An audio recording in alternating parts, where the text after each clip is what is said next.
Climate change awareness is growing across the world, but we have yet to address a core challenge: land use.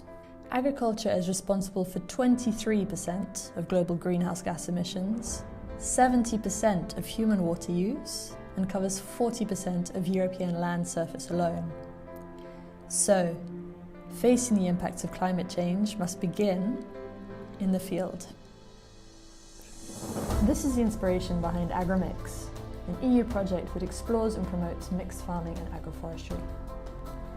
These land use systems integrate trees with crops and/or animals on the same land area, increasing production whilst creating biodiverse landscapes that store carbon, regenerate soil, and improve animal welfare. We explore these systems through 12 real-life cases, focusing on 4 key landscapes. We develop tools for farmers to transition to more resilient land use. Diversifying production stabilises farmers' income and generates employment opportunities in rural areas.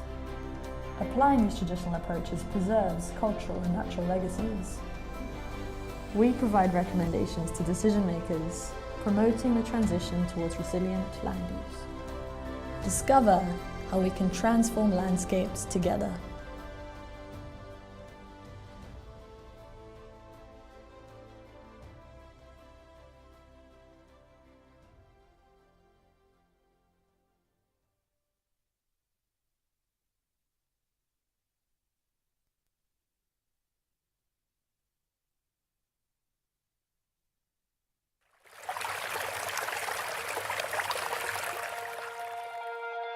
During this workshop we prepared people to do the design process with the stakeholders, and that's the fun of designing together.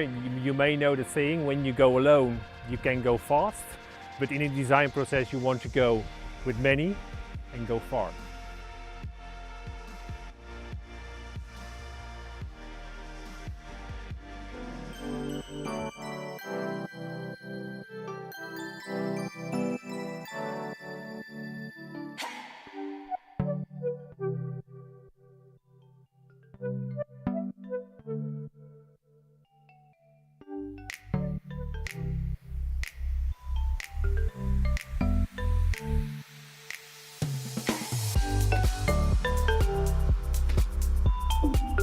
One of the main things that I expect is to exchange with other pilots, because they are so unique and diverse that even though they do not have the same production as we do, they always have ideas, and we think about expanding our horizons when we exchange with them. It's always better to have this embedding in a bigger project, because sometimes you live in a bubble, and yeah, this is really a great opportunity for us to discuss really in a bigger context. Also, the political side is very interesting, because we have here a different agricultural policy in Switzerland, and this is very interesting to get to know how things in the European Union are done. What I like is change, and in the end change is done by people, not by plans or whatever, but people in institutions, people, farmers. And you might need technology, you might need institutions or whatever kind of change, but it's done by people. And that's what I think is lovely to bring into AGROMIX, is to support teams, to find people and to let people move towards that change.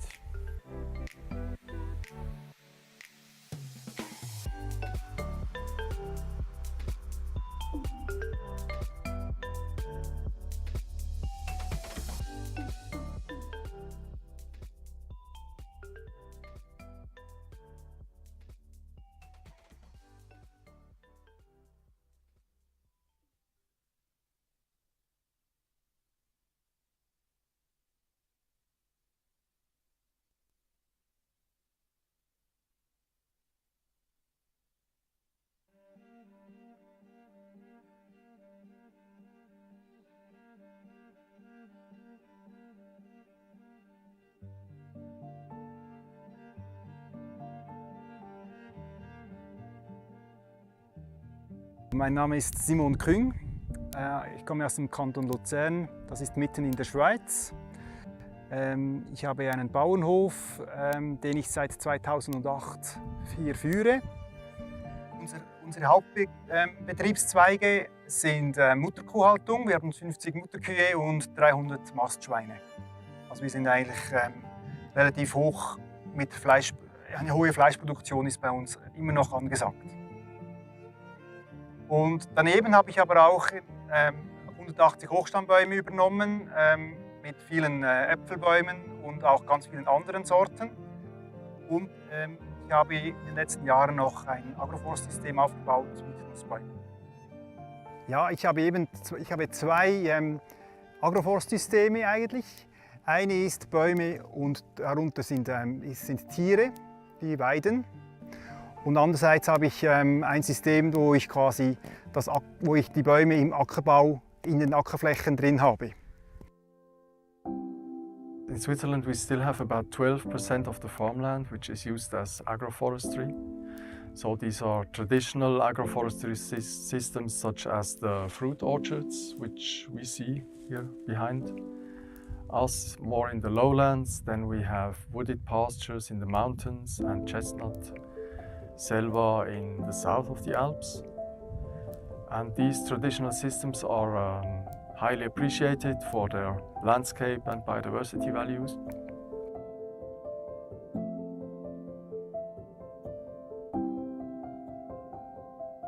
Und da ich auch produzieren möchte, ist einfach ganz wichtig, dass alle diese Punkte, wie kann man ernten, wie kann man das Produkt auch verkaufen, kann ich die Investitionen bezahlen, all diese Punkte muss man vorher klären. Und es braucht dann ein bisschen wie ein Schritt oder ein bisschen Mut, das dann auch umzusetzen und in eine leere Ackerfläche, in eine schöne ebene Ackerfläche da Bäume hineinzustellen, braucht ein bisschen Überwindung. Aber irgendwie macht es dann auch sehr Freude, wenn man dann sieht, wie sich das entwickelt und auch die Vielfalt zunimmt.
Climate change awareness is growing across the world, but we have yet to address a core challenge: land use. Agriculture is responsible for 23% of global greenhouse gas emissions, 70% of human water use, and covers 40% of European land surface alone. So, facing the impacts of climate change must begin in the field. This is the inspiration behind AGROMIX, an EU project that explores and promotes mixed farming and agroforestry. These land use systems integrate trees with crops and/or animals on the same land area, increasing production whilst creating biodiverse landscapes that store carbon, regenerate soil, and improve animal welfare. We explore these systems through 12 real-life cases, focusing on 4 key landscapes. We develop tools for farmers to transition to more resilient land use. Diversifying production stabilises farmers' income and generates employment opportunities in rural areas. Applying these traditional approaches preserves cultural and natural legacies. We provide recommendations to decision makers, promoting the transition towards resilient land use. Discover how we can transform landscapes together.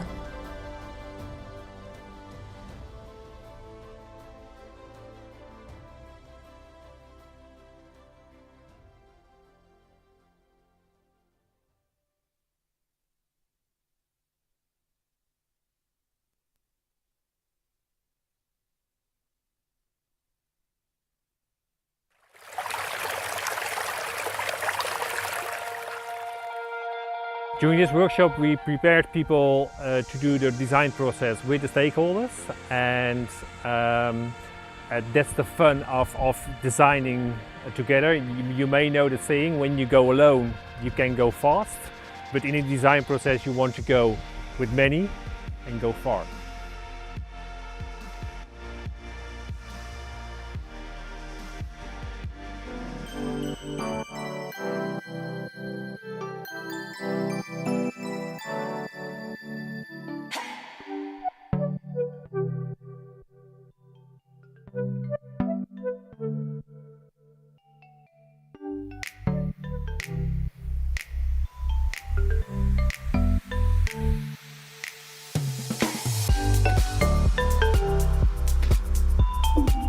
One of the main things that I expect is to exchange with other pilots, because they are so unique and diverse that even though they do not have the same production as we do, they always have ideas, and we think about expanding our horizons when we exchange with them.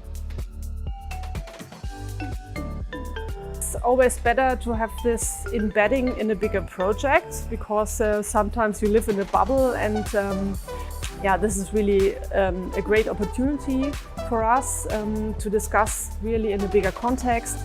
Also, the political side is very interesting, because we have here a different agricultural policy in Switzerland, and this is very interesting to get to know how things in the European Union are done. What I like is change, and in the end change is done by people, not by plans or whatever, but people in institutions, people, farmers. And you might need technology, you might need institutions or whatever kind of change, but it's done by people. And that's what I think is lovely to bring into AGROMIX, is to support teams, to find people and to let people move towards that change.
Yeah.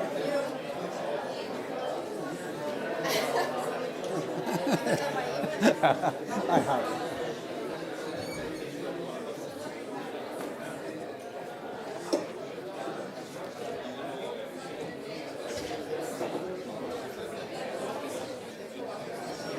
And then we should have the farmer discuss later, I think that should be the solution.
She wants to sit here for a talk, and then later I move down.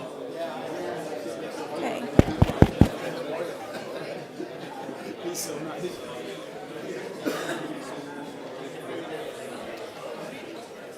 Good morning, everybody. Is this working?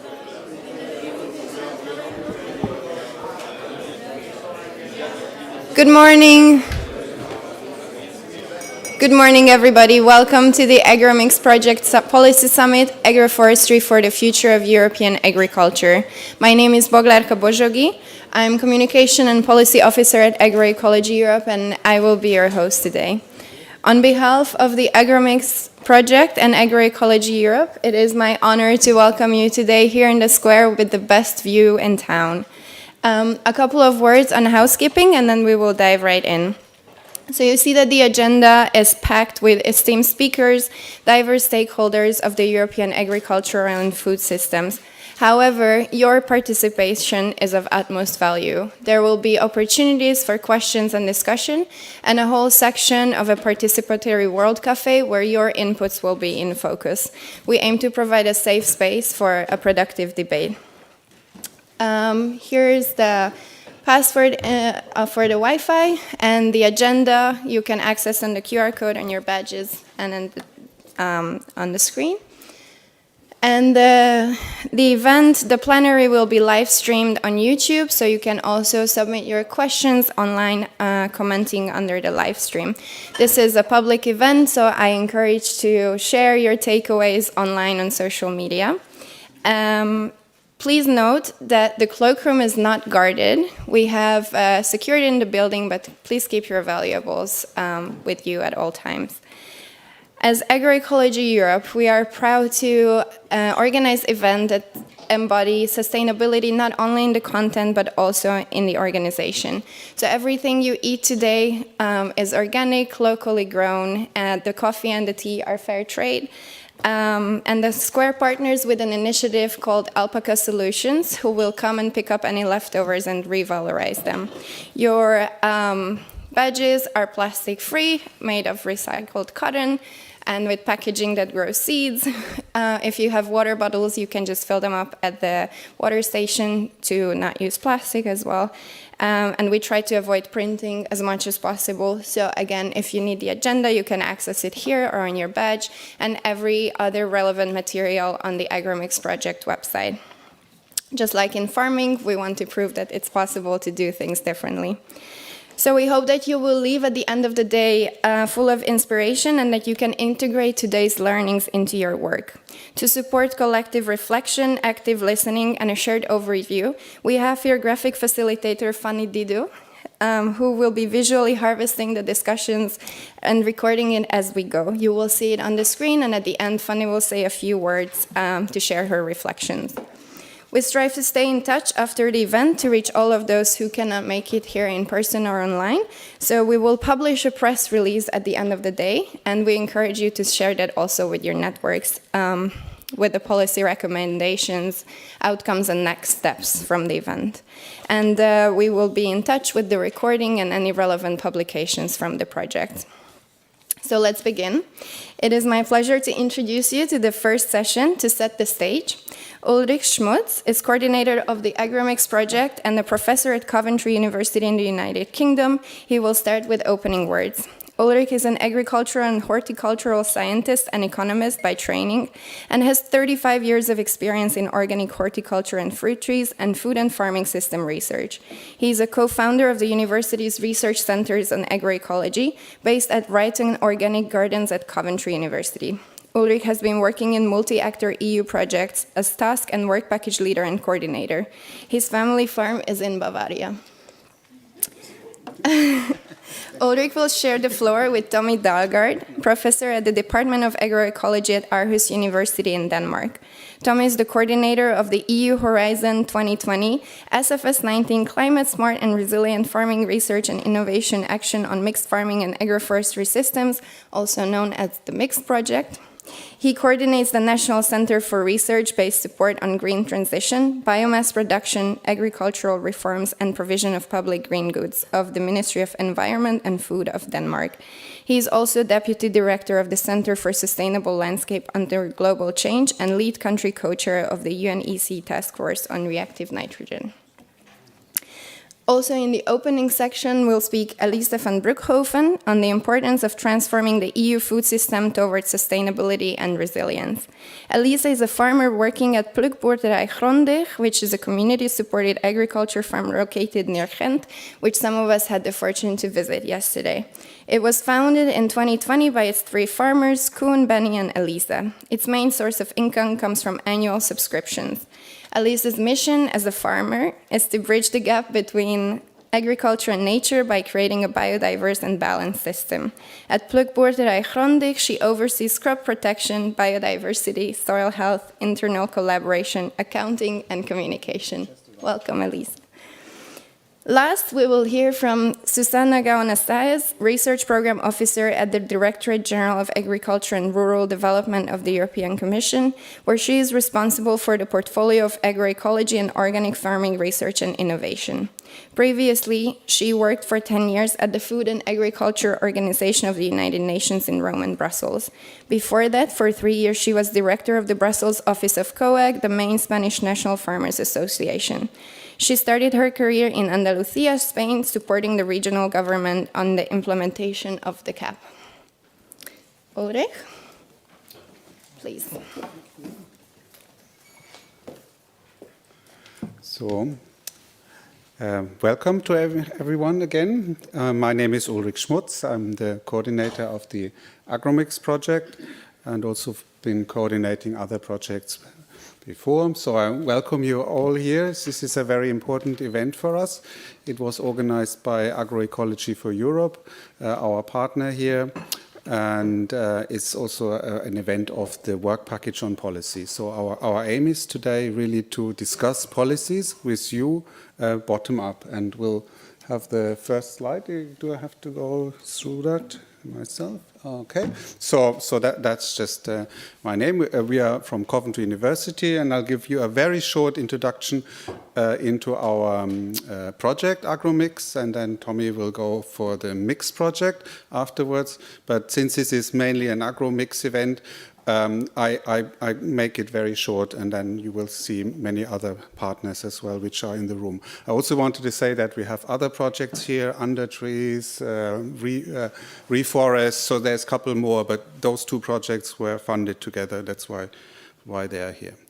So let's get into the topic. All across Europe, we have climate extremes, and I'll show you two pictures next from Iceland, which is basically nearly in America, to Malta, which is basically nearly in Africa. Is the answer for all this AGROMIX, or agroforestry and mixed farming? This is for discussion. So this is a picture in where you guess maybe where that is in of the two countries. This is in Iceland. It's a very, I like always to look at extremes. So it's a very extreme, harsh climate. But you can see here, this is a barley crop. So agroforestry, silvo-arable, seems to be the answer in this extreme. And this is Malta. Again, a very extreme climate on the other side. And maybe there also AGROMIX or agroforestry, mixed farming is the answer. I mentioned those two because they are not in our project. So these projects can always have certain countries, and you can never really cover all of Europe. And usually Iceland and Malta are excluded. But if it works in those extremes, maybe it will work also in the middle of it. So this is a picture from England. So we see much more interest in agroforestry. It's the first agroforestry show on a private farm, an organic farm, and it had glorious weather, which you don't get so often in England, and very big interest of farmers. So it seems to be the answer, and there's definitely a lot of interest in agroforestry. I go quickly into our project. And I highlighted you what we will talk to today. Our project is wide and diverse, and we can only do certain things. So the overview is what I want to say is, firstly, we are very much rooted in agroecology. That's why also our partner here is Agroecology Europe. It's a very important concept for us. I will not go into the details.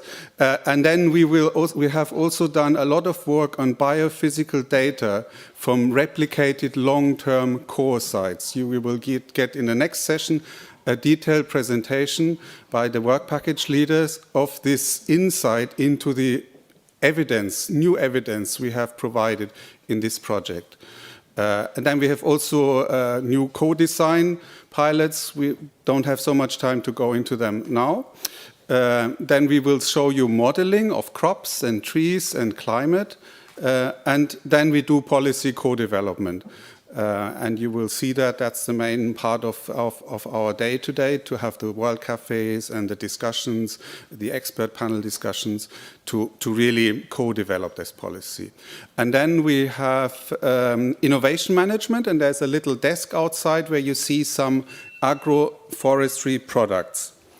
I'm going one further. So the project, just quickly, they are big. They have 28 partners, 10 universities, 7 research institutes, and so on, 14 countries, 7 million, and it will end by the end of the year in October 2029. And they are both mixed and AGROMIX research and innovation actions. So the vision for this summit today is, as I said already, it's a summit of stakeholders. So it's not a summit of heads of state. So it's your summit. We need to discuss that together. That's why the World Cafe discussions and the development. And in some way, it's also a vision for a new Green Deal, because we have elections in June, and in November we will have a new commission, and more work is needed. And I don't need to mention all the protests we have at the moment and the discussion. So I think it's very timely to have that and look at agroforestry in much more detail, what it can develop.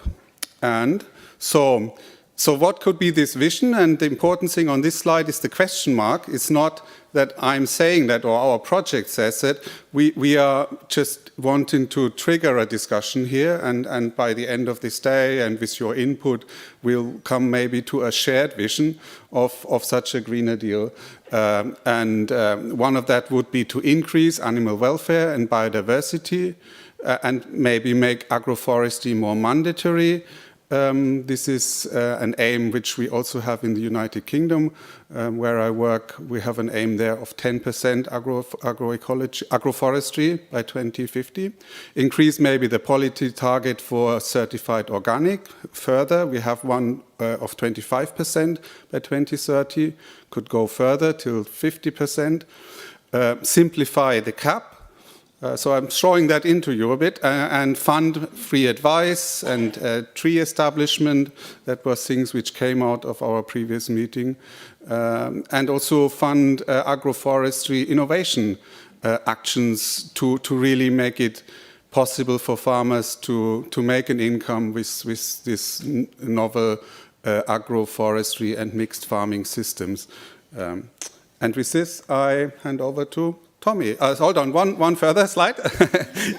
This is just from another thing. So again, I think what I try to do in this meeting, you see this picture from our colleagues in Ireland. They're very low content of tree cover, like Malta and Iceland, only 11%.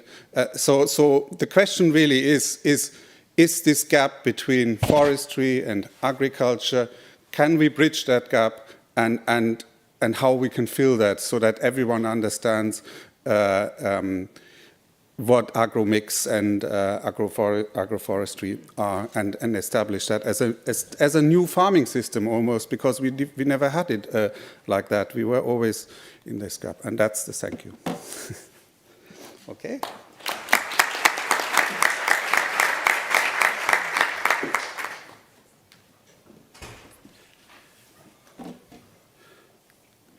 Yes, thank you, Ulrich, ladies and gentlemen, dear AGROMIX project. Thank you very much for inviting us here from the Mix project, the sister project we have been developing together over the last 3-4 years. And today I brought my good colleague Holger here also from Germany, dealing with the policy dimensions of the project. But of course I'm here on behalf of the whole Mix project, and we work on similar studies, but we have a bit different weighting, and therefore I think we have a really good complementary system. But like the system you have there in the first slide, Ulrich, we also study these traditional systems integrating trees with livestock and also crop production, like this picture here from the Montado of Portugal, these traditional European cultural systems that we can learn so much from. And our vision has been from the beginning also to bring this on to other countries. I come from northern country, not Iceland, but Denmark, and we have very little agroforestry traditionally. We had 200 years ago, but today we have very little, and we would like to learn from these things to make our agriculture in our country, but both. Of course, we want efficiency, but we also want resiliency to change, to climate change, to shocks, and so on, and also provisioning of these public goods that we have there for environment and so on. And therefore we have not made a Montado in Denmark, but we are trying to make the same principles. So it's the agroecological principles. And by the way, I'm also a professor at the Department of Agroecology at Aarhus University. So that is a core of what we do to adapt this to the systems where we have also integrated with technologies, of course, but the basic principles of agroecology. And this is just a study here we have done with outdoor pigs that also can then be integrated with trees, poplars or willow for fiber production. And this can also make carbon storage in the soil. It can protect for leaching and so on. So therefore we have many to learn from these systems of agroforestry. But actually, where we have something a bit different angle than weighting, then is that we have more kind of other systems also mixes than agroforestry. We look at whole landscapes and whole value chains, also involving mainly livestock and crop integration. Of course, if you look like this landscape here, it's in Wales, I think, or in Scotland or somewhere in the UK at least. Of course, there is a lot of trees, and in a way, therefore, it is kind of agroforestry. But it's the fields that we look on here, the sheep, how they can be maybe mixed temporarily, that they can be in the upland in the winter and then move to another place in the summer, or they can maybe graze over winter in winter crops that can then be have an even higher yield than if it's not grazed, that shows. And this was something that these things has inspired, these networks we have inspired across countries. So for instance, the farmers from around Toulouse in France have visited the Scottish farmers and seen this system, and although in the airplane back home they were calling, now implement this system in my farm and so on, and we were seeing now how it's implemented in Toulouse. So this is across borders.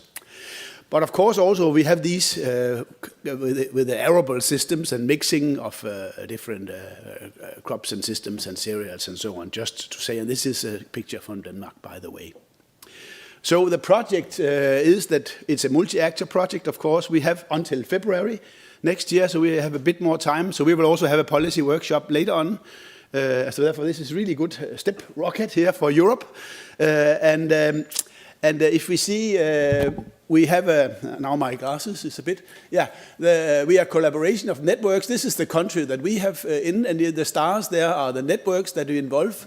And we have in total 14 networks with 20 partners in 10 countries. And in each network, we have a national team working with this. Like, for instance, in Denmark here, we at Aarhus University, and by the way, also the Center for Research in Organic Agriculture and Food Systems, where Lise, my right hand, is from. We work together with also innovation partners, the Innovation Center for Organic Farming and other advisors, local advisors, together with farmers and practitioners in networks. And we have 2 networks in Denmark, for instance, one on the organic agroforestry and one on a landscape where we look into integrating nutrient cycling and biomass exchange. That's, by the way, both in Denmark and the Netherlands and France and in the 4th place. Yes.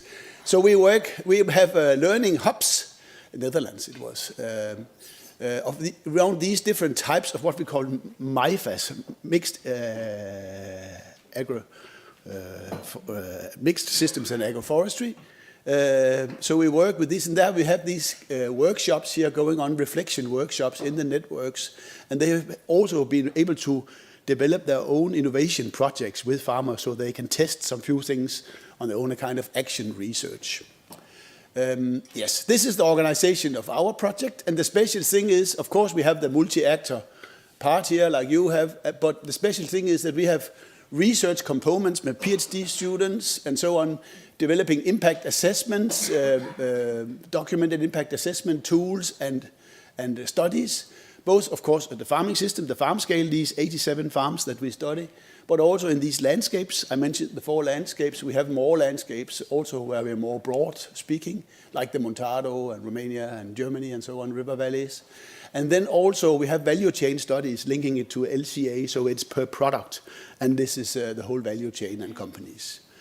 This is then the studies collected these cases in the countries here and the networks, but that is of course supplemented also by pan-European data, Farmer County Data Network and Eurostat and so on. And then the innovation cases and the landscape cases. Yes, you can read about it in the network. We have now published all these practice abstracts, so you can read all the cases. And also we have some preliminary study on the pan-European studies now showing that the mixed systems around Europe actually perform, if not better, than as good economically and then delivering. And this is really the proof of concept there, both at the landscape scale and the system scale, but more to come. This is the final slides just to say that you can sign up for the newsletter. There is mixed leaflets in many languages that you can read. And this is the logos, and this is the nice consortium in the Montado. And hats off for the organizers here. And thank you for inviting me here. I will be here for the whole day, of course. Thank you, Ulrich, and thank you.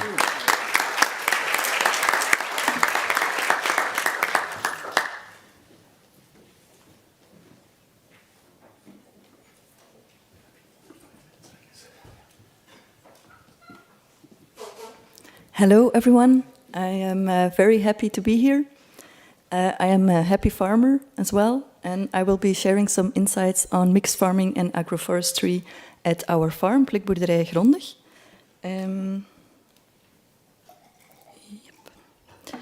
I'll shortly tell you why I became a farmer, because my biggest dream was actually to become a ranger. I wanted to protect nature in some national park. And then I was studying forestry engineering at the University of Ghent, and we had a lecture about the relationship between agriculture and nature. And agriculture was really pointed to as the big bad guy with all the nitrogen and phosphorus. And after the lecture, we had lunch break. And some of the students brought their own lunchbox, others went to the supermarket, and others went to the university canteen. And I noticed that the food we were eating was actually produced by the same system we were just pointing our fingers at. And that's when I first started wondering, maybe rather than becoming a ranger, I could do more for nature by becoming a farmer. I decided to take a practical course into organic farming, and then I really fell in love with agroecology. And 4 years ago, I started with 2 of my colleagues, Plukboerderij Grondig. Our farm is a 10-acre mixed farm located near the city of Ghent. We produce vegetables, fruit, meat, and eggs. And our core values are, for first one is local. So 100% of our products is sold directly to our customers. So there is no in between. The protest in France, the farmers' protest, started by a French farmer who said, I've been farming for a long time and I've never sold one product in my village. So I think local production is very important.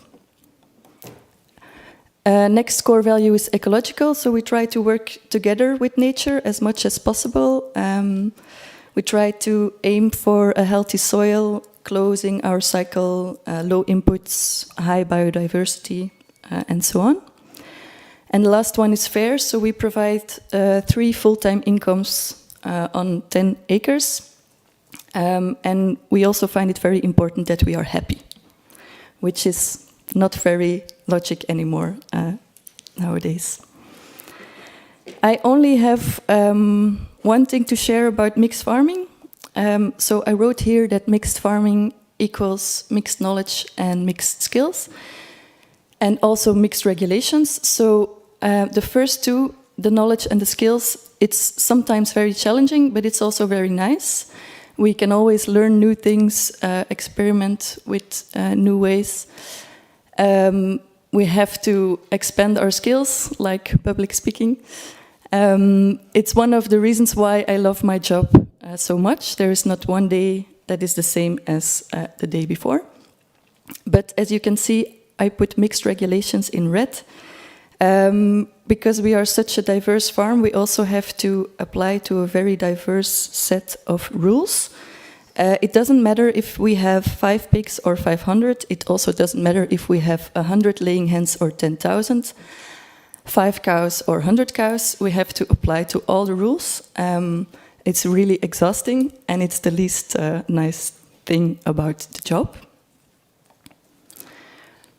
Okay, why did we implement agroforestry on our farm? There are many reasons to plant trees. Of course, we want to create a climate-resilient system, as climate change is one of our biggest worries.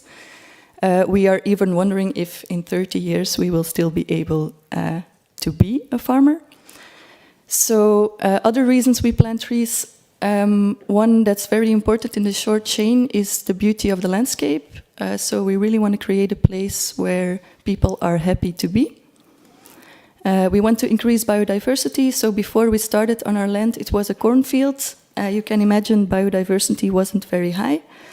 And to create an ecological balance, we need all kinds of insects and birds, and trees help us with that.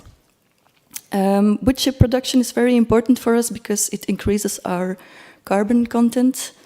The price of wood chips in the 4 years that I've been farming has really skyrocketed. So one of our dreams is to be self-sufficient in the wood chip supply. Of course, added value, if we can give our customers walnuts, chestnuts, hazelnuts, and so on. And also we planted apple trees to mix with our berries. The second value berries can be mixed into juice that we can sell to our customers. We also use trees for fencing, so these are willow branches. We put them in the ground in winter, and then we attach our wires on these willow barks, and we don't need any poles. And of course, almost too simple, but create shadow. We work a lot on our field, not only shadow for us, but also shadow for our animals. It can get really hot in the summer, and a bit of shadow is very comfortable. Yes, why don't we plant trees? Of course, if we have access to land is also a big worry, and if we have a short-term rent, we won't bother to plant trees because we don't know if we will be able to have them still next year. If we have a long-term rent, like the land on this picture, it's not so easy to for the owners to agree on planting trees because they fear that if the rent ends, they won't be able to take away the trees again. So we don't plant them because we're not allowed to. Another difficulty is getting a permit. We've been wanting to plant a little forest for wood chip production, but we are still waiting on our permit. It's the 4th year now that we didn't get one, so it's already 4 years of 0 trees instead of 4 years of trees, so that's a pity. And then some practical difficulties we experience with agroforestry. We have to order our trees, especially if it's fruit trees, way in advance, also for the quality of the trees. And the year we started our farm, it was a really wet year, and we planted our trees directly into the mud, which created anaerobic circumstances, and so they are not doing very well. But yeah, we bought them, so we couldn't wait any longer. We could apply for a subsidy. I think it was 80% at the time, but we were starting a farm. We had a lot of work, and I think we lacked 8 trees for 3 hectares of land to get the subsidy. So we just ended up not getting it, although every euro is an important one. We were intrinsically motivated to plant trees. The subsidy would have been nice, but even the idea of looking up the requirements to get a subsidy already makes me tired in advance, to give you an idea.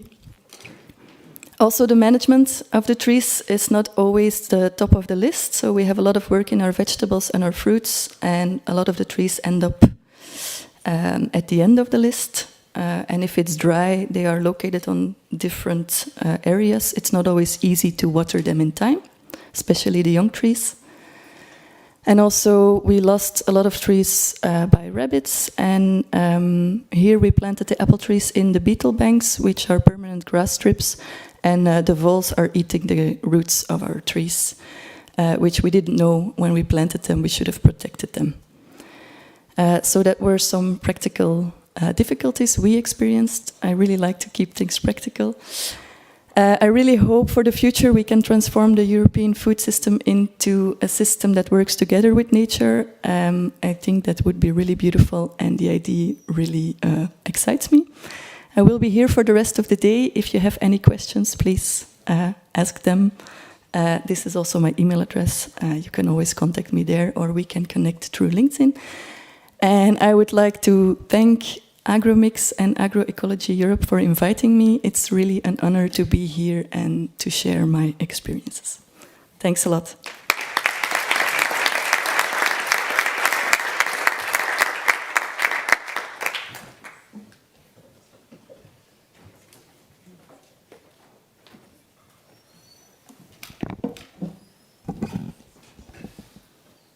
Is it my turn now? Okay.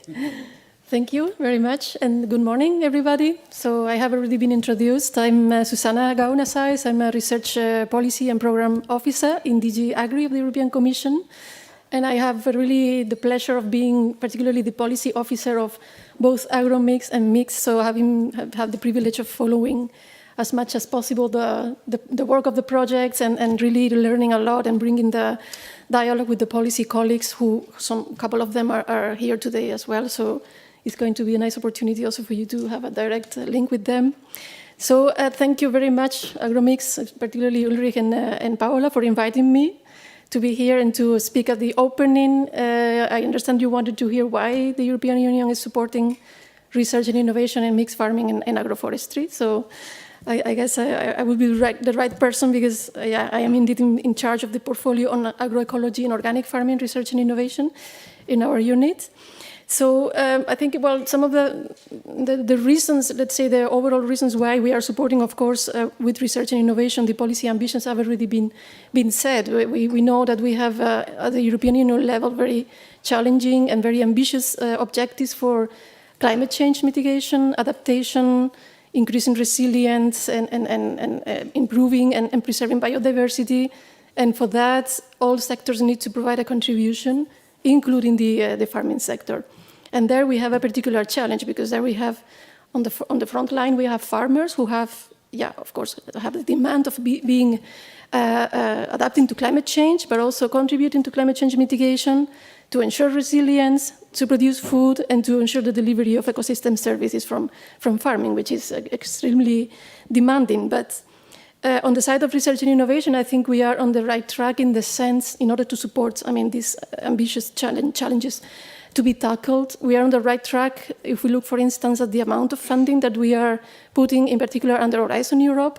You may be aware that under the cluster 6 of Horizon Europe, which is dealing with agriculture, environment, natural resources, the bioeconomy, we are devoting the double amount that we had in Horizon 2020 to research and innovation in this area. So this shows already the strategic importance that we attach at the European Union level to really support research in these areas. And not only the amount of funding, but I would say the approaches that we are supporting through this funding, I think are also quite relevant in this context today, because we are increasingly promoting and supporting research in agroecological approaches, of which, of course, we know mixed farming and agroforestry are very good examples. This was already a priority under Horizon 2020, and the illustration of that is that your projects are here, and we have also had other projects there. But with Horizon Europe, we are stepping up our efforts in this area.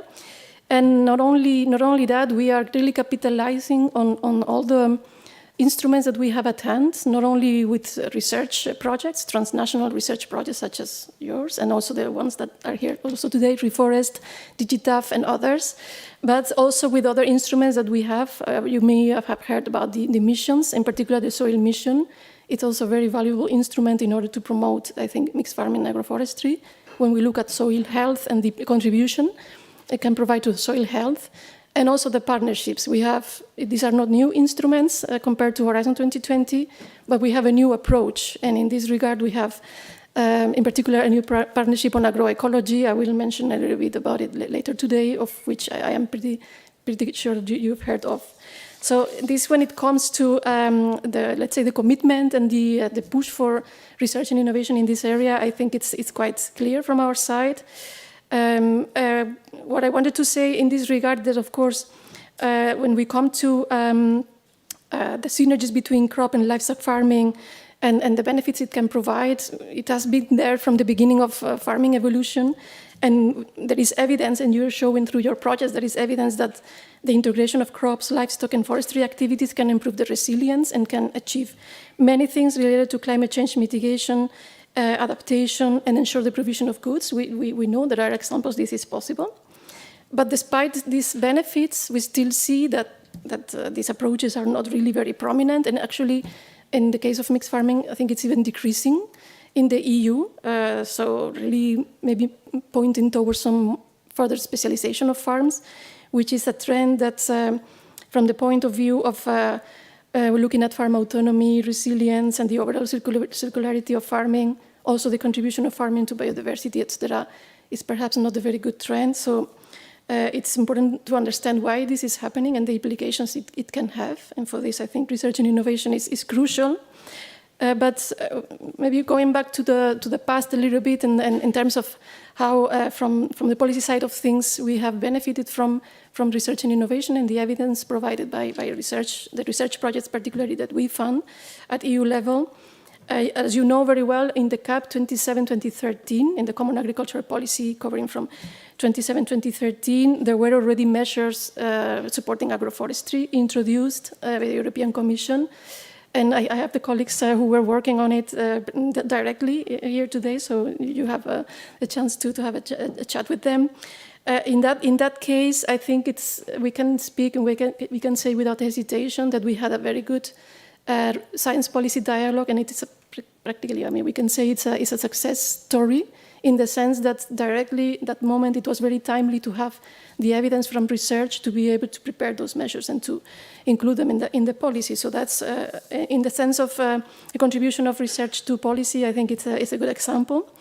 However, we have seen also that the uptakes of such measures are limited at member state level. There are, of course, many reasons for that. I'm not going to enter into enumerating that. I think it's going to be also done later today. But among them, and maybe more related to research and innovation, or the way we see from research and innovation perspective, we can speak or we can see a lack of understanding, and this relates to some of the things that you mentioned earlier about the definition. So there are too many definitions. There is not an homogeneous understanding that allows really to really understand at the regional and national level what agroforestry means and mixed farming means. So it's difficult then for actors, for farmers to really uptake and really understand what are the benefits. So that's maybe one element to consider there. There is also perhaps still not enough evidence, not only for farmers, but also for other actors that also need to be there in terms of the benefits. We know there is evidence, but perhaps we need to have this evidence more on a place-based cases. These are very, very context-specific approaches, so perhaps we still need to increase this evidence and really be able to convince the actors that need to be convinced about it. Also, in terms of the implementation, we have heard the farmer before that is more complex than just going through the conventional farming system. So there is also a need for understanding better the combination of practices, where things work, where they don't work, which actors have to be involved. So these are all things. We can continue with many other elements, but these are things where we see that particularly research and innovation can provide a very important contribution. And now I think, well, you know that the new CAP is being implemented a little bit more than 1 year now. And as we enter into that phase, we are already starting discussing, having some reflections about the future CAP. So it's really a good moment to have more ideas and to really identify what can work at the national level. You know, the CAP is, for the moment, is still very much in the hands of member states, so they have the possibility of defining the measures and they are going to support based on their specific challenges. So from the European Union, let's say, level perspective, we would value very much from research to have this evidence of what is happening at the national level and at the regional level, where things are working, where are not working, and why, which actors are involved, and what are the what is the evidence of the practices that are being implemented and supported at the national and regional levels. It is also very important. Also in terms of developing decision-making tools for farmers in particular, in order for them to be able to select the right combinations and things that work in their specific landscapes and situations. So these are just to enumerate a few things that we would expect from research and innovation. Of course, your policy recommendations are very important. In relation to advisory, also, I think research can also provide a lot of input there in order perhaps to structure a little bit better the landscape for advice and several other things. So, well, I mentioned earlier that with Horizon Europe, we are stepping up our support to research and innovation in agroecological approaches. And I mentioned also that we have several research projects that have been launched already in the first work program of Horizon Europe. Also, the ones from the second are also starting, many of them. But in terms of the instruments, we have the partnership on agroecology that I mentioned earlier, where we really have high hopes. We were really impressed by the co-creation process that we managed to put together with involving so many actors, so many member states in the process. Finally, the partnership is out there from the beginning of this year, already starting its activities, launching already a first call that is actually still open. So also for opportunities for mixed farming and agroforestry there. So this is an opportunity, again, for further research in these areas. We really have high hopes in the partnership in terms of underpinning the agroecology transition in Europe and also especially supporting mixed farming and agroforestry. I invite you to join the partnership activities and to have a look, and of course also to look at the future work programs of Horizon Europe. Actually, as we speak, we are preparing already the 25 work program. I'm not able to give, of course, any details about that, but stay tuned for future opportunities. And well, I'm looking forward to the discussions today. I'm also going to stay the entire day with all of you, so looking forward to learning from all of you. Thank you so much.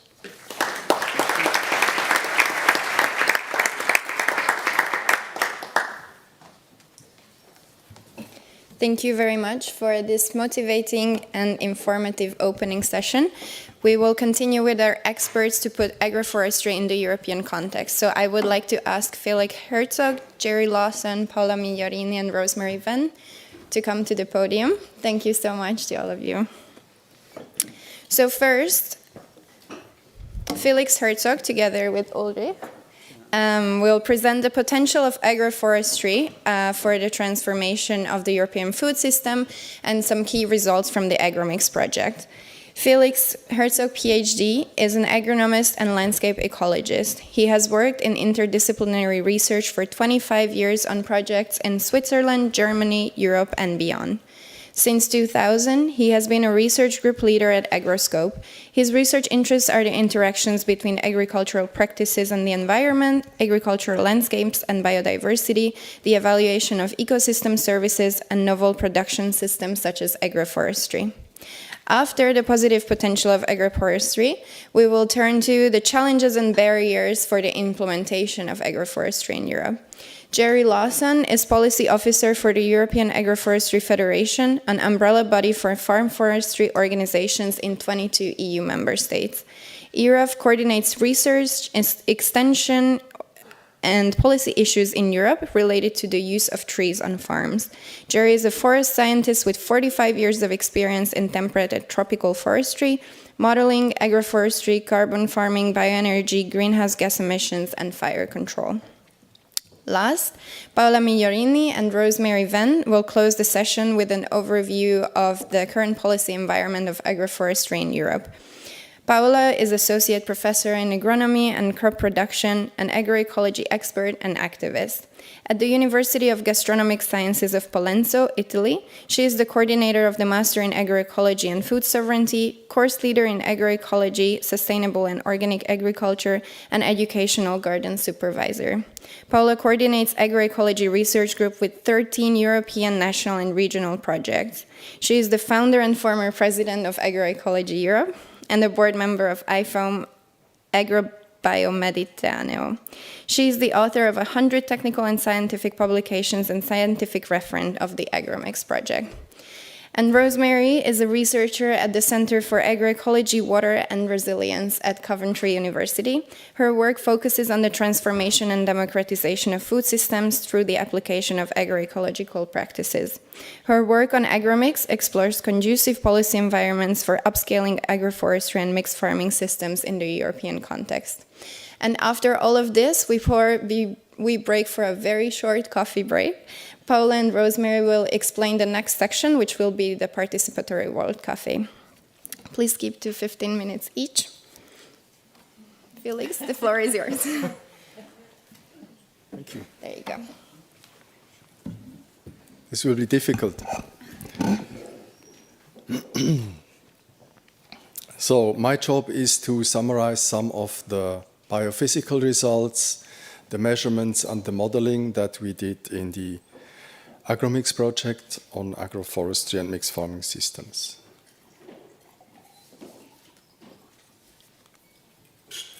Our approach was to work with what we call core sites. So these are long-term experiments which have established 20 years ago or even before, so that we can see the evolution. Trees have been growing and they can really have an effect on the crops and on the pasture land that can be measured.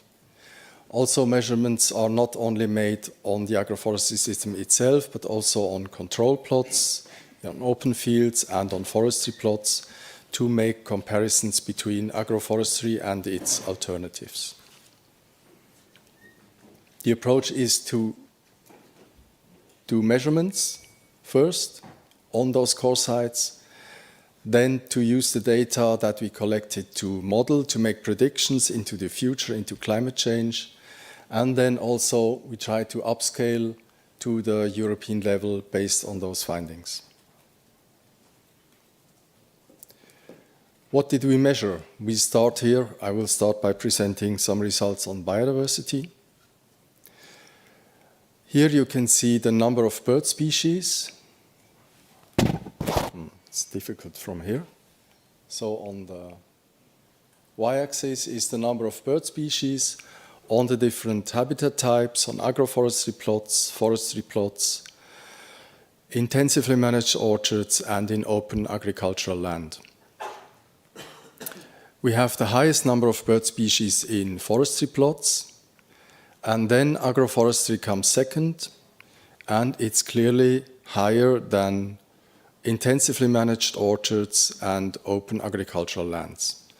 And as agroforestry is an alternative to intensively managed orchards and to open agricultural lands, we will increase the number of bird species if we implement more agroforestry. The second slide is on bats. Here we don't see the number of bat species, but we see their activity. It was measured by recording the sounds, the calls they make when they hunt for insects at night. And also, again, on the different habitat types that you can see here, and we have the highest bat activity in the silvopastoral systems. There. And this is good news. The bats seem to like that. On the one hand, we think that the lines of trees help them in their orientation, so they know where to fly. And secondly, there must be lots of insects. And having many insects is good news in a time when we are worried about the loss of insect biomass. There will be more to come on biodiversity results. They come from the lab of Martin Entling, who is sitting back there. And if you are curious about biodiversity in agroforestry, you can ask him. Then we also measured climate resilience effects in agroforestry and mixed farming. We do this, or we did this in 4 of the core sites. I can present results already for 3 of those. One indicator that was measured was the temperature humidity index, THI. So this is a combination of temperature and humidity, and we all know that there's moments when it's very hot and very humid. We get into trouble, heat becomes a problem. And we can see that in almost all the graphs that you see here, the red line is above the blue line. So we have a higher temperature humidity index in the open grassland, in the open pasture, than in the silvopastoral system. And at times we even cross the threshold above which the livestock really gets into trouble. And this happens more frequently in the open pasture land than in the agroforestry plots. This then has effects on the livestock productivity. I will try to move over a bit to be able to show it better. So here you can see where is my pointer? Here you can see the daily life, the weight gain of 2 herds. One is kept on a agropastoral system, the other one is on an open pasture. And you see that in the summer, when it's very hot, the life gain, the daily weight gain is higher in the herd that is in the agroforestry plot. So this was observed in both of the 2 years where there were measurements, and it's also reflected in the cortisol level that was measured in the hair of the livestock, which is an indicator of heat stress. Early in the season, in spring, we have more weight gain in the animals that are in the open pasture. So at the farm scale, it makes sense to have open pastures in spring and then to have an agroforestry plot for the summer when it's really hot.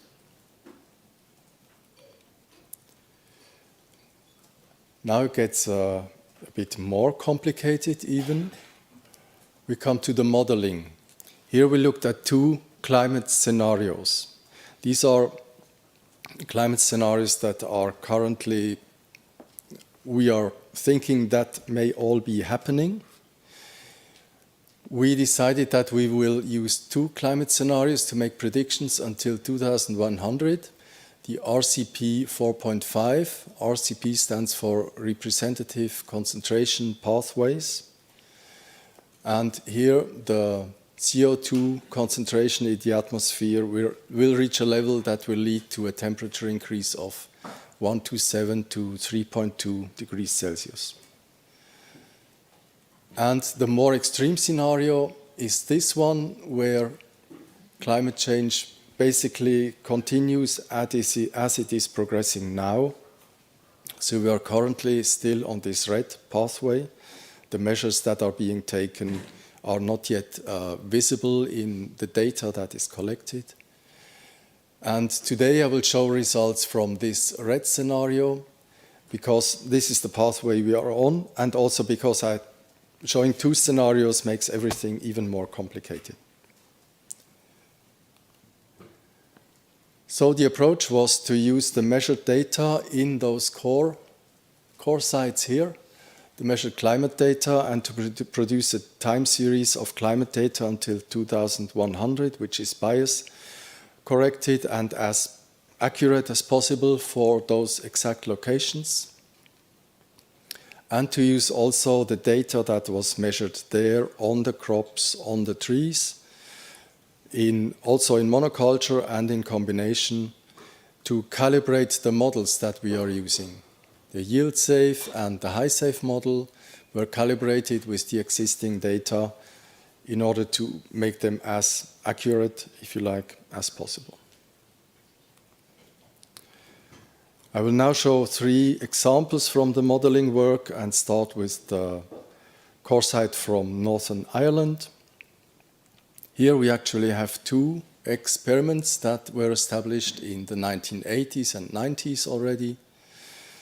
A silvopastoral experiment with ash trees, 400 trees per hectare on grassland, and a silvoarable experiment with poplar trees, 142 trees in barley fields. And now this is typically a slide that I should not be showing, because you, the audience, you cannot comprehend all those figures.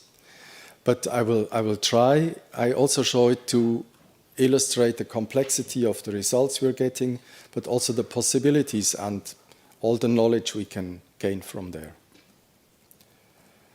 So let me try to explain this. I will start with the silvopastoral experiment, so ash trees on grass. These are the climate scenarios with the baseline. This is basically the measured data. And then 2 time steps until 2060 and until 2100, so until the end of this century. We have 2 scenarios. One is 400 trees per hectare, and the other one is a lower tree density with only 300 trees per hectare. And the key indicator we are using is the land equivalent ratio. So this is a measure for the intensity of land use. It is computed from the combination of the grass and of the tree productivity. And if the LER is above 1, then it shows that the combination is more productive than the monocultures of those 2 components. Now here we have the LER of those 2 tree densities, 1.12 and 1.09.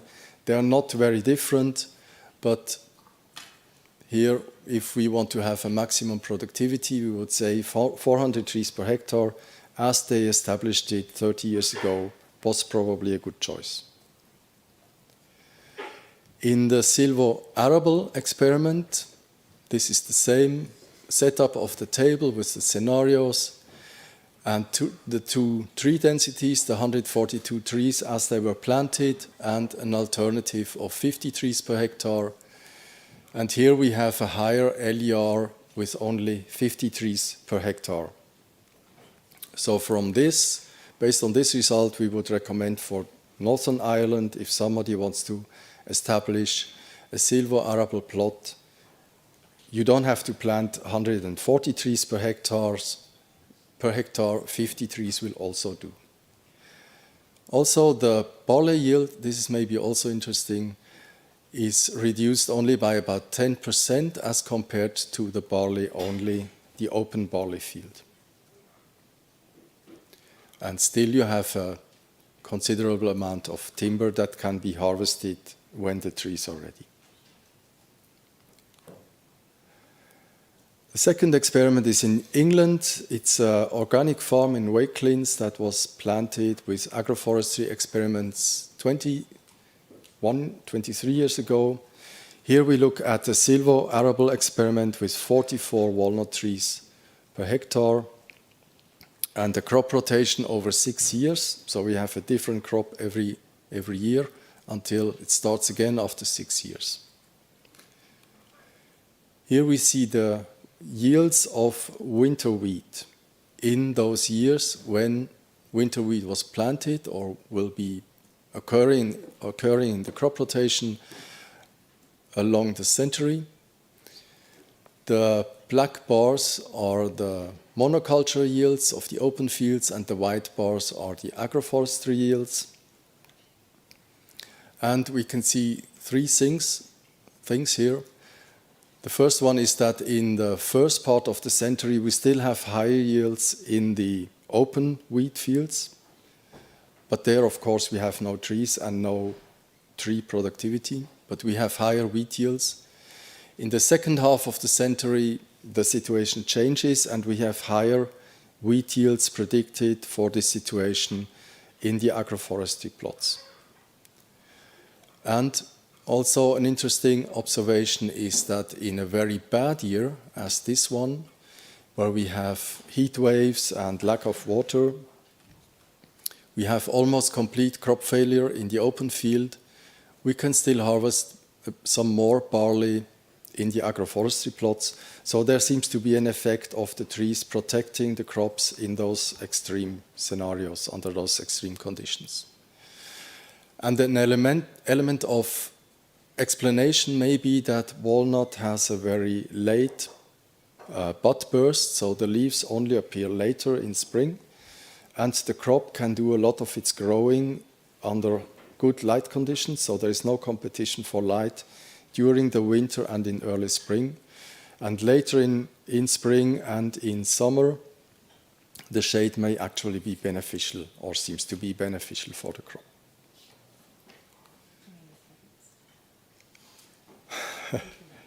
I won't manage 2 minutes, but I will speed up a bit. So this is basically the same for peas. And my third example is from the Dehesas, from these wonderful open oak ecosystems, where we also compared 3 tree densities and looked at the productivity, the yield stability of pastures and of trees. These are the 3 tree densities, low, medium, and high, so between 25 and 100 trees per hectare.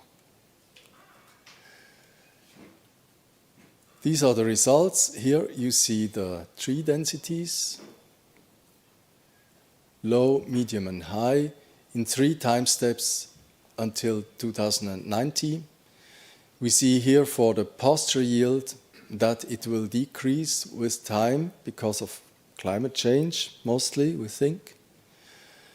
The yield stability will also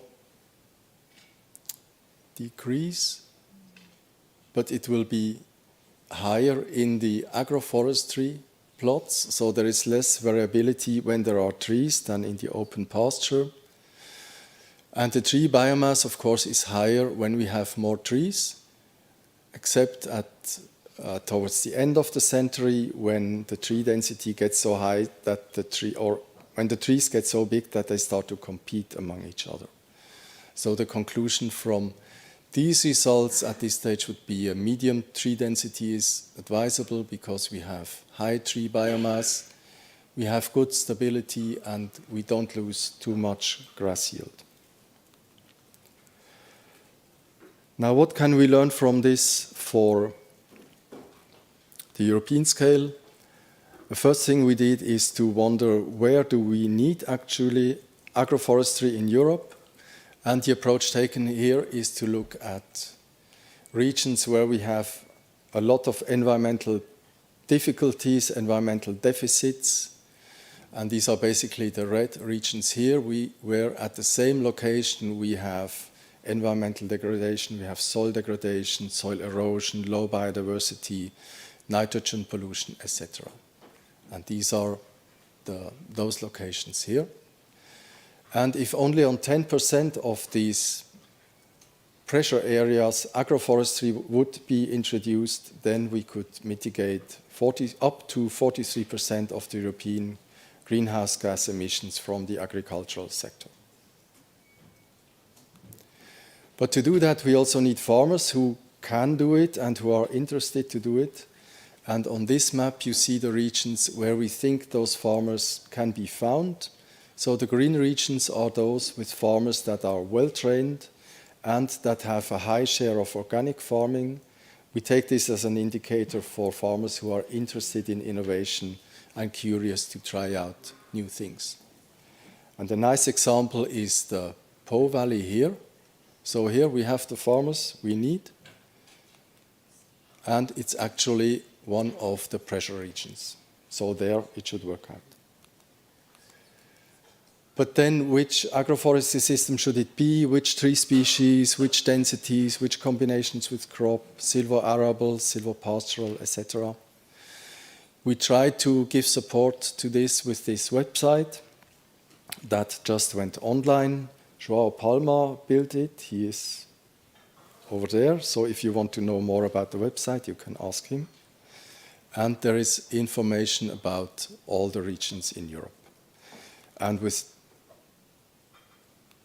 the last slide, I would like to mention work that is still coming. So we will try to find ways how to integrate trees outside forests into these famous LULUCF inventories of the European countries.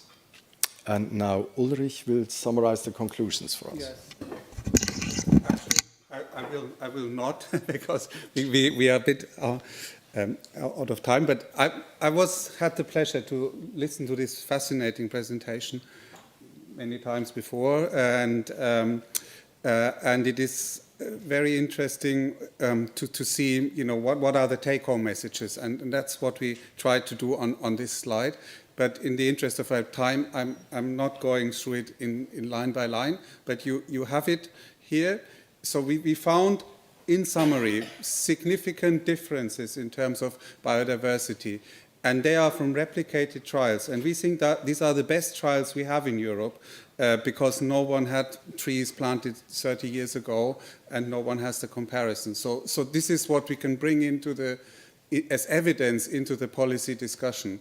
You've seen the effects, which are equally depressing in a way, of this modeling, this climate path we are on, and the benefits agroforestry can bring to improve the microclimate and especially animal welfare. And some of these things we can say significantly.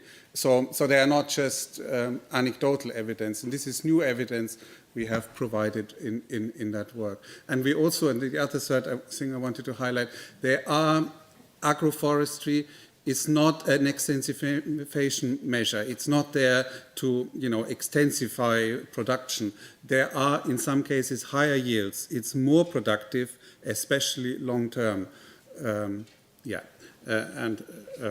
There's one further, but there's also economic impact of that, and I leave it with this because we don't have enough time into the detail, but there's also value on biodiversity. If we value this biodiversity, which we would get then on a large scale, this makes the case for public intervention and to promote that sector, and also in the preparation for climate extinction, if you want. If we are on this path, we cannot change it.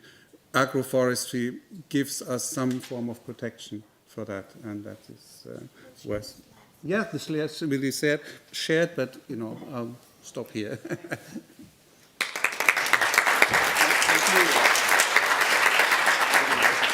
No, it's necessary.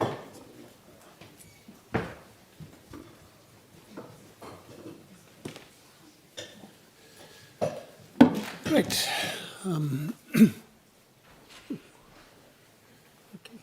So, thank you very much to AGROMIX for the invitation. Delighted to be here. Delighted to see so many people. And a little bit worried about talking about agroforestry policy, because I've been talking about agroforestry policy for the past 20 years. And we still don't have enough farmers using it for a variety of reasons that we will talk about now. So, next, I'm saying, there we go.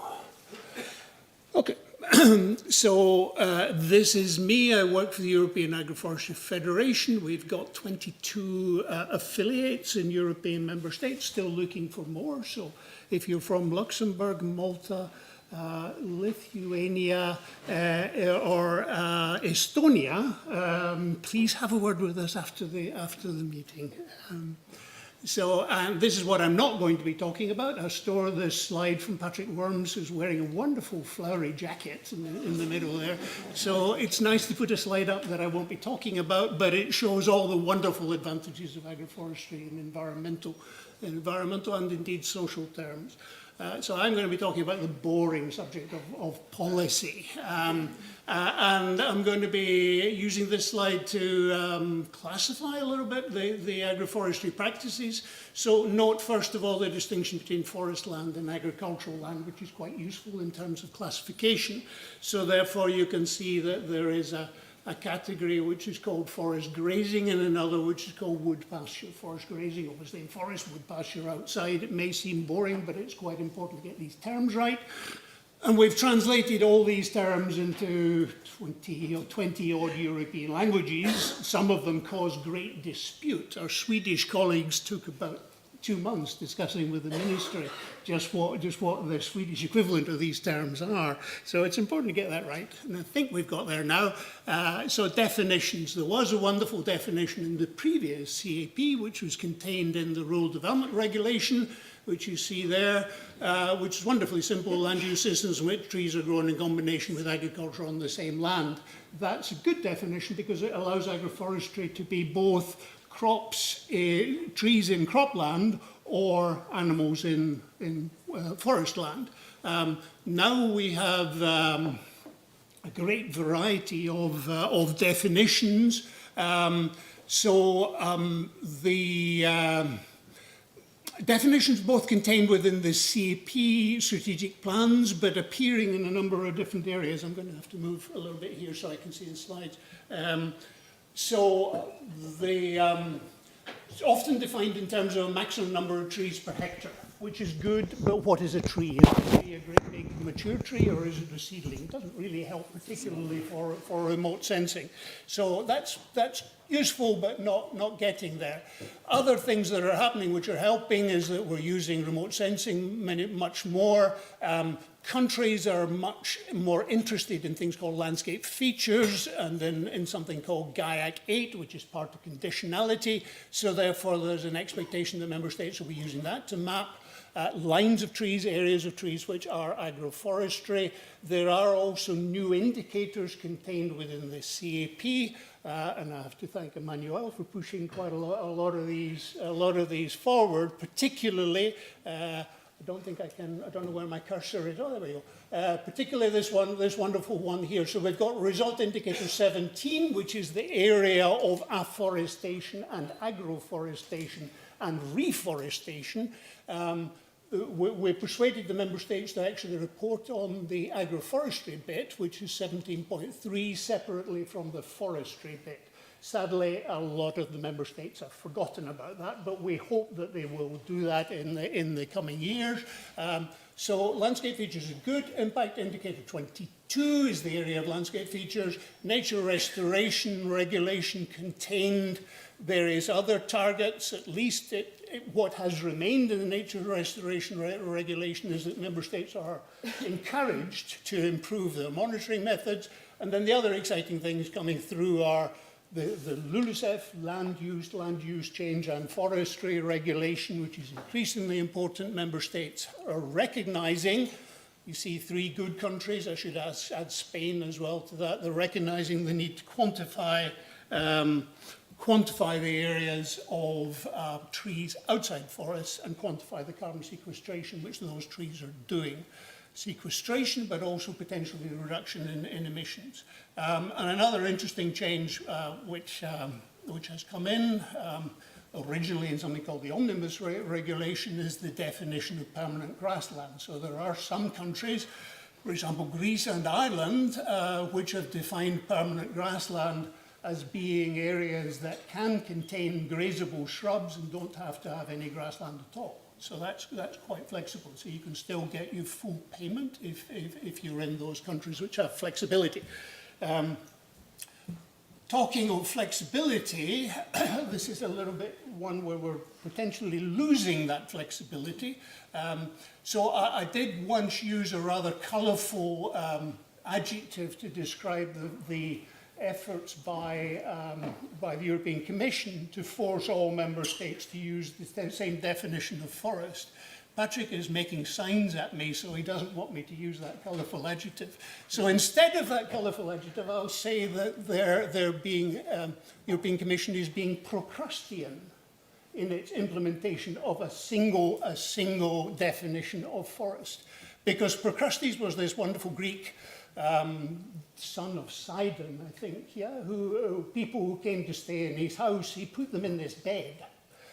And during the night, if they didn't fit the bed, if they were too long, he cut off their legs, or if they were too short, he stretched them so that in the morning they all fitted wonderfully well into this bed. And I'm afraid in terms of definition of forests, that's sadly what appears to be happening in the forest monitoring regulation. Right? Monitoring regulation, because we're seeing Malta, Spain, Portugal, Hungary, Estonia, Belgium, Netherlands, whose definition of forest doesn't fit into the single definition. They're having their legs cut off to fit into the bed in the centre. And Greece, Slovakia, Cyprus, Slovenia, Romania, and so on are being stretched to fit into the definition. And why does this matter for agroforestry? It's that we want the definition that the member states use. We don't want an arbitrary definition which is bureaucratically convenient. And we also want the definition which, as you can see there, is used in the rest of the world, and most importantly is used for this measurement of LULUCF. So moving on quickly, Patrick, you'll be pleased to know. So support for agroforestry in the previous, I'm sorry if I'm blocking this, is it okay? Support this, you're seeing support, this is 2007 to 13, so you're seeing very wide and extensive support for afforestation there. At that time, agroforestry was implemented in those countries, or it was planned in those countries. Some of them didn't actually implement it, such as Northern Ireland. You see the situation improved, comparing that CAP, 2007 to 2013, it improved in terms of the implementation in the previous CAP, 2014 to 2020, extended to 22. This is the left-hand side shows some of the fruits of this wonderful marriage between forestry and agriculture. So we were actually quite good in terms of member states and rural development areas and plans of coming up with planned expenditure. Member states were less good at delivering that expenditure. So the total expenditure in 7 to 14 was 6% of what was planned. In the previous CAP, we can look at this in more detail later on, but the planned expenditure, whilst there was an intended hectareage to be planted in 2015 at the very beginning of 84,000 hectares, gradually member states reduced their ambition, and now the ambition from the most recent published data available is only yeah, that just gives, I seem to have talked about, I think that should say 64, apologies of that, but in the discussion, Thomas can tell me there, but basically the ambition is reduced significantly, and only a small proportion of that has been met. We'll come back to that in the discussion, apologies. But the other point I wanted to make is that a similar reduction in ambition and a failure to meet targets is apparent in the afforestation area. So, Pillar 1 conditionality. Conditionality is interesting, particularly at the moment. So we know about GAIT 1, GAIT 5, 6, 7, GAIT 8 is the one that I was mentioning before that relates to landscape features. And you see at the right that those have largely been removed or certainly modified, a large amount of flexibility introduced in the simplification regulation. But in red on the right, you can see that it's been replaced by an eco scheme. So member states have been told in the wording, and it's accepted by council as well, that there shall be an eco scheme to encourage the establishment and the maintenance of landscape features. So whilst the stick, if you like, that farmers are expected to stick to a 4% coverage of landscape features has been removed, the carrot has been potentially increased because member states are expected to change their strategic plans and introduce more support for landscape features, including woody landscape features. So that's good news. These are all the landscape features, a lot of research on that, and if you like, a landscape feature can be an officially recognized tree, because once a tree is mapped as being a landscape feature, it is therefore protected.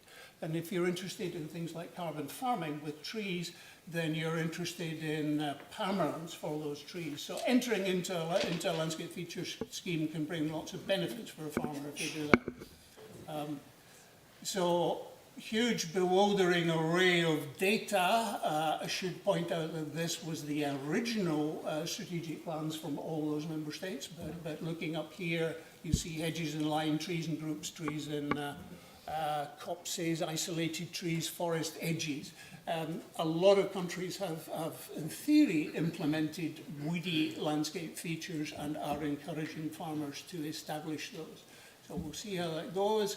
This is a slide emphasizing the need for great accuracy in the presentation of that data and the fact that we have that through this thing called the land parcel identification system, or as Irish farmers call it, the LPIS system, which every farmer in Ireland knows very well because it's crucial for them getting their money from the Department of Agriculture. So LPIS is vital, and LPIS gives us information on lines of trees, the distribution of those trees, and I think we should fight as much as possible for it to be recognized, and I'm very encouraged to see that the CRCF, the Carbon Removal Certification Framework, is now being modified, coming out, when it came out of co-discussion, it's been modified to emphasize the use of LPIS parcels when you're trying to certify an area for carbon farming, so that's a good move forward. Pillar 2, eco schemes, so short-term payments for environmental benefits. It's very interesting to look at the Commission's list of potential eco schemes which could be chosen. 2 minutes, yeah. Yeah, I agree. So agroforestry was one of the options, so you see the 3 types of landscape feature there, the 3 types of agroforestry, but it's important that 2 of those are mentioned in landscape features. So in the Commission's parlance, agroforestry is clearly identified with lines of trees as landscape features, which is good. But you also see a whole lot of other highlighted areas of potential eco schemes which do relate or could relate to agroforestry, and even more of those. All those in yellow are potentially agroforestry, but we don't know whether the individual member state has implemented those. So, so that was talking about investment measures. So this is a Pillar 2 scheme which allows member states to establish trees. This is another Pillar 2 scheme under Article 70, which once the trees are planted, it allows the member states to give annual payments for between 5 and 7 years to those trees. okay, how many countries actually used all these options that were available to them? So you can see that there are specific agroforestry schemes in Flanders, Czech Republic, Germany with an eco scheme, Greece with an eco scheme, Italy in some provinces, Portugal in some provinces as well, Poland with an investment scheme. Poland's got both. Poland's got both an agri-environment scheme and an investment scheme. So you see, it's not many. These are, when you look at those 3 articles, there are, across all the member states, there are 948 measures, so 17 of those specifically relate to agroforestry, and a similar number relating to landscape features. There are a whole lot of other potential means available in the CEP, such as cooperation schemes, knowledge exchange schemes, and we need to make sure that those are used as much as possible for agroforestry. I've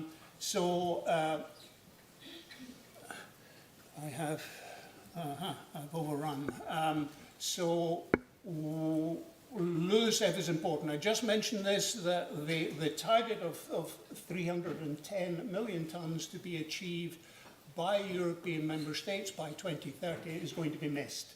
That red line at the bottom is going to be missed. And one of the ways of achieving that is to plant more trees outside the forest. And I just want to show, so this is a map of the LPIS system that I was showing before, giving the level of detail that is available for planning and modelling.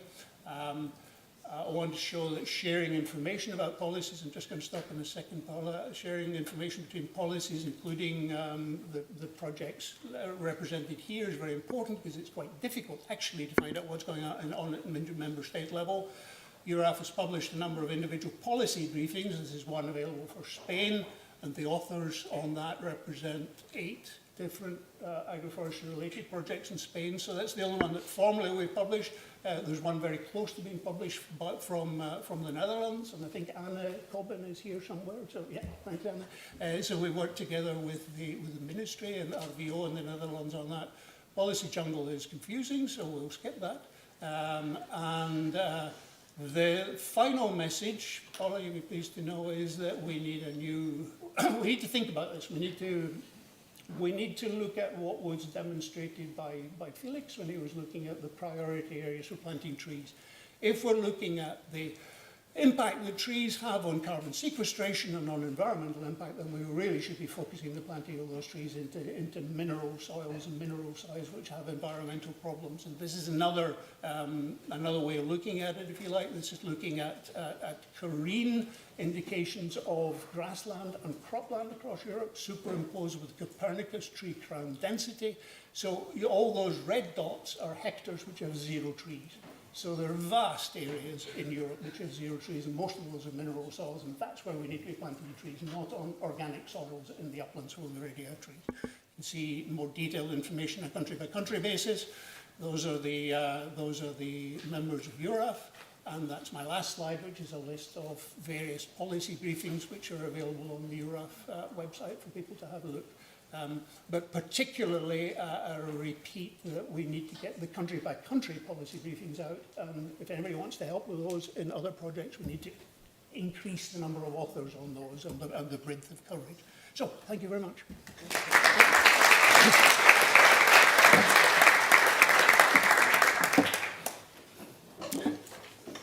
Thank you, Danny. Thank you. Otherwise, they don't. Okay, so yes, here we are. Okay, me and Rose, we are going to share the presentation about the work have been done inside the Work Package 6. That was the policy co-development package at European level to sustain mixed farming and agroforestry, that I co-share the coordination now with Julia Wright, that I see. Yeah, anyhow, thanks her. Yeah, what we would like to briefly start with is hearing until now all the positive benefit, all the socioeconomic, ecological potential, very concrete result and effect of agroforestry, the question is why we have such a large percentage of European land that is zero tree. No? This is an obvious contradiction. So there must be some problems around this issue that we need to overcome in order to make those information more available and easy, so that the farmers adopt agroforestry system in an easy way, no? To make those systems more attractive for both farmer and consumer. And so this is why probably we need to better communicate also, not only the specific policy measures, single activity at European, national and regional level, but also to improve really the communication, or what are the positive aspect of those. No? And on contrary, of course, now we are in a negative situation, because right now the Parliament have voted for a restriction to going back on the target, and of course for us this is very disappointing. So the reason we decided to develop this when the project was written, this summit, is to really have a very bottom-up approach effort in order to collect all good ideas and practical activity that we can together deliver in order to explain outside the other world, let's say, the people outside this room, so the co-development of good policy. We follow a three-step phases in this work package. So the first one was the first year.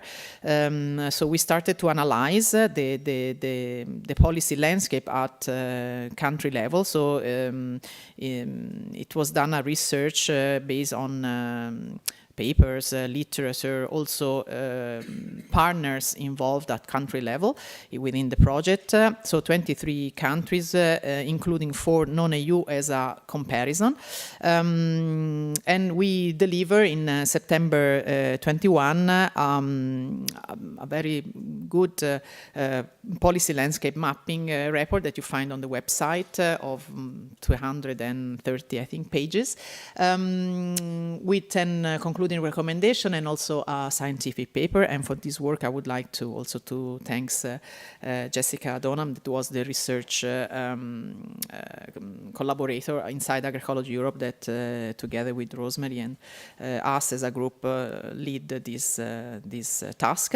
Then the second step was the policy scenario development. So the second year in 6 regions, it was done a very detailed bottom-up approach, and also the results that are 8 policy fact sheets that are printed in the welcome desk, but again you can download it very easily from the website, so please do it, and 12 concluding recommendations. So it was a very important workshop activity involving 18 meetings in 6 regions. And the third step, the last one, so the third, basically it lasts in November 23, a multi-stakeholder policy co-design in 7 regions with also a huge amount of work. Also this deliverable is something like 300 pages with 6 concluding recommendations that we would like also to improve and discuss together in the work cafe.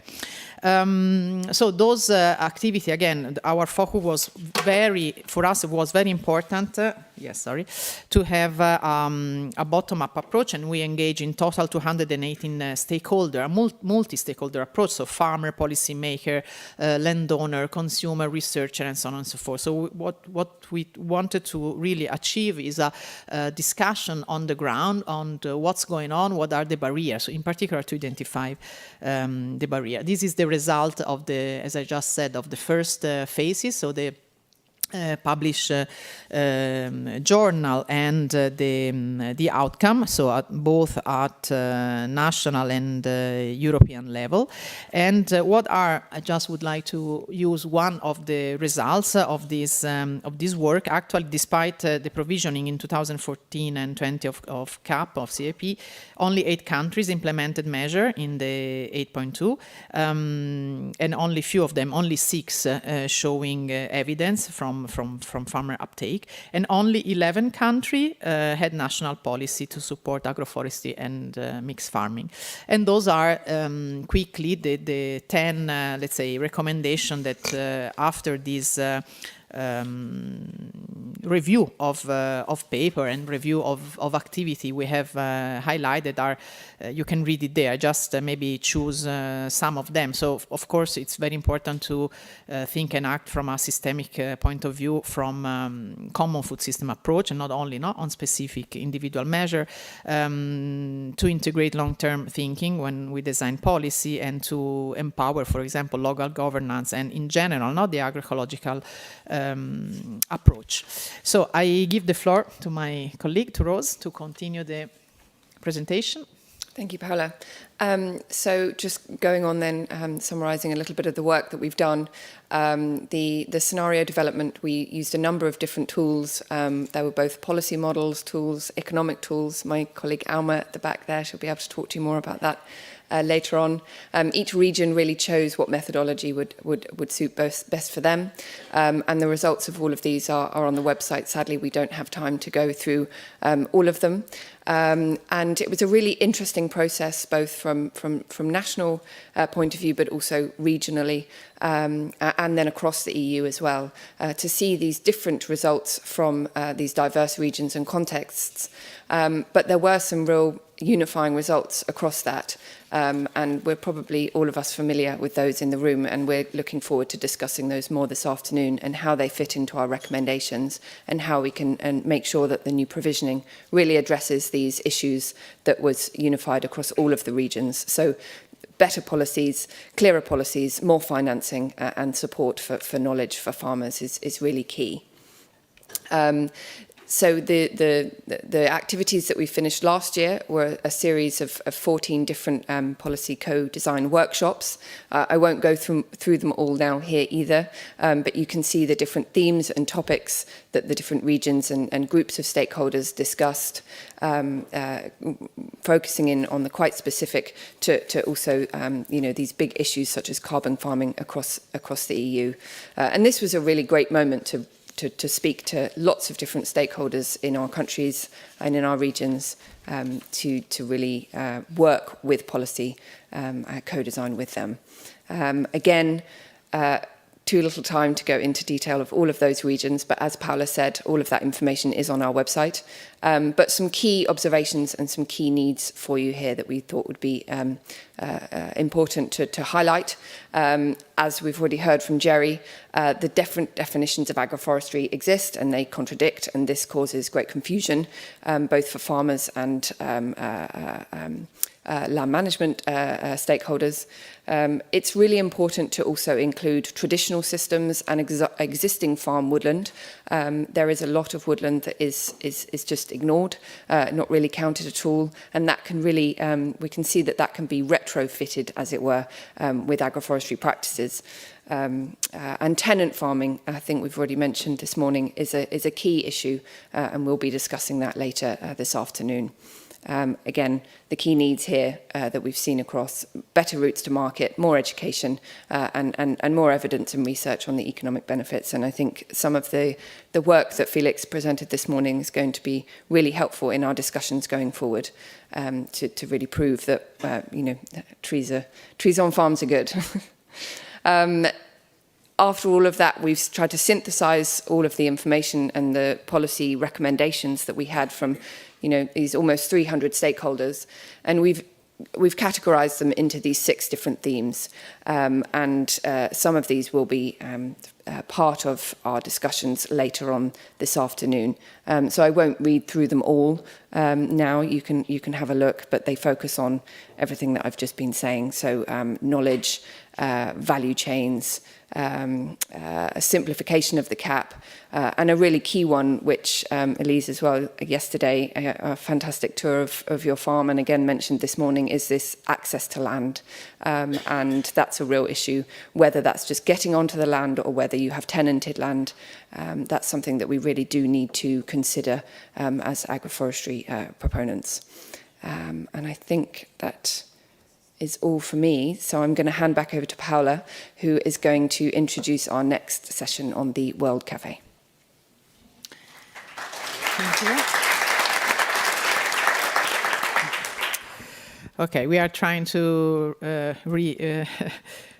let's say, gain some times for the proper, to allocate the proper time we have planned for the World Cafe. That is really the reason why we ask you to came here in presence.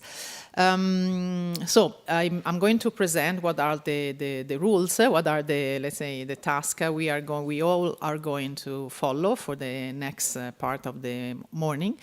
Again, we wanted to use the World Cafe after this presentation of all the experts and all the partner of the project, because to give like a common background of knowledge, where we are at the moment at European level. So in order to have a similar vision. And now is the time to really discuss and gather as much as possible information, so share and dialogue together. So it's the time to express your point of view, to support the implementation of agroforestry, and this work will feed what we have also to achieve as a last deliverable of the project, that is the white paper. So we, Agroecology Europe is in charge, together with all the partner of the Work Package 6 and also the other partner, to write a position paper, so to write suggestions to the commissions how to support agroforestry and mixed farming, that again can be how to remove obstacles, still very specific policy measure. And how it works, like all the other, let's say, Work Cafe that maybe you already, let's say, got the chance to participate, we have booked 4 breakout rooms. So outside this big aula, there are 4 breakout rooms. Each of them can gather maximum 30 people, but more or less we are there. Inside the room there are 5 tables, and each table will show one of the topic to be discussed that I'm going to present in a minute. And in each round table discussion will last 20 minutes. In each table there is facilitator that will help the group to give a equilibrium speech of all the panelists, of all the people, and also to gather the information to harvest and summarize the topic discussion. We will do 3, so each of us will be able to do 3 table round. So among 5 you will select 3 topics that you are more interested with, and at the end we will gather the result in a plenary just after the lunch. Okay, so it will be a very participatory approach. What are the table topics? Yes. Okay. So there was also given to you a printed list, and when there was the registration. So there are those are policy that we would like to how can I say? Those are points that we would like to develop policy to support. No? So, for example, the first one is to improve and condense many definitions, statistics, and tools that have been used, no? In order to create maybe not a unique definition, but for sure something that do not create any misunderstanding or occasion to create problems and obstacles in the development, as well as statistical tools to really proper gather a clear picture and a clear information. The second topic is about develop training resource, improve education, and also, of course, research funds or access to research in order to spread and to foster what are the best practice in agroforestry and mixed farming. The third topic is about increase and streamline fundings and economic incentive within and outside the CAP. So the CAP, of course, is the European main resource to influence agriculture, but of course there are also other tools. The fourth is to improve policy coherence across interconnected policy objectives and strategies at the Euro level. We can think about the soil mission, the biodiversity strategies, and so on and so forth, the carbon farm. So there are many topics and big policy strategies that the Commission and Parliament have developed, and we need to find a red line that interconnect them. And the fifth is to develop diverse value chain on agroforestry and mixed farming products to increase also their visibility and their access. For example, the example that Elise did yesterday in the field trip and today, that it's very difficult to find local agroforestry products, to access to local consumer.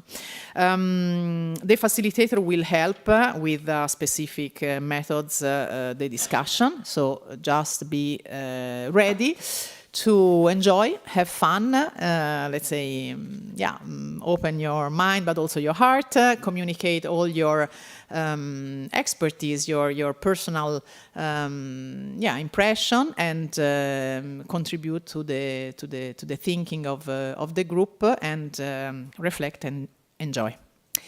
Thank you very much. So we are now, I give the floor to, okay, so now we conclude this first plenary session.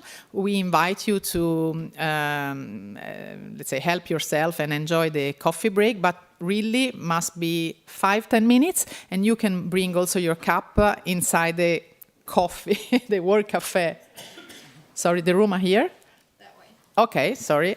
So take some fruit, some coffee, some snacks, and you can also bring it inside the... excuse me, sorry. Okay, so I was not informed. So we can't bring the food inside the breakout rooms. So be short in the coffee break, excuse me. Thank you very much. We will inform you.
Vabbè, lasciamo perdere, mettiamo di sì, questo tempo. Andiamo al Anyways, I'm a bit cold.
Climate change awareness is growing across the world, but we have yet to address a core challenge: land use.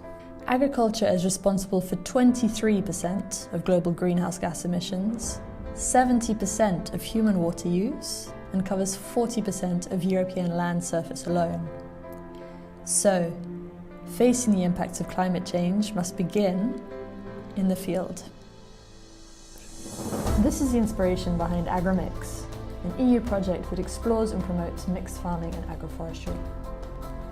These land use systems integrate trees with crops and/or animals on the same land area, increasing production whilst creating biodiverse landscapes that store carbon, regenerate soil, and improve animal welfare. We explore these systems through 12 real-life cases, focusing on 4 key landscapes. We develop tools for farmers to transition to more resilient land use. Diversifying production stabilises farmers' income and generates employment opportunities in rural areas. Applying these traditional approaches preserves cultural and natural legacies. We provide recommendations to decision makers, promoting the transition towards resilient land use. Discover how we can transform landscapes together.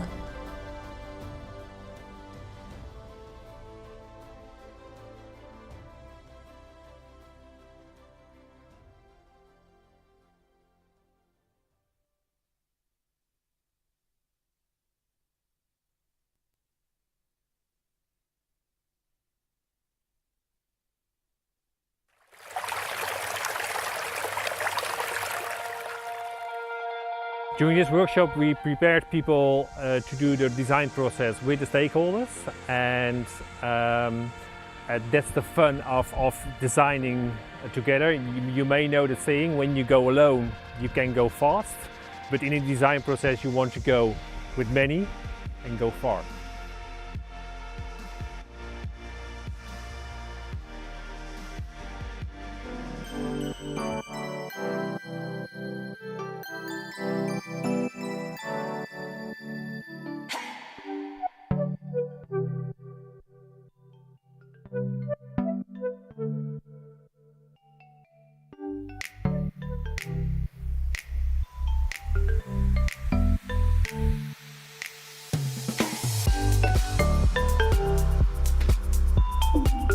One of the main things that I expect is to exchange with other pilots, because they are so unique and diverse that even though they do not have the same production as we do, they always have ideas, and we think about expanding our horizons when we exchange with them.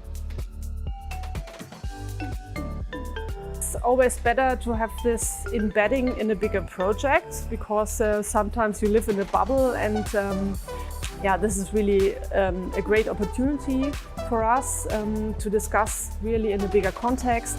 Also, the political side is very interesting, because we have here a different agricultural policy in Switzerland, and this is very interesting to get to know how things in the European Union are done. What I like is change, and in the end, change is done by people, not by plans or whatever, but people in institutions, people, farmers. And you might need technology, you might need institutions or whatever kind of change, but it's done by people. And that's what I think is lovely to bring into AGROMIX, is to support teams, to find people and to let people move towards that change.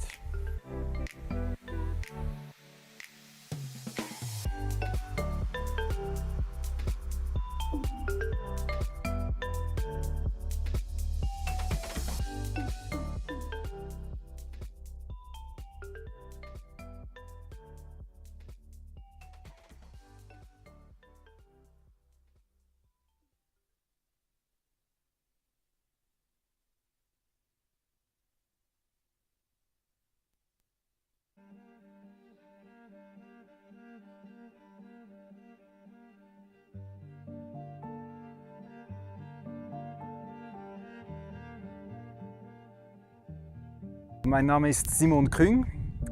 Ich komme aus dem Kanton Luzern, das ist mitten in der Schweiz.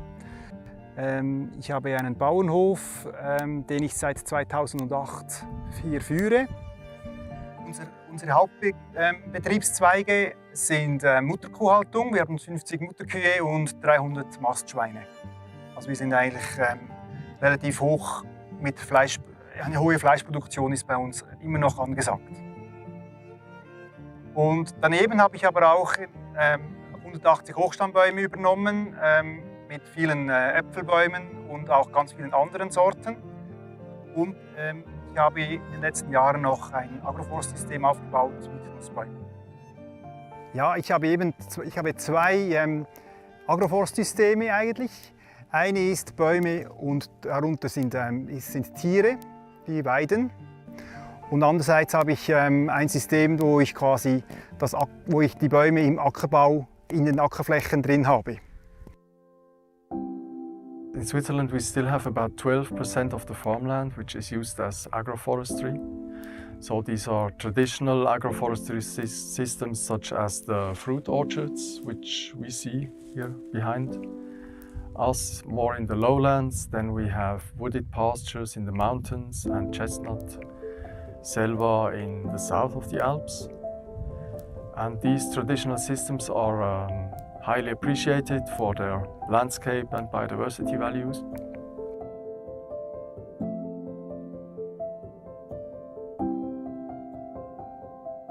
Und da ich auch produzieren möchte, ist einfach ganz wichtig, dass alle diese Punkte, wie kann man ernten, wie kann man das Produkt auch verkaufen, kann ich die Investitionen bezahlen, all diese Punkte muss man vorher klären. Und es braucht dann ein bisschen wie ein Schritt oder ein bisschen Mut, das dann auch umzusetzen und in eine leere Ackerfläche, in eine schöne ebene Ackerfläche da Bäume hineinzustellen, braucht ein bisschen Überwindung. Aber irgendwie macht es dann auch sehr Freude, wenn man dann sieht, wie sich das entwickelt und auch die Vielfalt zunimmt.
L'uomo senz'altro danneggia la natura, però la conserva anche. Sono Nanni Carazzo, con la mia famiglia gestisco questa azienda inserita nel massiccio del Monteferru, siamo a Santo Lussurgiu. Abbiamo questa azienda ereditata da mio padre, l'azienda comprende circa 120 ettari, di cui la maggior parte sono boschi. Poi abbiamo una ventina di ettari che coltiviamo per il foraggio. In Sardinia, the area that is occupied by agroforestry system is still uncertain. So there are several estimates. Let's say it can range from less than 1 million hectares to 1.5 million hectares, more or less, or even more. Some estimates are saying even 2 million hectares in Sardinia. At the beginning, the island was really a forest. And since there was a start of very important pastoral activity, especially based on dairy sheep, the owners started to cut the trees. So there was a thinning, let's say, there was a tree thinning, and in this way the landscape was transformed from a woodland to really a silvopastoral system, so where there is this strong combination between grassland, grazing animals and trees. Purtroppo siamo rimasti pochissimi a gestire in questo modo queste aziende agro-silvopastorali, perché la maggior parte pensano che sia più remunerativo operare in collina o in pianura. Però facendo così abbiamo abbandonato completamente le montagne e i risultati si sono visti nel luglio dell'anno scorso, che è stato il disastroso incendio.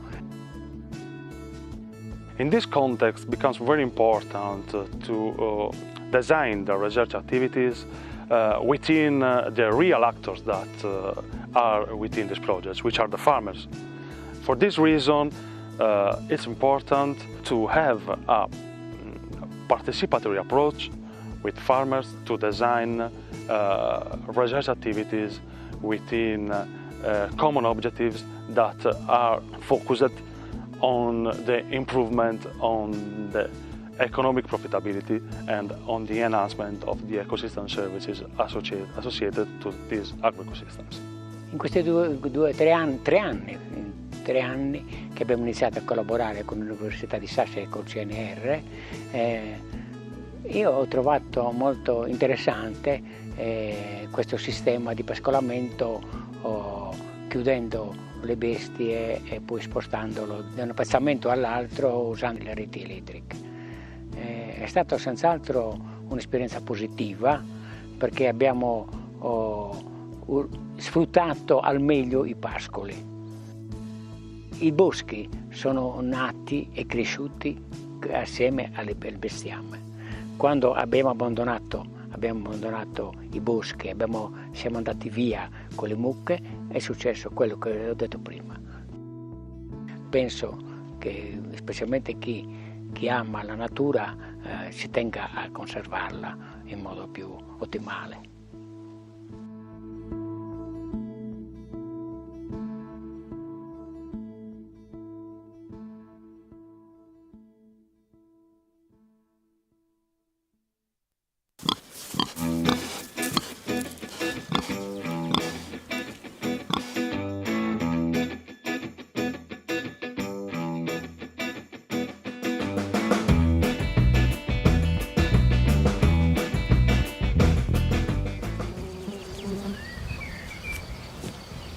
On est aujourd'hui sur la ferme de Karl Schird, The Blue Pig Farm, qui est située dans le Maine-et-Loire, donc au nord d'Angers, dans l'ouest de la France. Et on est sur une ferme naisseur-engraisseur de porcs, donc avec 45 truies et environ une production de 600 porcs par an. We also grow a variety of crops, cereal crops principally, oats, barley, triticale, but we also grow fodder beet for our sows. And we are experimenting with a diversity of forage crops in the cadre of the AGROMIX European project. Donc pour parler un peu plus de l'histoire de l'agroforesterie en France, on va dire que la forme la plus répandue d'agroforesterie, c'est le bocage. On se trouve ici au milieu en fait de 2 haies bocagères. Donc, ce qu'on définit comme le bocage, c'est des haies d'arbres ou d'arbustes qui servaient de bois de chauffage ou de bois d'œuvre et qui ont en fait complètement segmenté, structuré les parcelles et les fermes françaises et qui ont vraiment participé à la construction du paysage français, notamment au début du XXe siècle.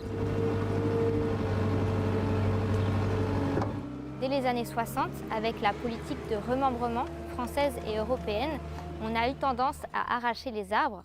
En réalité, il y a 750 000 km linéaires de haies qui ont été arrachés. Parce qu'en fait, l'objectif de ce plan de remembrement était de mettre en place des parcelles très larges qui pouvaient être donc mécanisées et donc augmenter la productivité de l'agriculture française. Mais de nos jours, le plan d'orientation agricole a quand même bien changé. On ne considère plus l'arbre comme un obstacle, comme une contrainte, mais on a cerné tous ses avantages, tant d'un point de vue écologique, de conservation de la biodiversité ou encore économique. Et donc la politique a plutôt impulsé l'idée de remettre des arbres dans les cultures. La mise en place du pâturage a été mis en place sur la ferme de Karl Schird dans le but d'autonomie. La ferme fonctionne avec la partie naissage, donc des truies. Les truies mettent bas en plein air dans un système de cabane, puis les porcs font la phase de post-sevrage en plein air avant de rentrer en bâtiment pour la phase de finition. Et c'est sur cette phase de finition que se concentrent nos travaux de recherche avec la mise au pâturage de ces porcs en finition avec un accès du bâtiment vers une parcelle en agroforesterie. We've put in half the farm down to agroforestry, and we're not necessarily finished, with a mix of local trees and the soil type. So we have oak, chestnut, birch, cherry, and latterly we've planted mulberry trees, which we understand are very good for fattening pigs with.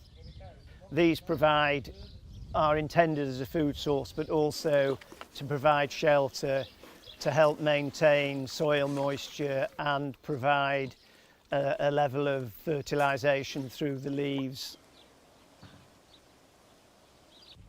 If you pick the right varieties that correspond to the livestock you have, in my case pigs, the acorns and chestnuts and mulberries that the trees produce are a good source of diversification in their diet and obviously have a benefit in the nutritive value of the meat.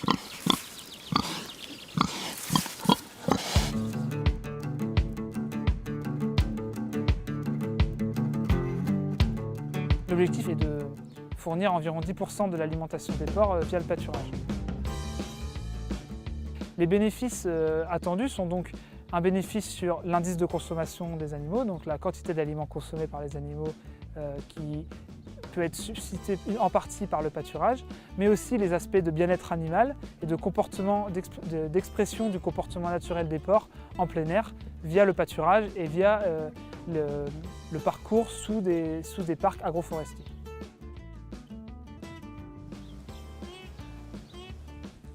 We're experimenting with forage mixes which include clovers, lucerne, chicory and plantain, with a hope of improving the animal welfare and the nutritive quality of the meat, and at the same time making economies in the concentrate feed bill, and shelter obviously for the pigs that are being fattened in between the trees.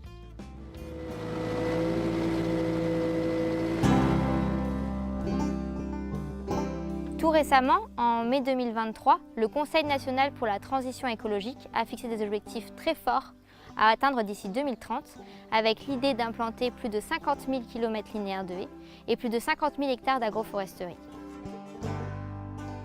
Depuis, au ministère, donc là c'est très récent puisqu'on est aujourd'hui en juin 2023, est en discussion la constitution d'un pacte en faveur de la haie.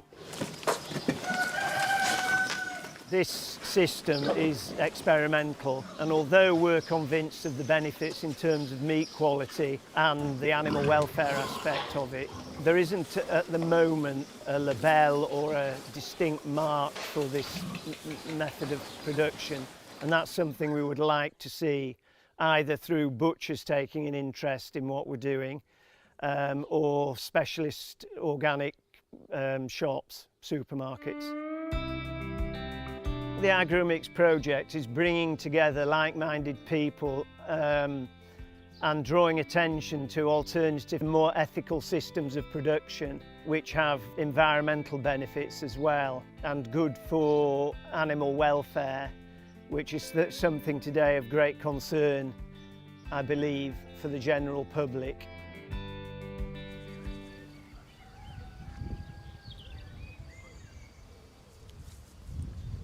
I think the best advice for anyone who's interested in doing something similar is to come and talk to us.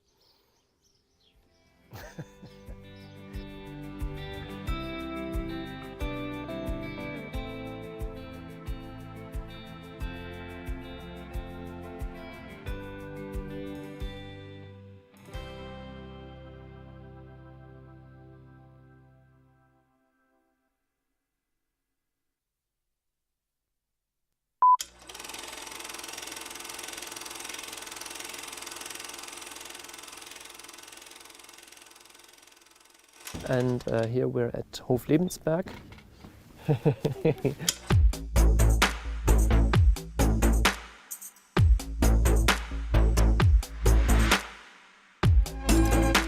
My name is Jörg Böhmer. I work for IFAS and we are part of the AGROMIX consortium. We're coordinating quite some different activities in Germany. Amongst these is also in work package 6 regarding the policy rules and the circumstances for agroforestry. And today we're on an excursion on 3 farms in Rhineland-Palatinate in the federal state where we're working. And these are 3 pioneer farms for agroforestry here in the region, doing very different approaches in agroforestry. Mein Name ist Axel Schönbeck. Ich wohne auf dem Ingweider Hof bei Reipoltskirchen. Das ist in Rheinland-Pfalz, ganz in der Nähe von Kaiserslautern. Ich betreibe seit 30 Jahren, 40 Jahren Landwirtschaft jetzt mittlerweile. Ganz genau, und die hat sich derzeit sehr stark gewandelt und verändert. Also wir haben mit Agroforstsystemen gestartet, in dem Fall konkret mit Kurzumtriebsplantagen, um den Wärmebedarf für unsere 4000 Quadratmeter Wohnfläche zu decken. Daraus hat sich dann entwickelt, dass man sehr gut mit solchen Agrarforstsystemen auch noch Umweltleistungen erbringen kann. In unserem Fall haben wir ganz speziell einen Retentionsraum begründet, ein Überlaufbecken, der gleichzeitig landwirtschaftlich genutzt werden kann und noch zusätzlich eine Ausgleichsmaßnahme für ein Bauwerk darstellt. I'm Janine Rabe. We're here at the Hoflebensberg. We're working with regenerative agroforestry and in total also with different methods of regenerative agriculture. And we are here since 3 years. In the first winter we planted 30,000 trees and shrubs.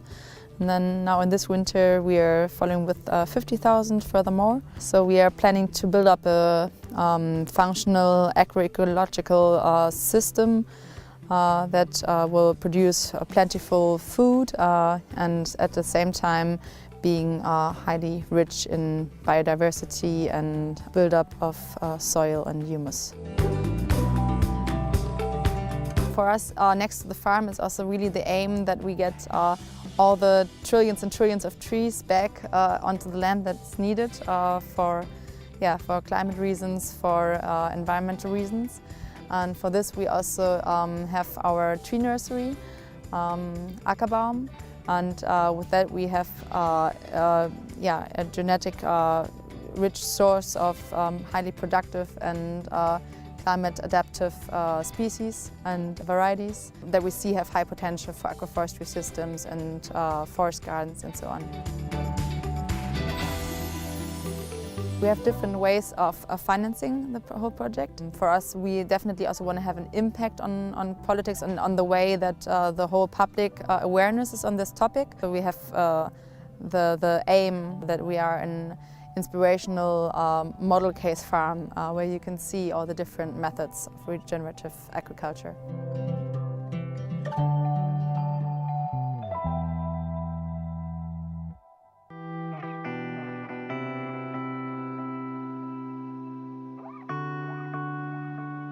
Ich bin Hans Pfeffer von der Bannmühle in Odernheim. Das ist ein Biolandbetrieb seit 30 Jahren. Wir haben so 70, 80 Hektar.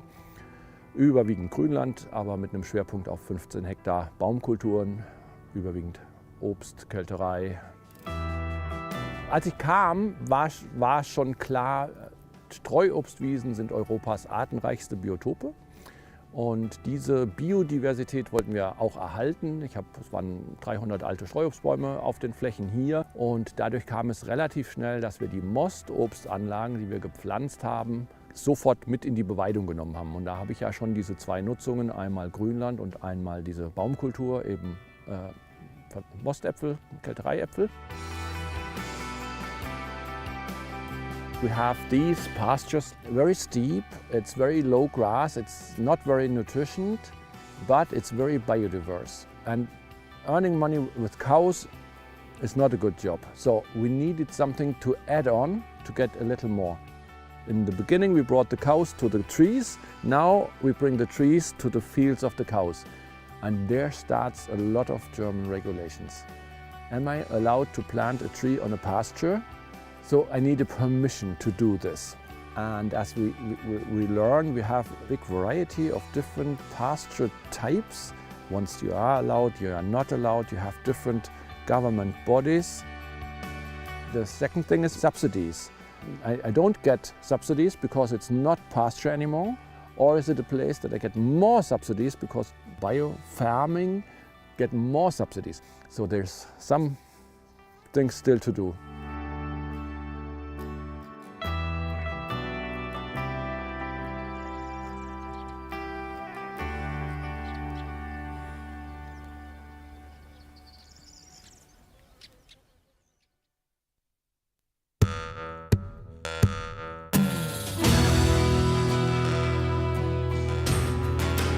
I believe that farmers do an important job in the landscape producing our food, and we want them to produce it sustainably. They're doing a lot of things that we call today ecosystem services. So if they're doing these services, they're planting these trees, they're planting up wildflower meadows, shouldn't they be rewarded for this? There is a dire need to increase timber production in the UK. There is also a need to maintain food productivity. Particularly environmentally sustainable way of doing this is through agroforestry. So I believe agroforestry has a big part to play in woodland creation in the UK. We want to combat climate change and plant more trees in the farming landscape, but we also want to grow enough food. And to do this, we need properly designed agroforestry systems. Today was an interesting approach. England has a very high concentration of land ownership. So we wanted to bring in different organisations that have quite a lot of influence in land decisions in England. So we came together, we discussed different options and tried to have a participatory discussion around what might be the possible policy solutions to help us get some trees in the ground.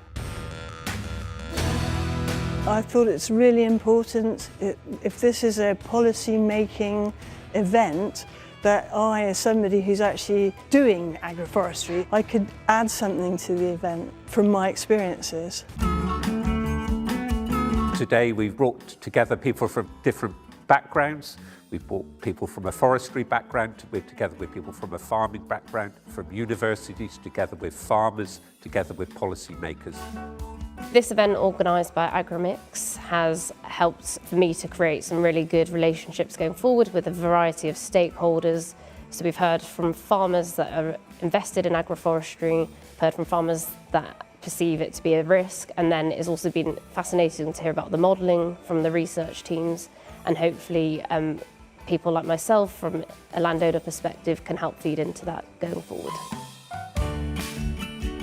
I'm here at this event because I want to input from farmers in the field. There's a range of perspectives here today, so we've been great to have some farmers in the room, and then we've got people from organisations like my own and also one or two private sector organisations. Some partners have expertise in modelling, such as here at Cranfield University. Organic Research Centre is particularly strong in participative and organic methods, so it's bringing those different skills together. I'm encouraged to see how open-minded they all are and very interested to find out the farmer's point of view.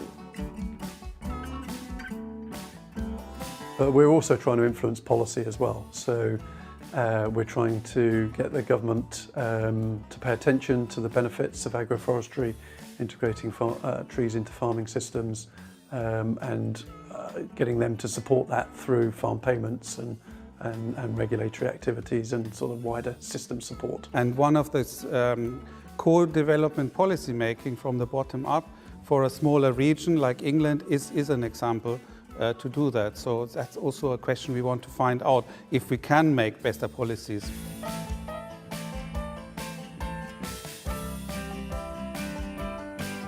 There are a lot of farmers who cannot yet see how good agroforestry can actually be and how you can use it and still actually farm your land and still make a profit.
is growing across the world, but we have yet to address a core challenge: land use. Agriculture is responsible for 23% of global greenhouse gas emissions, 70% of human water use, and covers 40% of European land surface alone. So, facing the impacts of climate change must begin in the field. This is the inspiration behind AGROMIX, an EU project that explores and promotes mixed farming and agroforestry. These land use systems integrate trees with crops and/or animals on the same land area, increasing production whilst creating biodiverse landscapes that store carbon, regenerate soil, and improve animal welfare. We explore these systems through 12 real-life cases, focusing on 4 key landscapes. We develop tools for farmers to transition to more resilient land use. Diversifying production stabilises farmers' income and generates employment opportunities in rural areas.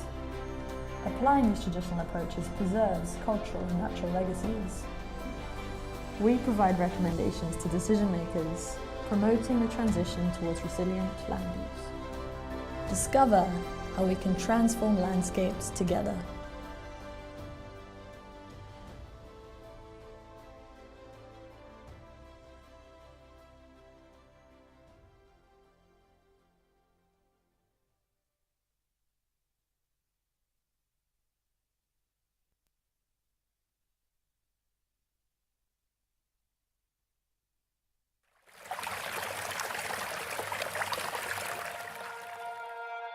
During this workshop we prepared people to do the design process with the stakeholders, and that's the fun of designing together.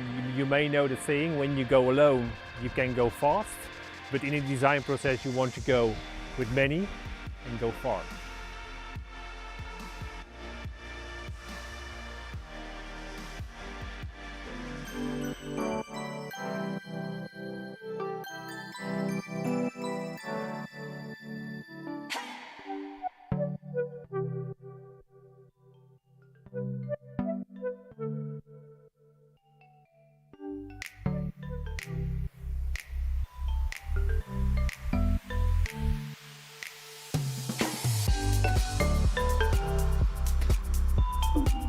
One of the main things that I expect is to exchange with other pilots, because they are so unique and diverse that even though they do not have the same production as we do, they always have ideas, and we think about expanding our horizons when we exchange with them.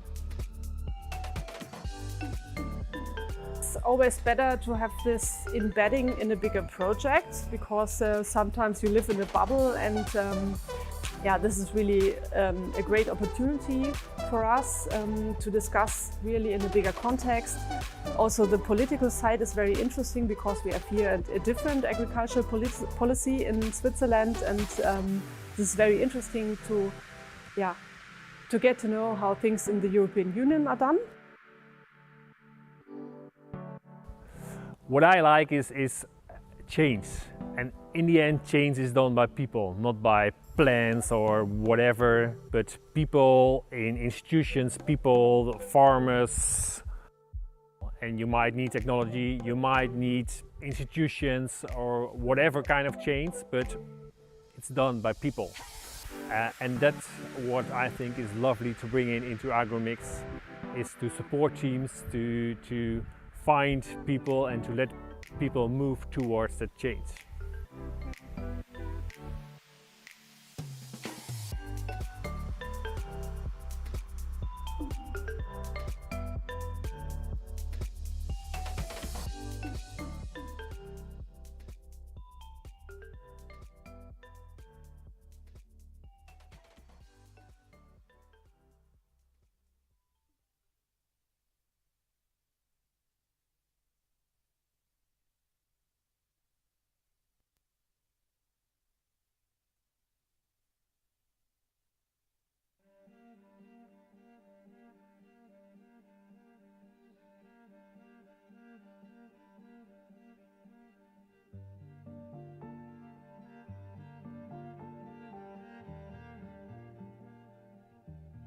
Mein Name ist Simon Küng. Ich komme aus dem Kanton Luzern, das ist mitten in der Schweiz. Ich habe einen Bauernhof, den ich seit 2008 hier führe. Unsere Hauptbetriebszweige sind Mutterkuhhaltung. Wir haben 50 Mutterkühe und 300 Mastschweine. Also wir sind eigentlich relativ hoch mit Fleisch. Eine hohe Fleischproduktion ist bei uns immer noch angesagt. Und daneben habe ich aber auch 180 Hochstammbäume übernommen, mit vielen Äpfelbäumen und auch ganz vielen anderen Sorten. Und ich habe in den letzten Jahren noch ein Agroforstsystem aufgebaut mit Nussbäumen. Ja, ich habe zwei Agroforstsysteme eigentlich. Eine ist Bäume und darunter sind Tiere, die weiden. Und andererseits habe ich ein System, wo ich die Bäume im Ackerbau in den Ackerflächen drin habe. In Switzerland we still have about 12% of the farmland which is used as agroforestry. So these are traditional agroforestry systems such as the fruit orchards which we see here behind us, more in the lowlands. Then we have wooded pastures in the mountains and chestnut selva in the south of the Alps. And these traditional systems are highly appreciated for their landscape and biodiversity values.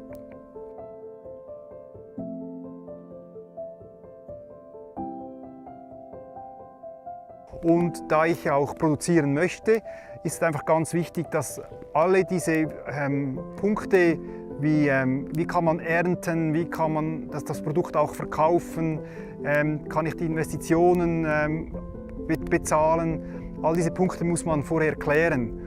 Und es braucht dann ein bisschen wie ein Schritt oder ein bisschen Mut, das dann auch umzusetzen und in eine leere Ackerfläche, in eine schöne ebene Ackerfläche da Bäume hineinzustellen, braucht ein bisschen Überwindung. Aber irgendwie macht es dann auch sehr Freude, wenn man dann sieht, wie sich das entwickelt und auch die Vielfalt zunimmt.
L'uomo senz'altro danneggia la natura, però la conserva anche.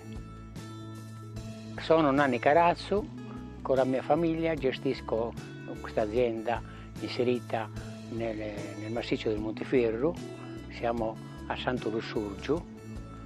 Abbiamo questa azienda ereditata da mio padre, l'azienda comprende circa 120 ettari, di cui la maggior parte sono boschi.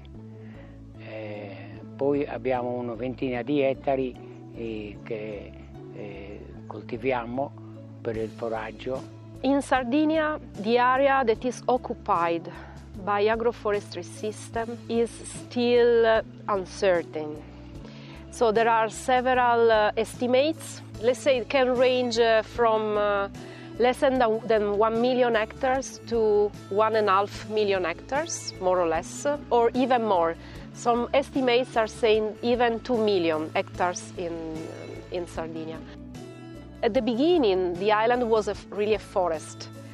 And since there was a start of very important pastoral activity, especially based on dairy sheep, the owners started to cut the trees. So there was a thinning, let's say. There was a tree thinning, And in this way, the landscape was transformed from a woodland to really a silvopastoral system. So where there is this strong combination between grassland, grazing animals and trees. Purtroppo siamo rimasti pochissimi a gestire in questo modo queste aziende agro-silvopastorali, perché la maggior parte pensano che sia più remunerativo operare in collina o in pianura. Però facendo così abbiamo abbandonato completamente le montagne e i risultati si sono visti nel luglio dell'anno scorso, che è stato il disastroso incendio. In this context, it becomes very important to design the research activities within the real actors that are within these projects, which are the farmers. For this reason, it's important to have a participatory approach with farmers to design research activities within common objectives that are focused on the improvement on the economic profitability and on the enhancement of the ecosystem services associated to these agroecosystems. In questi tre anni che abbiamo iniziato a collaborare con l'Università di Sassari e col CNR, io ho trovato molto interessante questo sistema di pascolamento, chiudendo le bestie e poi spostandolo da un pezzamento all'altro usando le reti elettriche. È stata senz'altro un'esperienza positiva perché abbiamo sfruttato al meglio i pascoli. I boschi sono nati e cresciuti assieme al bestiame. Quando abbiamo abbandonato i boschi, siamo andati via con le mucche, è successo quello che ho detto prima. Penso che specialmente chi ama la natura si tenga a conservarla in modo più ottimale.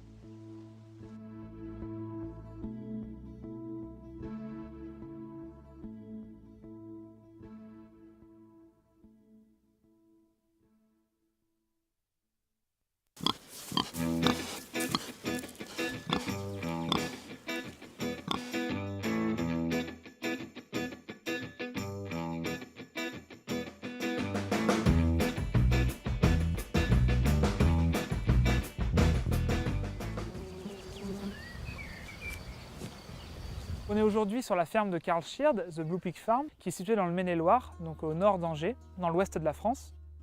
Et on est sur une ferme naisseur-engraisseur de porcs, donc avec 45 truies et environ une production de 600 porcs par an. We also grow a variety of crops, cereal crops principally, oats, barley, triticale, but we also grow fodder beet for our sows. And we are experimenting with a diversity of forage crops in the cadre of the AGROMIX European project. Donc pour parler un peu plus de l'histoire de l'agroforesterie en France, on va dire que la forme la plus répandue d'agroforesterie, c'est le bocage. On se trouve ici au milieu en fait de 2 haies bocagères. Donc, ce qu'on définit comme le bocage, c'est des haies d'arbres ou d'arbustes qui servaient de bois de chauffage ou de bois d'œuvre et qui ont en fait complètement segmenté, structuré les parcelles et les fermes françaises et qui ont vraiment participé à la construction du paysage français, notamment au début du XXe siècle. Dès les années 60, avec la politique de remembrement française et européenne, on a eu tendance à arracher les arbres. En réalité, il y a 750 000 km linéaires de haies qui ont été arrachés. Parce qu'en fait, l'objectif de ce plan de remembrement était de mettre en place des parcelles très larges qui pouvaient être donc mécanisées et donc augmenter la productivité de l'agriculture française. Mais de nos jours, le plan d'orientation agricole a quand même bien changé. On ne considère plus l'arbre comme un obstacle, comme une contrainte, mais on a cerné tous ses avantages, tant d'un point de vue écologique, de conservation de la biodiversité ou encore économique. Et donc la politique a plutôt impulsé l'idée de remettre des arbres dans les cultures. La mise en place du pâturage a été mise en place sur la ferme de Karl Schird dans le but d'autonomie. La ferme fonctionne avec la partie naissage, donc des truies. Les truies mettent bas en plein air dans un système de cabane, puis les porcs font la phase de post-sevrage en plein air avant de rentrer en bâtiment pour la phase de finition. Et c'est sur cette phase de finition que se concentrent nos travaux de recherche avec la mise au pâturage de ces porcs en finition avec un accès du bâtiment vers une parcelle en agroforesterie.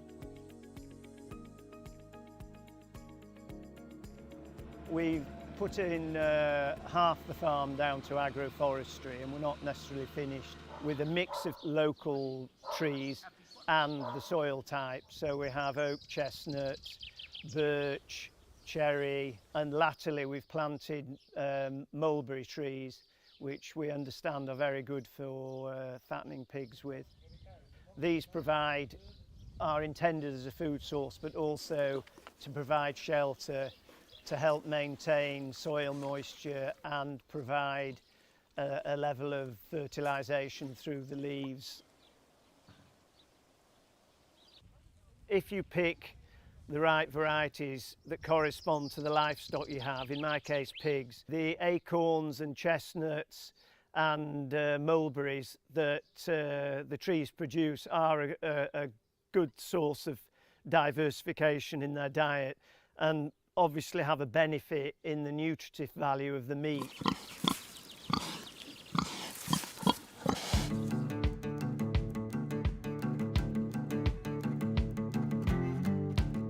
L'objectif est de fournir environ 10% de l'alimentation des porcs via le pâturage. Les bénéfices attendus sont donc un bénéfice sur l'indice de consommation des animaux, donc la quantité d'aliments consommés par les animaux qui peut être suscité en partie par le pâturage, mais aussi les aspects de bien-être animal et de comportement, d'expression du comportement naturel des porcs en plein air via le pâturage et via le parcours sous des parcs agroforestiers.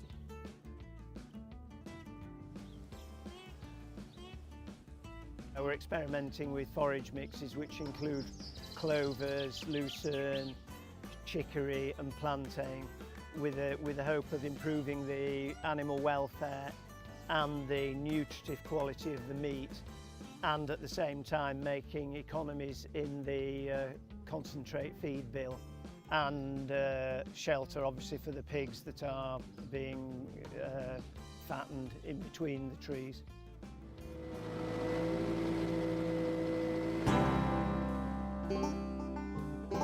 Tout récemment, en mai 2023, le Conseil national pour la transition écologique a fixé des objectifs très forts à atteindre d'ici 2030, avec l'idée d'implanter plus de 50 000 km linéaires de haies et plus de 50 000 hectares d'agroforesterie. Depuis, au ministère, donc là c'est très récent puisqu'on est aujourd'hui en juin 2023, est en discussion la constitution d'un pacte en faveur de la haie. This system is experimental, and although we're convinced of the benefits in terms of meat quality and the animal welfare aspect of it, there isn't at the moment a label or a distinct mark for this method of production, and that's something we would like to see either through butchers taking an interest in what we're doing or specialist organic shops, supermarkets.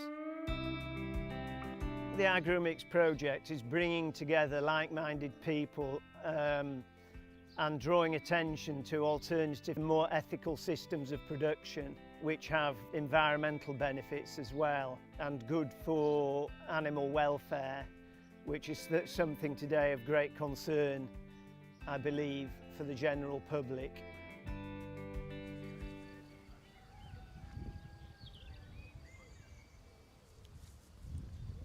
I think the best advice for anyone who's interested in doing something similar is to come and talk to us.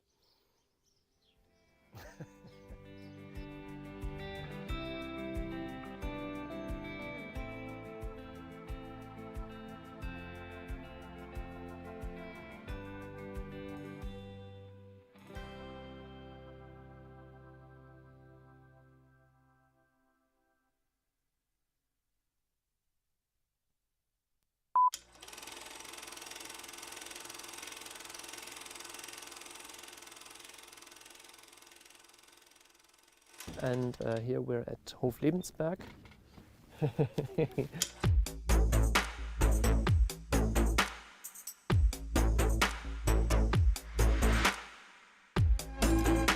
My name is Jörg Böhmer. I work for IFAS and we are part of the AGROMIX consortium. We're coordinating quite some different activities in Germany. Amongst these is also in work package 6 regarding the policy rules and the circumstances for agroforestry. And today we're on an excursion on 3 farms in Rhineland-Palatinate in the federal state where we're working. And these are 3 pioneer farms for agroforestry here in the region, doing very different approaches in agroforestry. Mein Name ist Axel Schönbeck. Ich wohne auf dem Ingweider Hof bei Reipoldskirchen, das ist in Rheinland-Pfalz, ganz in der Nähe von Kaiserslautern. Ich betreibe seit 30 Jahren, 40 Jahren Landwirtschaft, jetzt mittlerweile. Ganz genau, und die hat sich derzeit sehr stark gewandelt und verändert. Also wir haben mit Agroforstsystemen gestartet, in dem Fall konkret mit Kurzumtriebsplantagen, um den Wärmebedarf für unsere 4000 Quadratmeter Wohnfläche zu decken.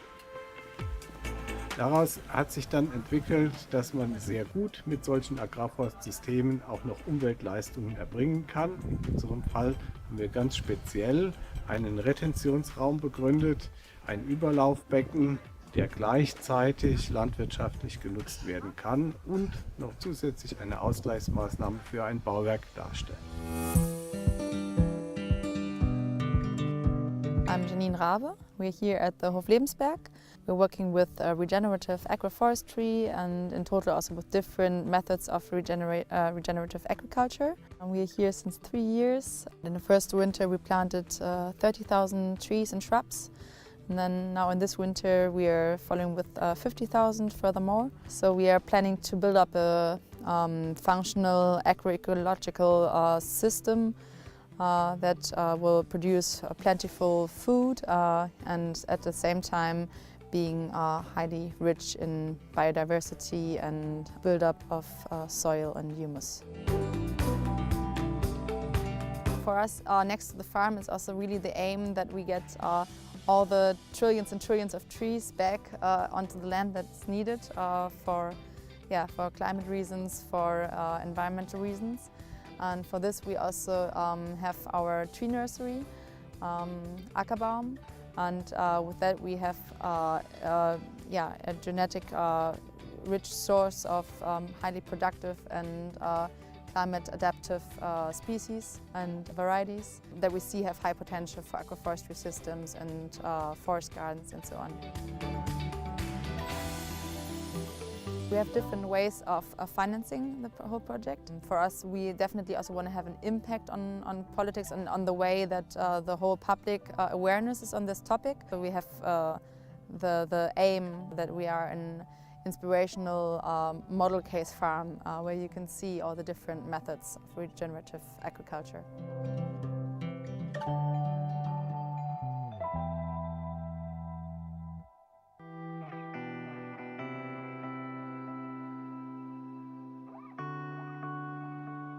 Ich bin Hans Pfeffer von der Bannmühle in Odernheim. Das ist ein Biolandbetrieb seit 30 Jahren. Wir haben so 70, 80 Hektar.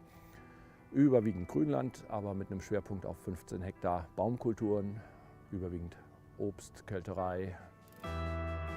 Als ich kam, war schon klar, Streuobstwiesen sind Europas artenreichste Biotope.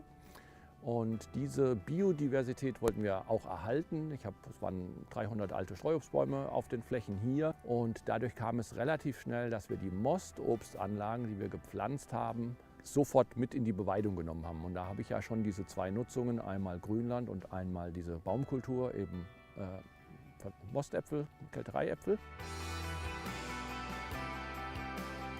We have these pastures very steep, it's very low grass, it's not very nutritious, but it's very biodiverse. And earning money with cows is not a good job. So we needed something to add on to get a little more.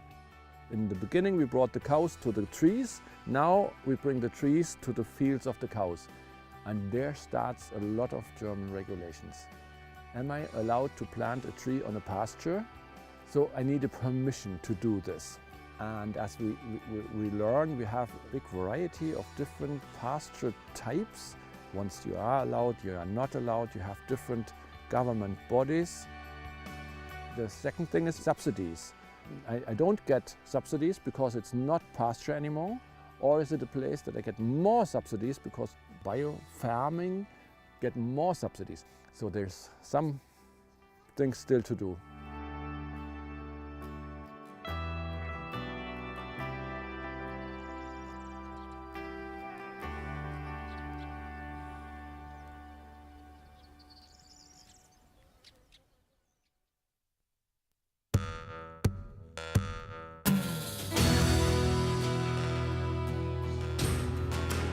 I believe that farmers do an important job in the landscape, producing our food, and we want them to produce it sustainably. They're doing a lot of things that we call today ecosystem services. So if they're doing these services, they're planting these trees, they're planting up wildflower meadows, shouldn't they be rewarded for this? There is a dire need to increase timber production in the UK. There is also a need to maintain food productivity. Particularly environmentally sustainable way of doing this is through agroforestry.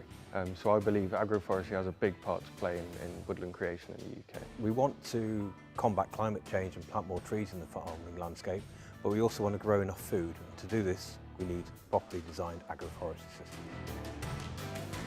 Today was an interesting approach. England has a very high concentration of land ownership. So we wanted to bring in different organisations that have quite a lot of influence in land decisions in England. So we came together, we discussed different options and tried to have a participatory discussion around what might be the possible policy solutions to help us get some trees in the ground.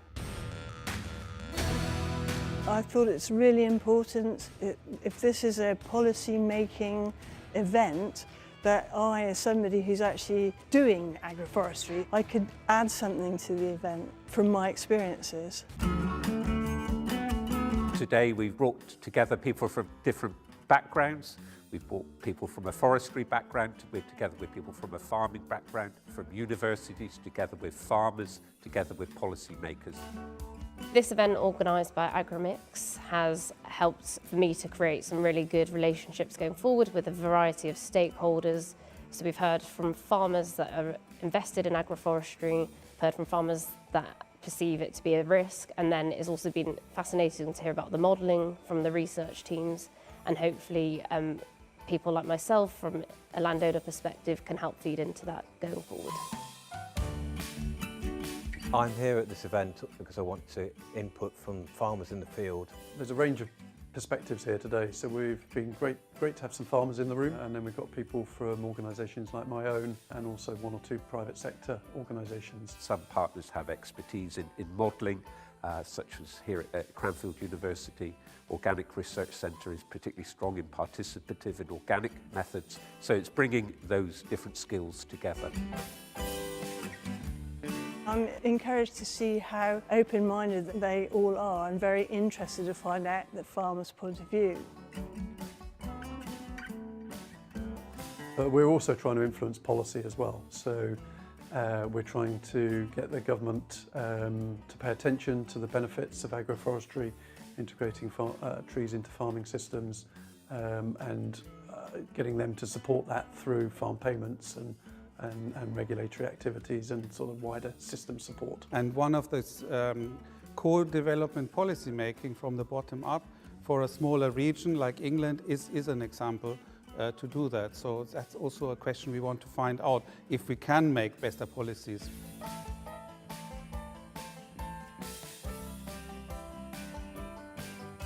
There are a lot of farmers who cannot yet see how good agroforestry can actually be and how you can use it and still actually farm your land and still make a profit.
Climate change awareness is growing across the world, but we have yet to address a core challenge: land use. Agriculture is responsible for 23% of global greenhouse gas emissions, 70% of human water use, and covers 40% of European land surface alone. So, facing the impacts of climate change must begin in the field. This is the inspiration behind AGROMIX, an EU project that explores and promotes mixed farming and agroforestry. These land use systems integrate trees with crops and/or animals on the same land area, increasing production whilst creating biodiverse landscapes that store carbon, regenerate soil, and improve animal welfare. We explore these systems through 12 real-life cases, focusing on 4 key landscapes. We develop tools for farmers to transition to more resilient land use. Diversifying production stabilises farmers' income and generates employment opportunities in rural areas. Applying these traditional approaches preserves cultural and natural legacies. We provide recommendations to decision makers, promoting the transition towards resilient land use. Discover how we can transform landscapes together.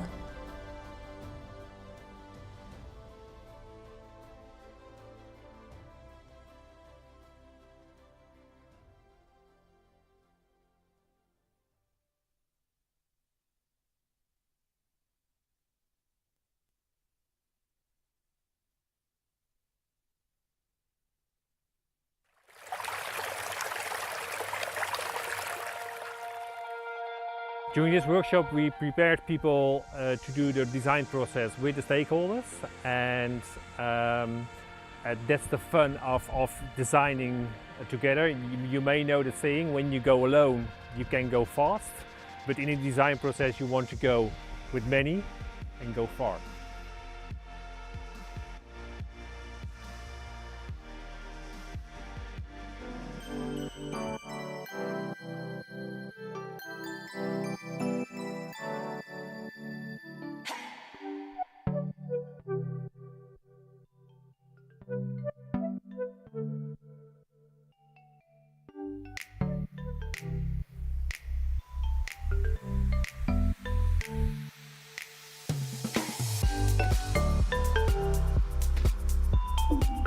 One of the main things that I expect is to exchange with other pilots, because they are so unique and diverse that even though they do not have the same production as we do, they always have ideas, and we think about expanding our horizons when we exchange with them. It's always better to have this embedding in a bigger project, because sometimes you live in a bubble, and yeah, this is really a great opportunity for us to discuss really in a bigger context. Also, the political side is very interesting, because we have here a different agricultural policy in Switzerland, and this is very interesting to get to know how things in the European Union are done. What I like is change, and in the end change is done by people, not by plans or whatever, but people in institutions, people, farmers. And you might need technology, you might need institutions or whatever kind of change, but it's done by people. And that's what I think is lovely to bring into AGROMIX, is to support teams, to find people and to let people move towards that change.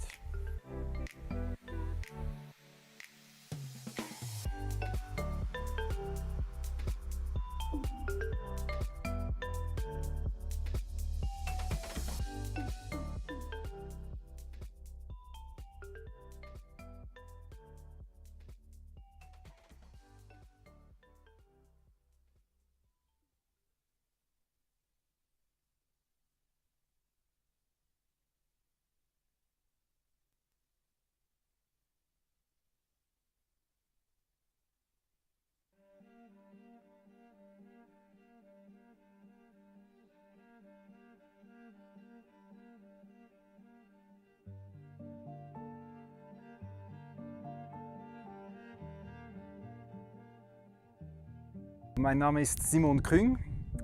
Ich komme aus dem Kanton Luzern, das ist mitten in der Schweiz. Ich habe einen Bauernhof, den ich seit 2008 hier führe. Unsere Hauptbetriebszweige sind Mutterkuhhaltung. Wir haben 50 Mutterkühe und 300 Mastschweine. Also wir sind eigentlich relativ hoch mit Fleisch. Eine hohe Fleischproduktion ist bei uns immer noch angesagt.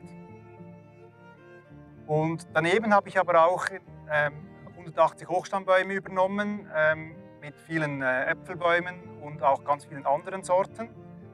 Und ich habe in den letzten Jahren noch ein Agroforstsystem aufgebaut mit Nussbäumen.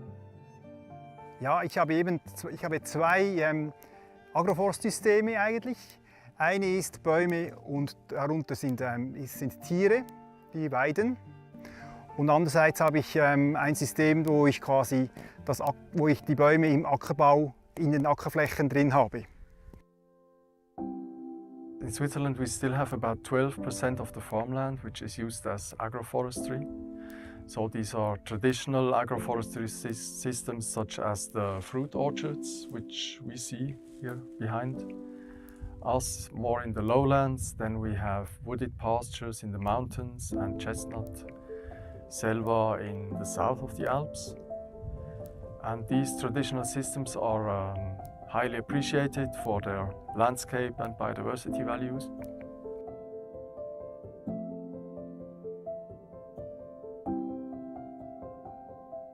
Und da ich auch produzieren möchte, ist einfach ganz wichtig, dass alle diese Punkte, wie kann man ernten, wie kann man das Produkt auch verkaufen, kann ich die Investitionen bezahlen, all diese Punkte muss man vorher klären. Und es braucht dann ein bisschen wie ein Schritt oder ein bisschen Mut, das dann auch umzusetzen und in eine leere Ackerfläche, in eine schöne ebene Ackerfläche da Bäume hineinzustellen, braucht ein bisschen Überwindung. Aber irgendwie macht es dann auch sehr Freude, wenn man dann sieht, wie sich das entwickelt und auch die Vielfalt zunimmt.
L'uomo senz'altro danneggia la natura, però la conserva anche. Sono Nanni Carazzo, con la mia famiglia gestisco questa azienda inserita nel massiccio del Monteferro, siamo a Santo Lussurgiu. Abbiamo questa azienda ereditata da mio padre, l'azienda comprende circa 120 ettari, di cui la maggior parte sono boschi. Poi abbiamo una ventina di ettari che coltiviamo per il foraggio. In Sardinia, the area that is occupied by agroforestry system is still uncertain. So there are several estimates. Let's say it can range from less than 1 million hectares to 1.5 million hectares, more or less, or even more. Some estimates are saying even 2 million hectares in Sardinia. At the beginning, the island was really a forest. And since there was a start of very important pastoral activity, especially based on dairy sheep, the owners started to cut the trees. So there was a thinning, let's say. There was a tree thinning, And in this way, the landscape was transformed from a woodland to really a silvopastoral system. So where there is this strong combination between grassland, grazing animals and trees.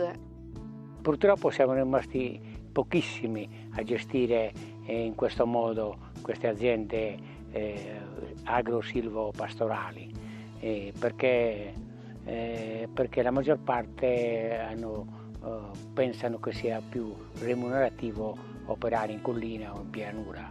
Però facendo così abbiamo abbandonato completamente le montagne e i risultati si sono visti nel luglio dell'anno scorso, che è stato il disastroso incendio.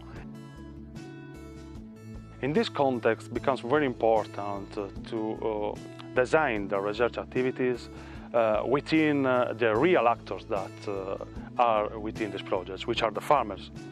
For this reason, it's important to have a participatory approach with farmers to design research activities within common objectives that are focused on the improvement on the economic profitability and on the enhancement of the ecosystem services associated to these agroecosystems.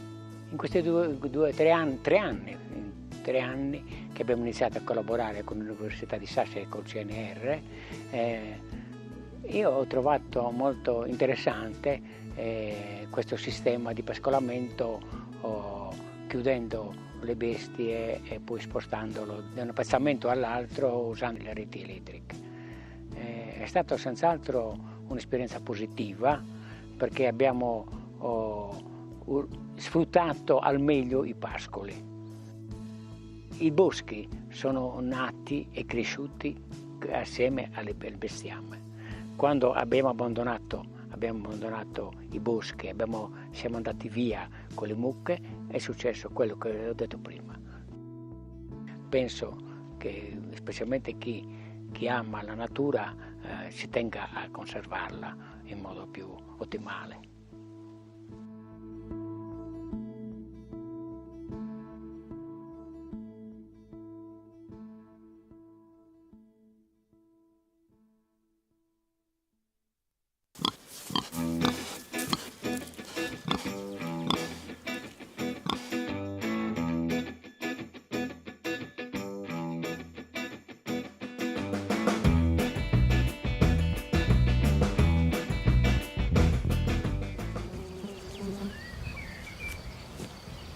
On est aujourd'hui sur la ferme de Karl Schird, The Blue Pig Farm, qui est située dans le Maine-et-Loire, donc au nord d'Angers, dans l'ouest de la France. Et on est sur une ferme naisseur-engraisseur de porcs, donc avec 45 truies et environ une production de 600 porcs par an. We also grow a variety of crops, cereal crops principally, oats, barley, triticale, but we also grow fodder beet for our sows. And we are experimenting with a diversity of forage crops in the cadre of the AGROMIX European project. Donc pour parler un peu plus de l'histoire de l'agroforesterie en France, on va dire que la forme la plus répandue d'agroforesterie, c'est le bocage. On se trouve ici au milieu en fait de 2 haies bocagères. Donc, ce qu'on définit comme le bocage, c'est des haies d'arbres ou d'arbustes qui servaient de bois de chauffage ou de bois d'œuvre et qui ont en fait complètement segmenté, structuré les parcelles et les fermes françaises et qui ont vraiment participé à la construction du paysage français, notamment au début du XXe siècle. Dès les années 60, avec la politique de remembrement française et européenne, on a eu tendance à arracher les arbres. En réalité, il y a 750 000 km² de haies qui ont été arrachées. Parce qu'en fait, l'objectif de ce plan de remembrement était de mettre en place des parcelles très larges qui pouvaient être donc mécanisées et donc augmenter la productivité de l'agriculture française. Mais de nos jours, le plan d'orientation agricole a quand même bien changé. On ne considère plus l'arbre comme un obstacle, comme une contrainte, mais on a cerné tous ses avantages, tant d'un point de vue écologique, de conservation de la biodiversité ou encore économique. Et donc la politique a plutôt impulsé l'idée de remettre des arbres dans les cultures. La mise en place du pâturage a été mise en place sur la ferme de Karl Schird dans le but d'autonomie. La ferme fonctionne avec la partie naissage, donc des truies. Les truies mettent bas en plein air dans un système de cabane, puis les porcs font la phase de post-sevrage en plein air avant de rentrer en bâtiment pour la phase de finition. Et c'est sur cette phase de finition que se concentrent nos travaux de recherche avec la mise au pâturage de ces porcs en finition avec un accès du bâtiment vers une parcelle en agroforesterie. We've put in half the farm down to agroforestry, and we're not necessarily finished, with a mix of local trees and the soil type. So we have oak, chestnut, birch, cherry, and latterly we've planted mulberry trees, which we understand are very good for fattening pigs with. These are intended as a food source, but also to provide shelter, to help maintain soil moisture and provide a level of fertilisation through the leaves. If you pick the right varieties that correspond to the livestock you have, in my case pigs, the acorns and chestnuts and mulberries that the trees produce are a good source of diversification in their diet and obviously have a benefit in the nutritive value of the meat.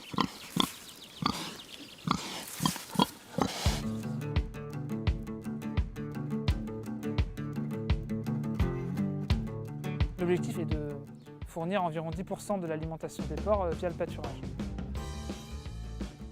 Les bénéfices attendus sont donc un bénéfice sur l'indice de consommation des animaux, donc la quantité d'aliments consommés par les animaux qui peut être suscité en partie par le pâturage, mais aussi les aspects de bien-être animal et de comportement, d'expression du comportement naturel des porcs en plein air via le pâturage et via le parcours sous des parcs agroforestiers.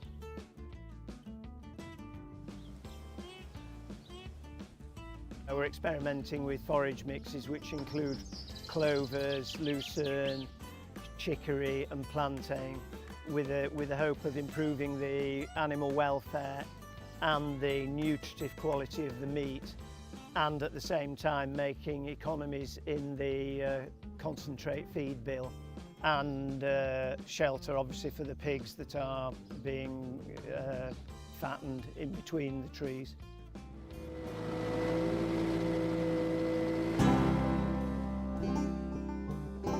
Tout récemment, en mai 2023, le Conseil national pour la transition écologique a fixé des objectifs très forts à atteindre d'ici 2030, avec l'idée d'implanter plus de 50 000 km linéaires de haies et plus de 50 000 hectares d'agroforesterie.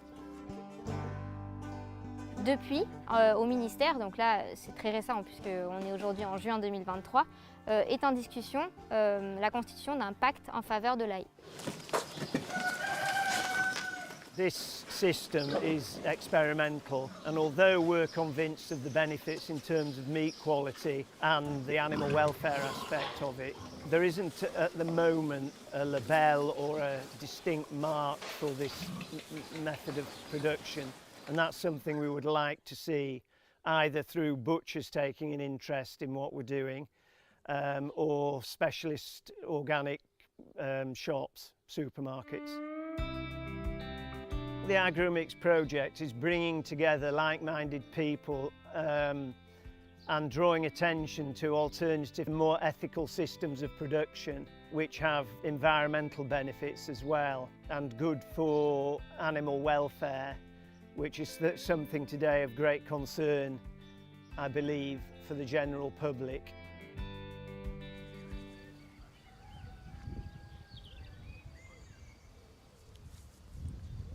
I think the best advice for anyone who's interested in doing something similar is to come and talk to us.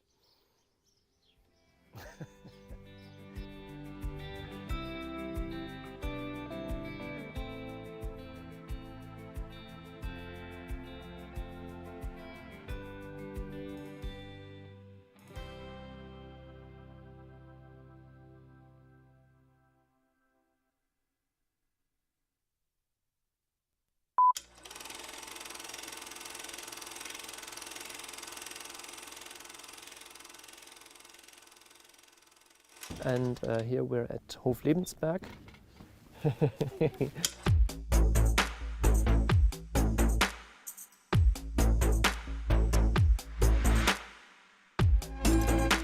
My name is Jörg Böhmer. I work for IFAS and we are part of the AGROMIX consortium. We're coordinating quite some different activities in Germany.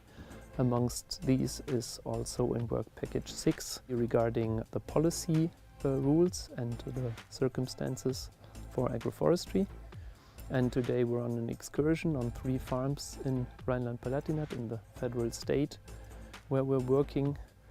And these are 3 pioneer farms for agroforestry here in the region, doing very different approaches in agroforestry. Mein Name ist Axel Schönbeck. Ich wohne auf dem Ingweider Hof bei Reipoltskirchen, das ist in Rheinland-Pfalz, ganz in der Nähe von Kaiserslautern. Ich betreibe seit 30 Jahren, 40 Jahren Landwirtschaft, jetzt mittlerweile. Ganz genau, und die hat sich derzeit sehr stark gewandelt und verändert. Also wir haben mit Agroforstsystemen gestartet, in dem Fall konkret mit Kurzumtriebsplantagen, um den Wärmebedarf für unsere 4000 Quadratmeter Wohnfläche zu decken. Daraus hat sich dann entwickelt, dass man sehr gut mit solchen Agrarforstsystemen auch noch Umweltleistungen erbringen kann. In unserem Fall haben wir ganz speziell einen Retentionsraum begründet, ein Überlaufbecken, der gleichzeitig landwirtschaftlich genutzt werden kann und noch zusätzlich eine Ausgleichsmaßnahme für ein Bauwerk darstellt. I'm Janine Rabe. We're here at the Hoflebensberg. We're working with regenerative agroforestry and in total also with different methods of regenerative agriculture. And we are here since 3 years. In the first winter we planted 30,000 trees and shrubs. And then now in this winter we are following with 50,000 furthermore. So we are planning to build up a functional agroecological system that will produce plentiful food and at the same time being highly rich in biodiversity and build-up of soil and humus. For us, next to the farm is also really the aim that we get all the trillions and trillions of trees back onto the land that's needed for climate reasons, for environmental reasons. And for this we also have our tree nursery, Ackerbaum, and with that we have a genetic rich source of highly productive and climate adaptive species and varieties that we see have high potential for agroforestry systems and forest gardens and so on.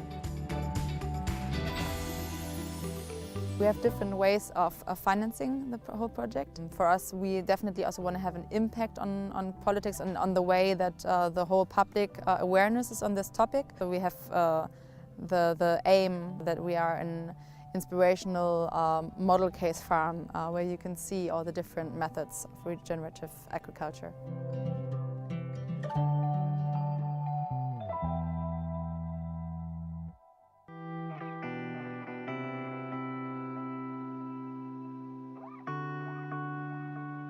Ich bin Hans Pfeffer von der Bannmühle in Odernheim. Das ist ein Biolandbetrieb seit 30 Jahren. Wir haben so 70, 80 Hektar. Überwiegend Grünland, aber mit einem Schwerpunkt auf 15 Hektar Baumkulturen, überwiegend Obst, Kälterei. Als ich kam, war schon klar, Streuobstwiesen sind Europas artenreichste Biotope. Und diese Biodiversität wollten wir auch erhalten. Es waren 300 alte Streuobstbäume auf den Flächen hier. Und dadurch kam es relativ schnell, dass wir die Mostobstanlagen, die wir gepflanzt haben, sofort mit in die Beweidung genommen haben. Und da habe ich ja schon diese 2 Nutzungen, einmal Grünland und einmal diese Baumkultur, eben Mostäpfel, Kältereiäpfel. We have these pastures, very steep, it's very low grass, it's not very nutrition, but it's very biodiverse. And earning money with cows is not a good job. So we needed something to add on to get a little more. In the beginning we brought the cows to the trees, now we bring the trees to the fields of the cows.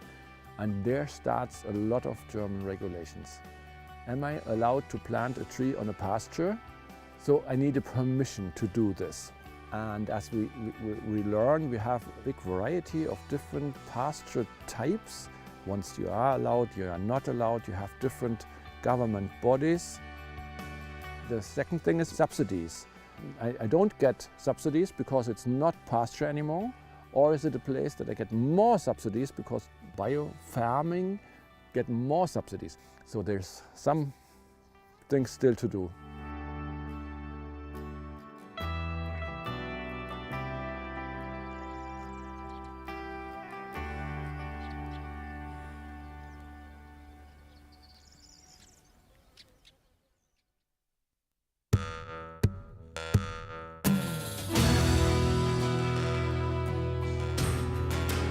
I believe that farmers do an important job in the landscape producing our food, and we want them to produce it sustainably.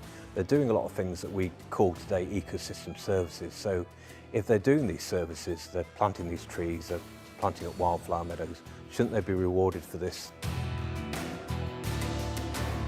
There is a dire need to increase timber production in the UK. There is also a need to maintain food productivity. Particularly environmentally sustainable way of doing this is through agroforestry. So I believe agroforestry has a big part to play in woodland creation in the UK. We want to combat climate change and plant more trees in the farming landscape, but we also want to grow enough food. And to do this, we need properly designed agroforestry systems. Today was an interesting approach. England has a very high concentration of land ownership. So we wanted to bring in different organisations that have quite a lot of influence in land decisions in England. So we came together, we discussed different options and tried to have a participatory discussion around what might be the possible policy solutions to help us get some trees in the ground. I thought it's really important, if this is a policy-making event, that I, as somebody who's actually doing agroforestry, I could add something to the event from my experiences. Today we've brought together people from different backgrounds. We've brought people from a forestry background, together with people from a farming background, from universities, together with farmers, together with policymakers. This event organised by AGROMIX has helped for me to create some really good relationships going forward with a variety of stakeholders. So we've heard from farmers that are invested in agroforestry, heard from farmers that perceive it to be a risk, and then it's also been fascinating to hear about the modelling from the research teams, and hopefully people like myself from a landowner perspective can help feed into that going forward. I'm here at this event because I want to input from farmers in the field. There's a range of perspectives here today, so we've been great to have some farmers in the room, and then we've got people from organisations like my own and also one or two private sector organisations. Some partners have expertise in modelling, such as here at Cranfield University. Organic Research Centre is particularly strong in participative and organic methods, so it's bringing those different skills together. I'm encouraged to see how open-minded they all are and very interested to find out the farmer's point of view. But we're also trying to influence policy as well. So we're trying to get the government to pay attention to the benefits of agroforestry, integrating trees into farming systems and getting them to support that through farm payments and regulatory activities and sort of wider system support. And one of this co-development policy making from the bottom up for a smaller region like England is an example to do that. So that's also a question we want to find out if we can make better policies.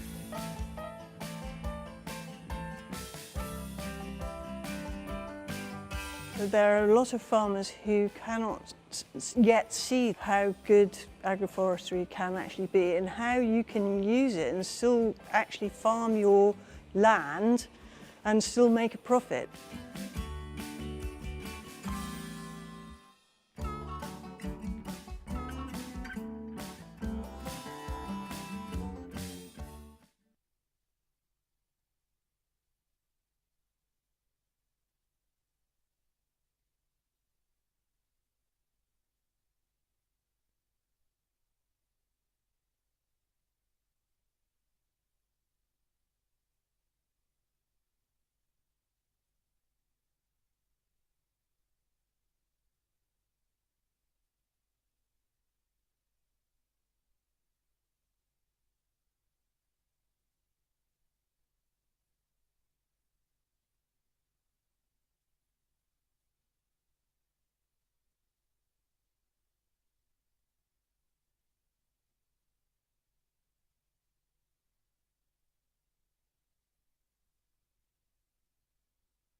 Climate change awareness is growing across the world, but we have yet to address a core challenge: land use. Agriculture is responsible for 23% of global greenhouse gas emissions, 70% of human water use, and covers 40% of European land surface alone. So, facing the impacts of climate change must begin in the field. This is the inspiration behind AGROMIX, an EU project that explores and promotes mixed farming and agroforestry. These land use systems integrate trees with crops and/or animals on the same land area, increasing production whilst creating biodiverse landscapes that store carbon, regenerate soil, and improve animal welfare. We explore these systems through 12 real-life cases, focusing on 4 key landscapes. We develop tools for farmers to transition to more resilient land use. Diversifying production stabilises farmers' income and generates employment opportunities in rural areas. Applying these traditional approaches preserves cultural and natural legacies. We provide recommendations to decision makers, promoting the transition towards resilient land use. Discover how we can transform landscapes together.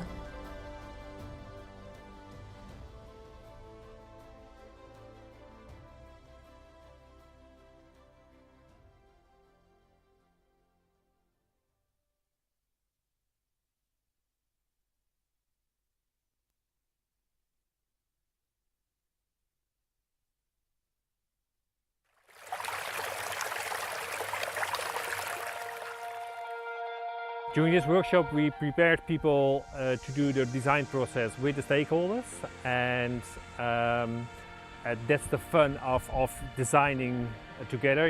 You may know the saying, when you go alone you can go fast, but in a design process you want to go with many and go far.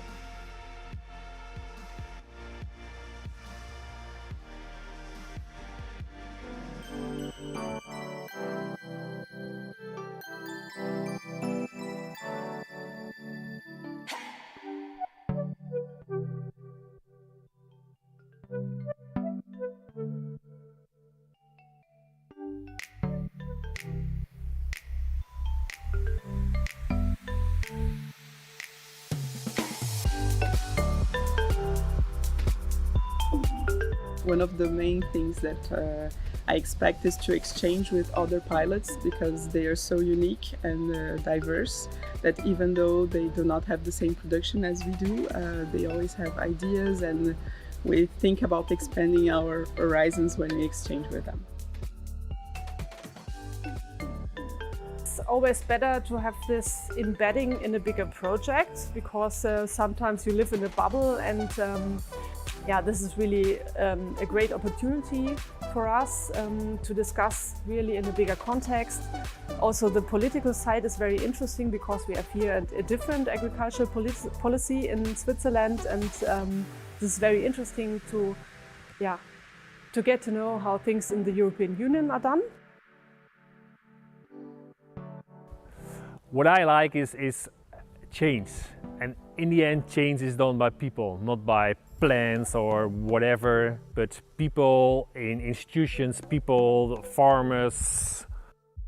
And you might need technology, you might need institutions or whatever kind of change, but it's done by people. And that's what I think is lovely to bring into AGROMIX, is to support teams, to find people and to let people move towards that change.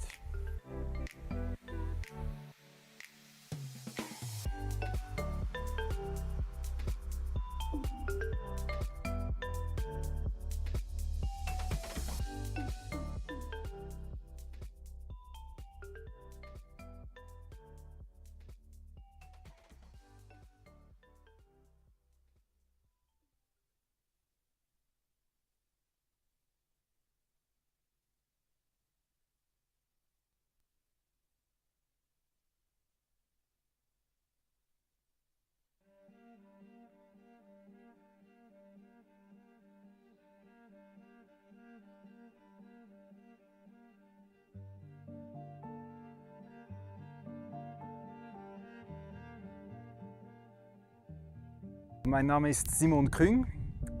Ich komme aus dem Kanton Luzern, das ist mitten in der Schweiz. Ich habe einen Bauernhof, den ich seit 2008 hier führe. Unsere Hauptbetriebszweige sind Mutterkuhhaltung. Wir haben 50 Mutterkühe und 300 Mastschweine. Also wir sind eigentlich relativ hoch mit Fleisch. Eine hohe Fleischproduktion ist bei uns immer noch angesagt. Und daneben habe ich aber auch 180 Hochstammbäume übernommen, mit vielen Äpfelbäumen und auch ganz vielen anderen Sorten. Und ich habe in den letzten Jahren noch ein Agroforstsystem aufgebaut mit Nussbäumen. Ja, ich habe zwei Agroforstsysteme eigentlich. Eine ist Bäume und darunter sind Tiere, die weiden.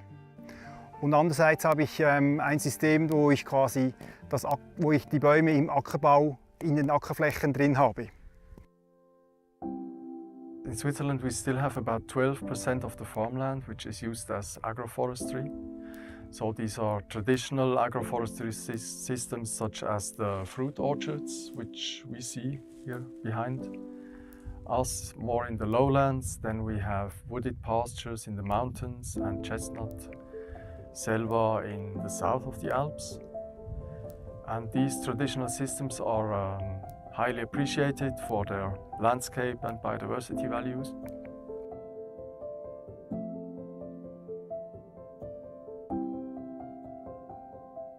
Und da ich auch produzieren möchte, ist es einfach ganz wichtig, dass alle diese Punkte, wie kann man ernten, wie kann man das Produkt auch verkaufen, kann ich die Investitionen bezahlen, all diese Punkte muss man vorher klären.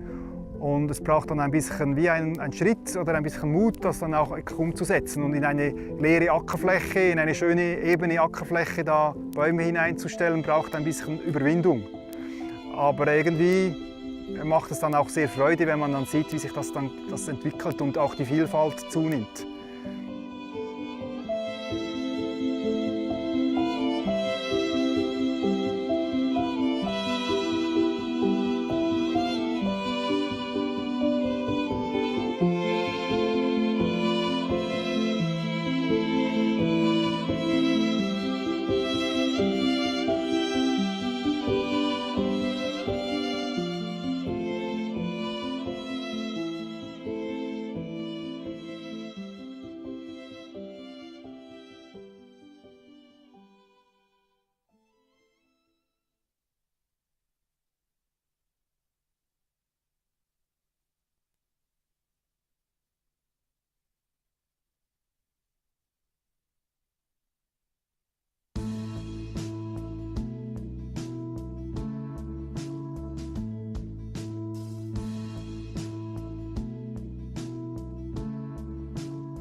L'uomo senz'altro danneggia la natura, però la conserva anche. Sono Nanni Carazzo, con la mia famiglia gestisco questa azienda inserita nel massiccio del Monteferro, siamo a Santo Lussurgiu. Abbiamo questa azienda ereditata da mio padre, l'azienda comprende circa 120 ettari, di cui la maggior parte sono boschi. Poi abbiamo una ventina di ettari che coltiviamo per il foraggio. In Sardinia, the area that is occupied by agroforestry system is still uncertain. So there are several estimates. Let's say it can range from less than 1 million hectares to 1.5 million hectares, more or less, or even more. Some estimates are saying even 2 million hectares in Sardinia. At the beginning, the island was really a forest. And since there was a start of very important pastoral activity, especially based on dairy sheep, the owners started to cut the trees. So there was a thinning, let's say. There was a tree thinning, And in this way, the landscape was transformed from a woodland to really a silvopastoral system. So where there is this strong combination between grassland, grazing animals and trees. Purtroppo siamo rimasti pochissimi a gestire in questo modo queste aziende agro-silvopastorali, perché la maggior parte pensano che sia più remunerativo operare in collina o in pianura. Però facendo così abbiamo abbandonato completamente le montagne e i risultati si sono visti nel luglio dell'anno scorso, che è stato il disastroso incendio. In this context, it becomes very important to design the research activities within the real actors that are within these projects, which are the farmers. For this reason, it's important to have a participatory approach with farmers to design research activities within common objectives that are focused on the improvement on the economic profitability and on the enhancement of the ecosystem services associated to these agroecosystems. In questi tre anni che abbiamo iniziato a collaborare con l'Università di Sassari e col CNR, io ho trovato molto interessante questo sistema di pascolamento, chiudendo le bestie e poi spostandolo da un pezzamento all'altro usando le reti elettriche. È stata senz'altro un'esperienza positiva perché abbiamo sfruttato al meglio i pascoli. I boschi sono nati e cresciuti assieme al bestiame. Quando abbiamo abbandonato i boschi, siamo andati via con le mucche, è successo quello che ho detto prima. Penso che specialmente chi ama la natura si tenga a conservarla in modo più ottimale.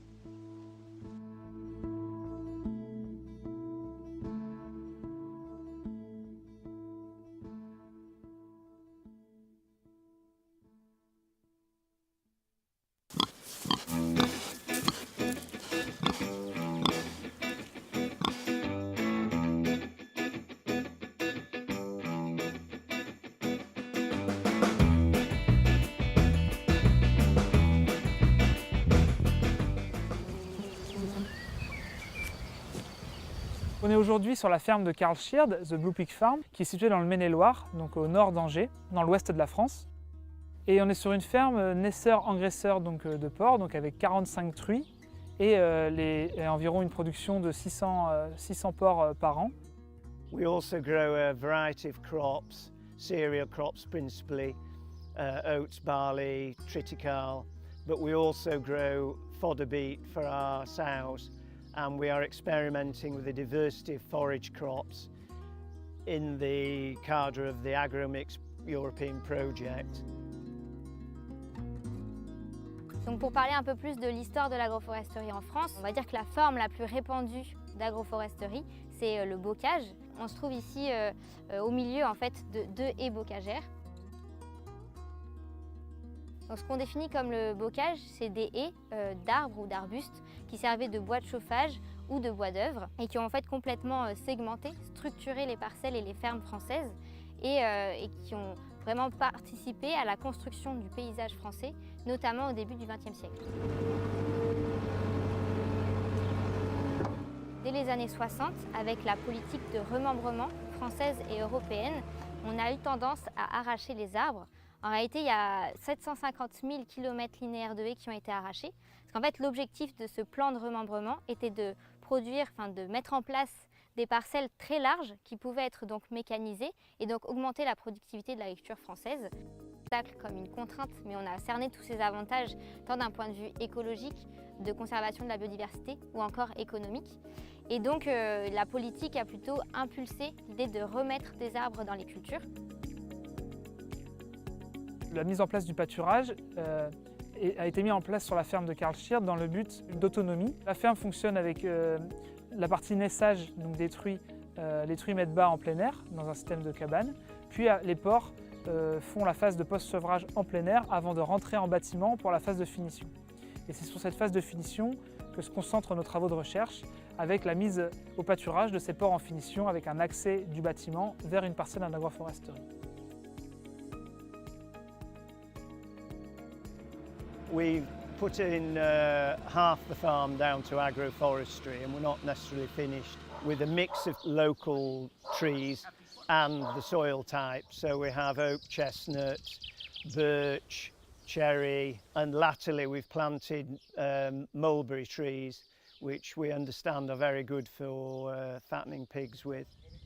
These are intended as a food source, but also to provide shelter, to help maintain soil moisture and provide a level of fertilisation through the leaves.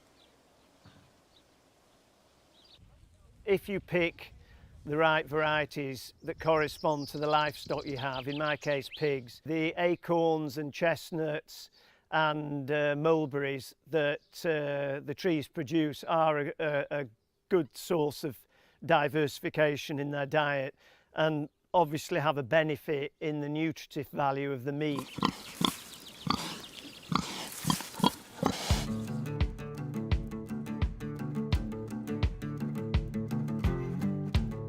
L'objectif est de fournir environ 10% de l'alimentation des porcs via le pâturage. Les bénéfices attendus sont donc un bénéfice sur l'indice de consommation des animaux, donc la quantité d'aliments consommés par les animaux qui peut être suscité en partie par le pâturage, mais aussi les aspects de bien-être animal et de comportement, d'expression du comportement naturel des porcs en plein air via le pâturage et via le parcours sous des parcs agroforestiers.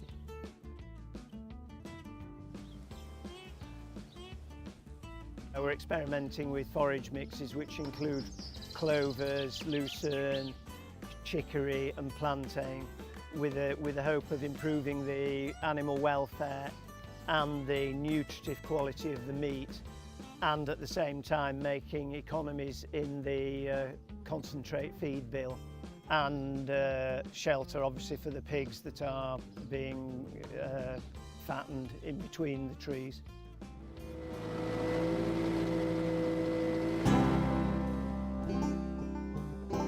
Tout récemment, en mai 2023, le Conseil national pour la transition écologique a fixé des objectifs très forts à atteindre d'ici 2030, avec l'idée d'implanter plus de 50 000 km linéaires de haies et plus de 50 000 hectares d'agroforesterie. Depuis, au ministère, donc là c'est très récent puisqu'on est aujourd'hui en juin 2023, est en discussion la constitution d'un pacte en faveur de la haie. This system is experimental, and although we're convinced of the benefits in terms of meat quality and the animal welfare aspect of it, there isn't at the moment a label or a distinct mark for this method of production, and that's something we would like to see either through butchers taking an interest in what we're doing or specialist organic shops, supermarkets. The AGROMIX project is bringing together like-minded people and drawing attention to alternative, more ethical systems of production which have environmental benefits as well and good for animal welfare, which is something today of great concern, I believe, for the general public.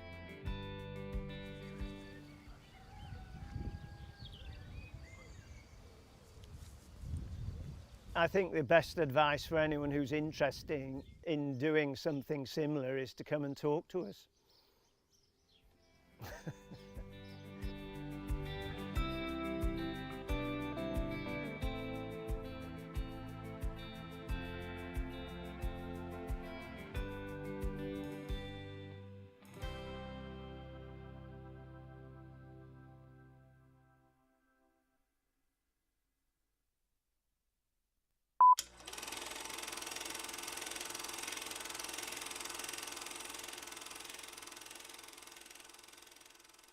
and here we're at Hoflebensberg.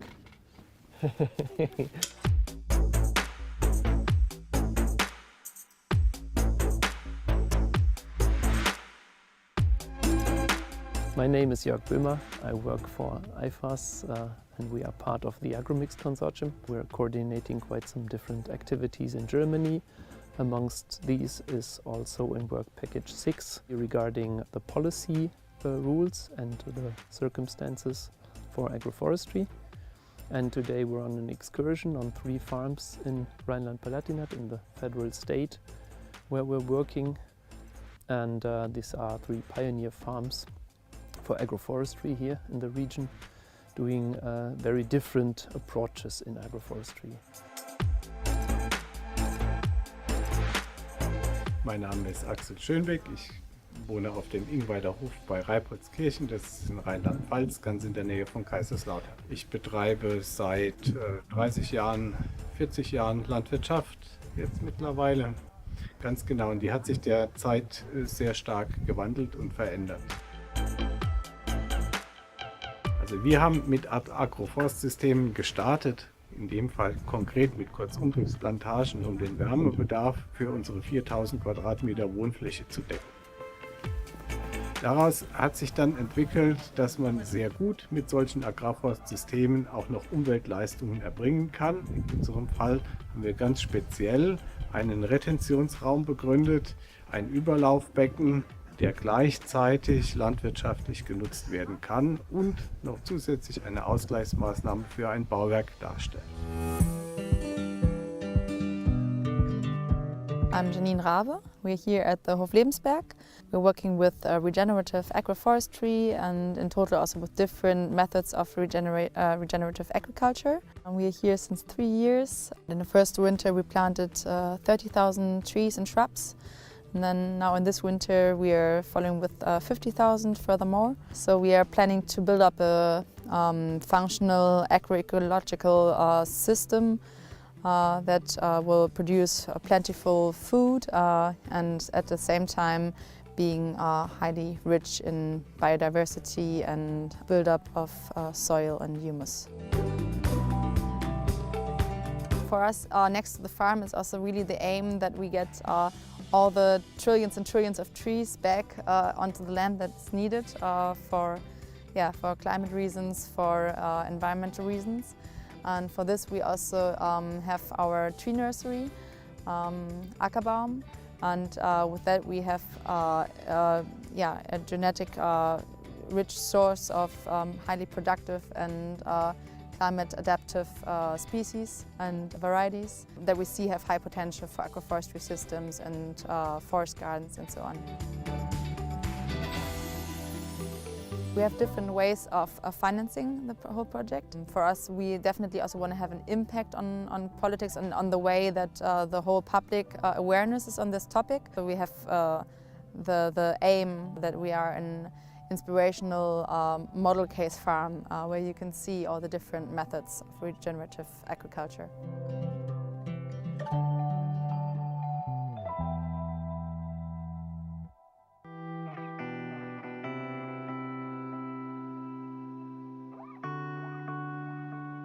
Ich bin Hans Pfeffer von der Bannmühle in Odernheim. Das ist ein Biolandbetrieb seit 30 Jahren. Wir haben so 70, 80 Hektar. Überwiegend Grünland, aber mit einem Schwerpunkt auf 15 Hektar Baumkulturen, überwiegend Obst, Kälterei. Als ich kam, war schon klar, Streuobstwiesen sind Europas artenreichste Biotope. Und diese Biodiversität wollten wir auch erhalten. Es waren 300 alte Streuobstbäume auf den Flächen hier. Und dadurch kam es relativ schnell, dass wir die Mostobstanlagen, die wir gepflanzt haben, sofort mit in die Beweidung genommen haben. Und da habe ich ja schon diese 2 Nutzungen, einmal Grünland und einmal diese Baumkultur, eben Mostäpfel, Kältereiäpfel. We have these pastures very steep, it's very low grass, it's not very nutritioned, but it's very biodiverse. And earning money with cows is not a good job. So we needed something to add on to get a little more. In the beginning we brought the cows to the trees, now we bring the trees to the fields of the cows. And there starts a lot of German regulations. Am I allowed to plant a tree on a pasture? So I need a permission to do this.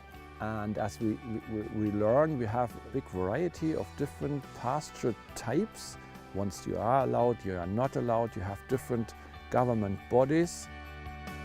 The second thing is subsidies.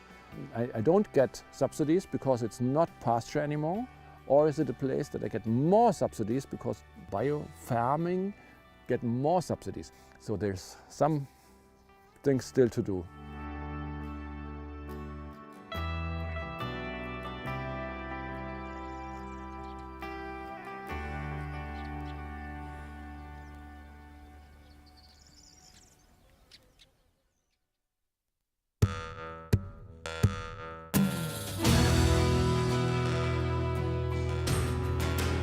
I believe that farmers do an important job in the landscape producing our food, and we want them to produce it sustainably.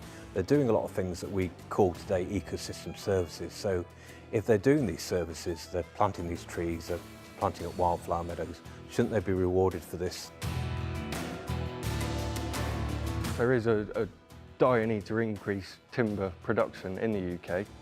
There is also a need to maintain food productivity. Particularly environmentally sustainable way of doing this is through agroforestry.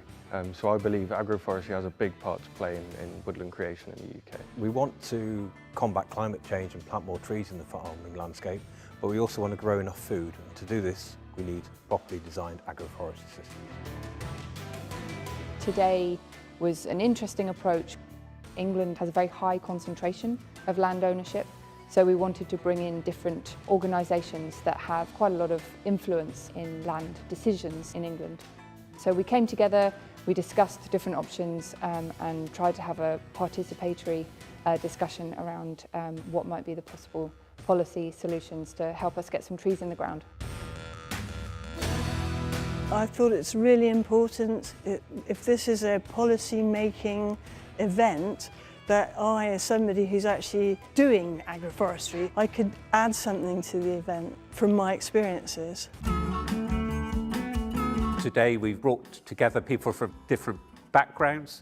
We've brought people from a forestry background, together with people from a farming background, from universities, together with farmers, together with policymakers. This event organised by AGROMIX has helped for me to create some really good relationships going forward with a variety of stakeholders. So we've heard from farmers that are invested in agroforestry, heard from farmers that perceive it to be a risk, and then it's also been fascinating to hear about the modelling from the research teams, and hopefully people like myself from a landowner perspective can help feed into that going forward. I'm here at this event because I want to input from farmers in the field. There's a range of perspectives here today, so we've been great to have some farmers in the room, and then we've got people from organisations like my own and also one or two private sector organisations. Some partners have expertise in modelling, such as here at Cranfield University. Organic Research Centre is particularly strong in participative and organic methods, so it's bringing those different skills together. I'm encouraged to see how open-minded they all are and very interested to find out the farmer's point of view.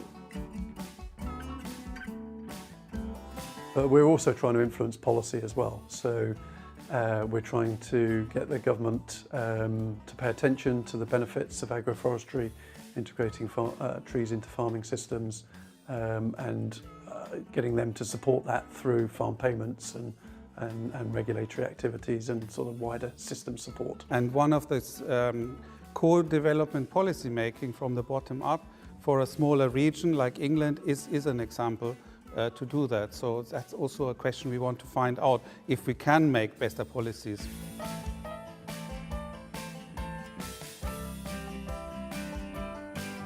There are a lot of farmers who cannot yet see how good agroforestry can actually be and how you can use it and still actually farm your land and still make a profit.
Welcome back, everybody. Welcome. I hope you enjoyed some fresh lunch and fresh coffee and some fresh air.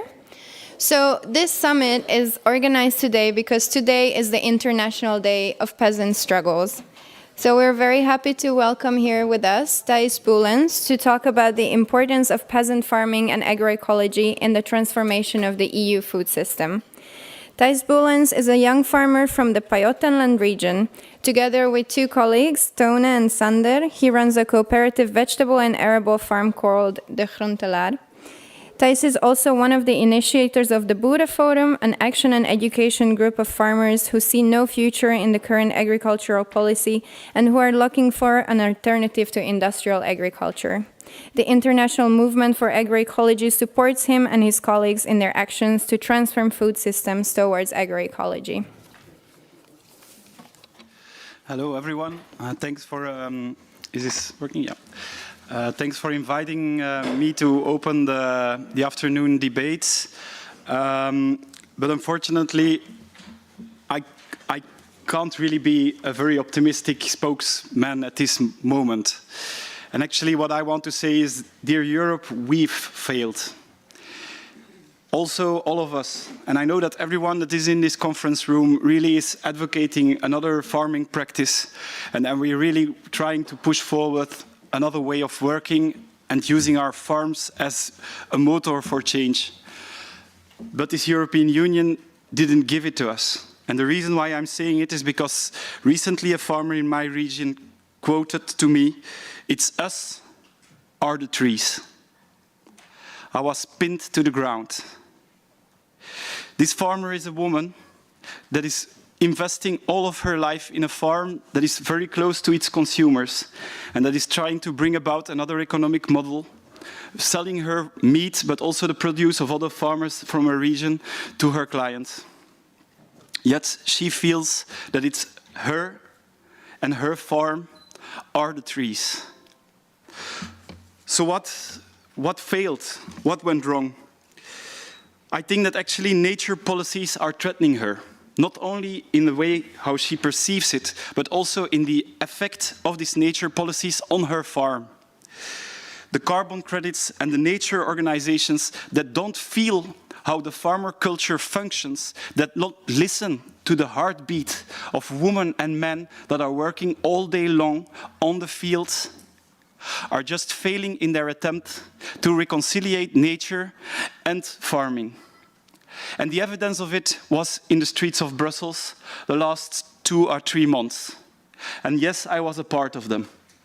I was a part of these autonomous groups of farmers, young men and women, that took their tractor and that drove into the European community buildings to show our anger, to show our fear, and to show all of our tears that we normally shed behind our walls, sitting all alone in our tractors. For 2 or 3 months, we've showed them on the streets, and we showed how angry we were. And what did the European Union understood? Actually, very few of it.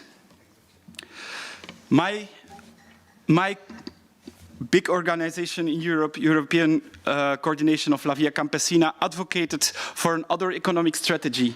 But apparently, this blue banner of the European Union cannot take another form, nor another color. The diversity European Union is advocating is mere words. The diversity we need is an economic diversity. It's a policy in which all of the efforts the European Union is performing in order to get our farmers onto a more sustainable way of farming, onto a more sustainable approach, that all of these efforts should be clustered with all of the other policies implemented within the European Union.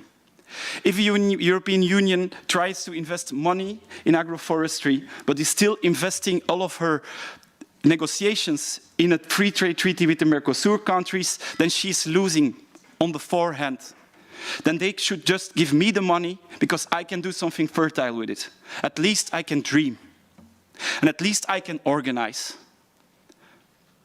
And this is a real hard message for me to bring to all of you.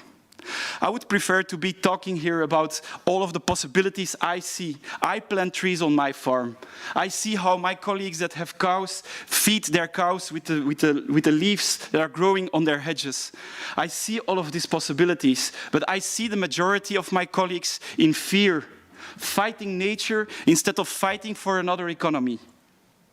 And we as a farmer should be fighting for another economy. We should be fighting for fair prices, and we should be fighting against the common agricultural policy that makes the biggest, and that lets the small farmers out of the game.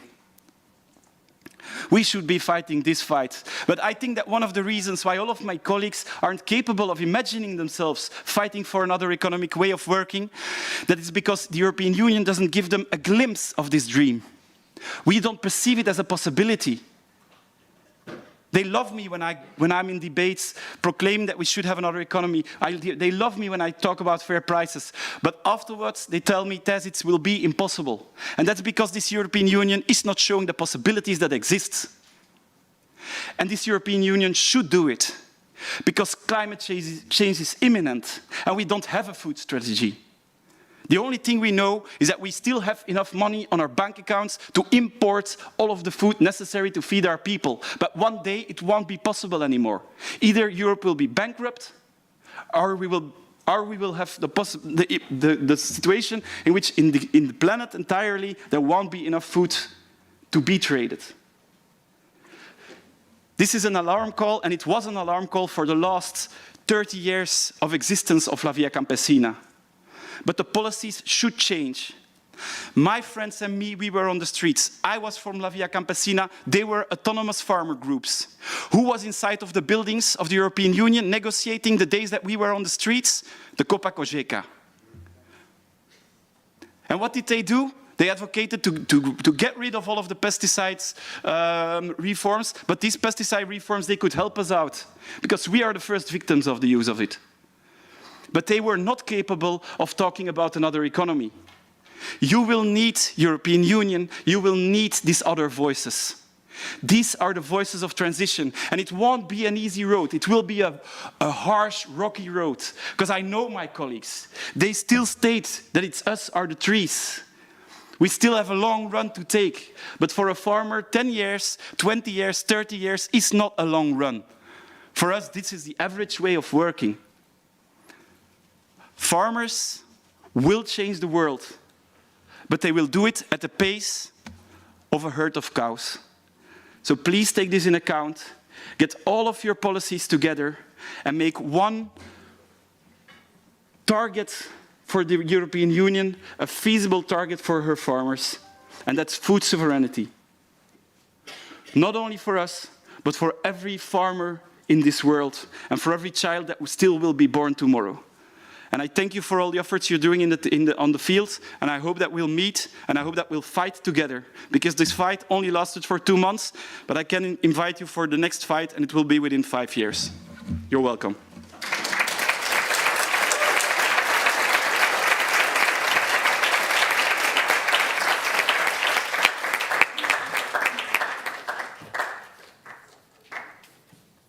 I sometimes get feedback that I'm too negative. To me, it's hard to be this person. And it annoys me that in a lot of these congresses, there is always good news. And I know that on the technical level of agroforestry, there is a lot of good news. But this is not even pilot projects. This is not even, it's not representative for what's happening on the terrain. And I see what is happening, and I don't want to lose contact with my colleagues, you know. So I think I should always be this person claiming this, but at the same time,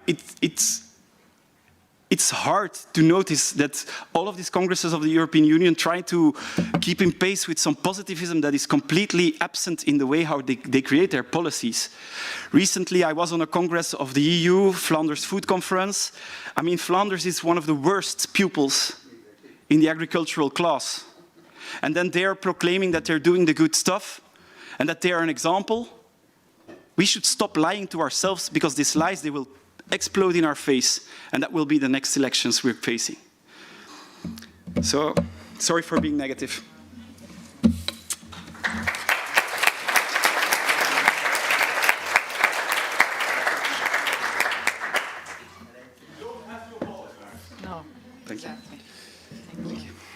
Not at all. Thank you so much, Thijs, for this sobering intervention, and good luck to everybody to speak after this.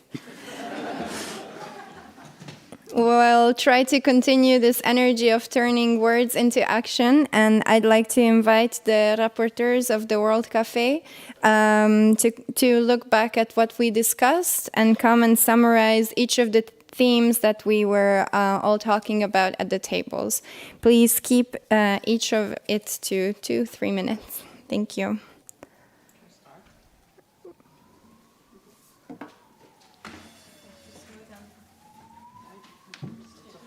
Oh, we can go. Oh, sorry.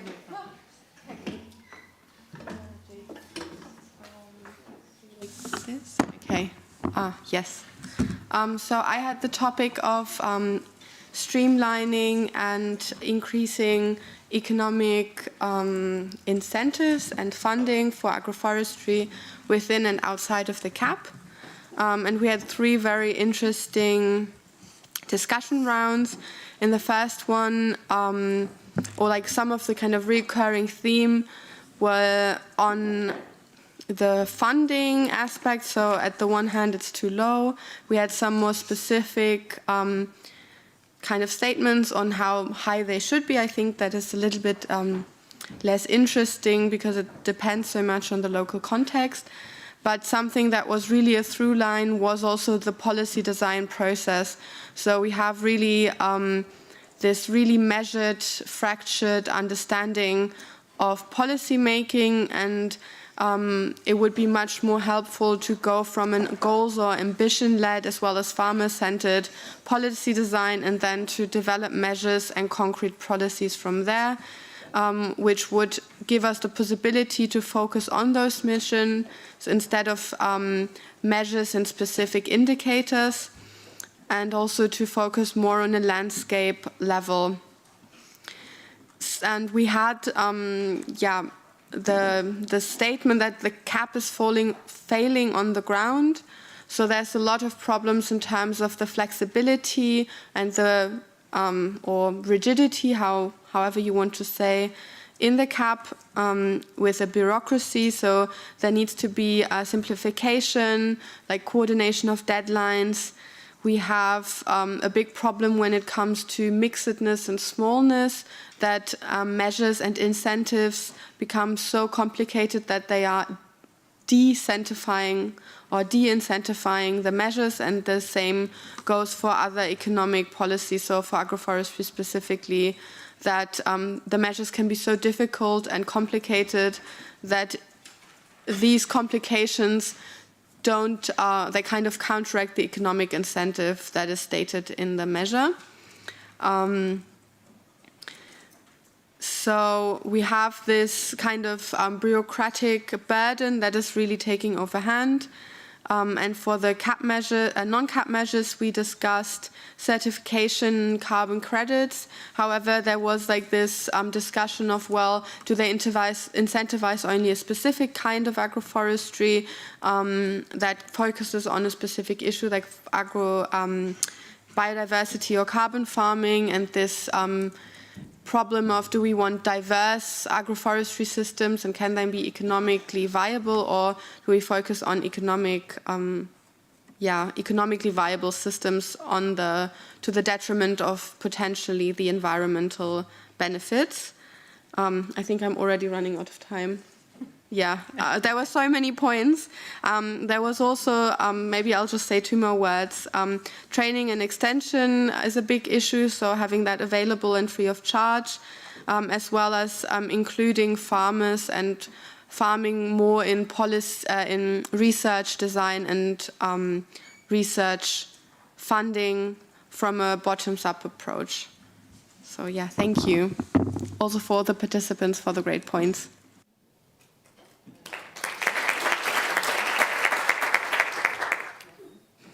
Yeah, do you hear me? Yes.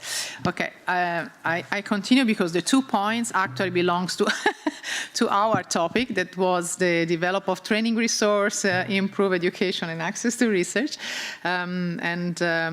We tried to gather 4 tables. The facilitator was Felix, Vincent, me, and Alberta, and I thank them for their collaboration and cooperation.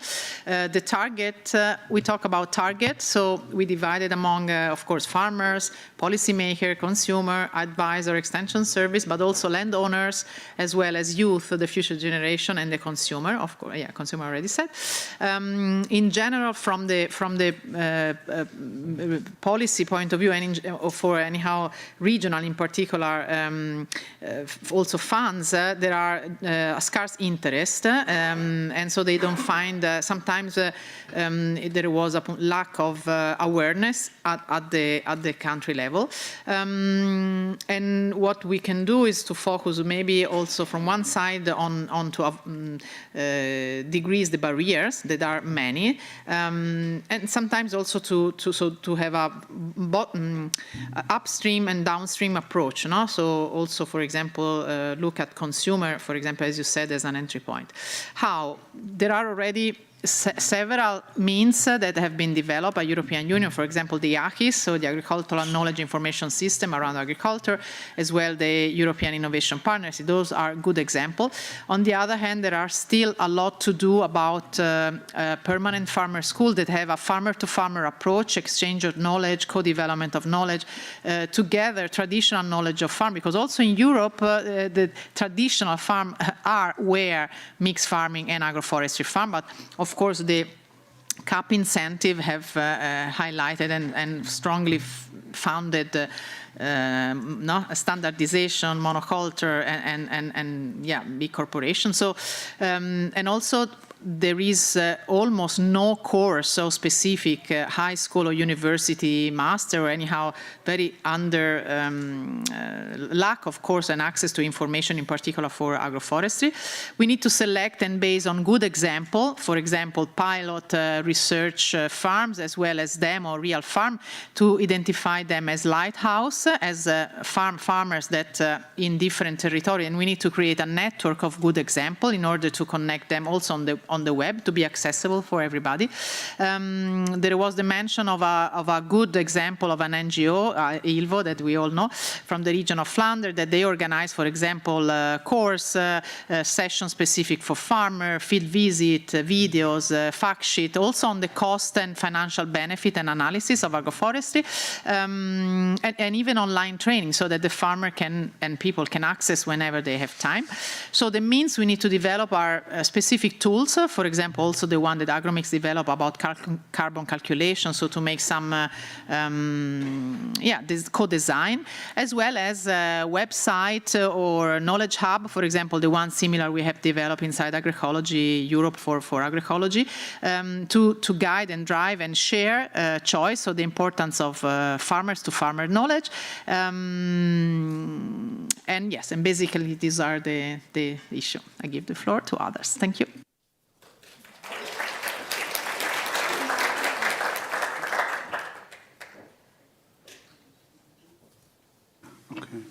So, I'll introduce the section on improve and condense the many definitions, statistics, and tools used within agroforestry and mixed farming.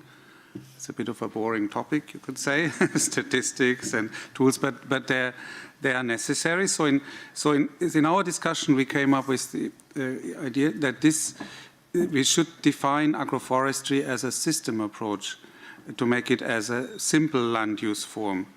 And this system approach was proposed to have very basic definition. Agroforestry is agriculture or agricultural activities with trees. And then the discussion went on and said, what kind of agricultural activities?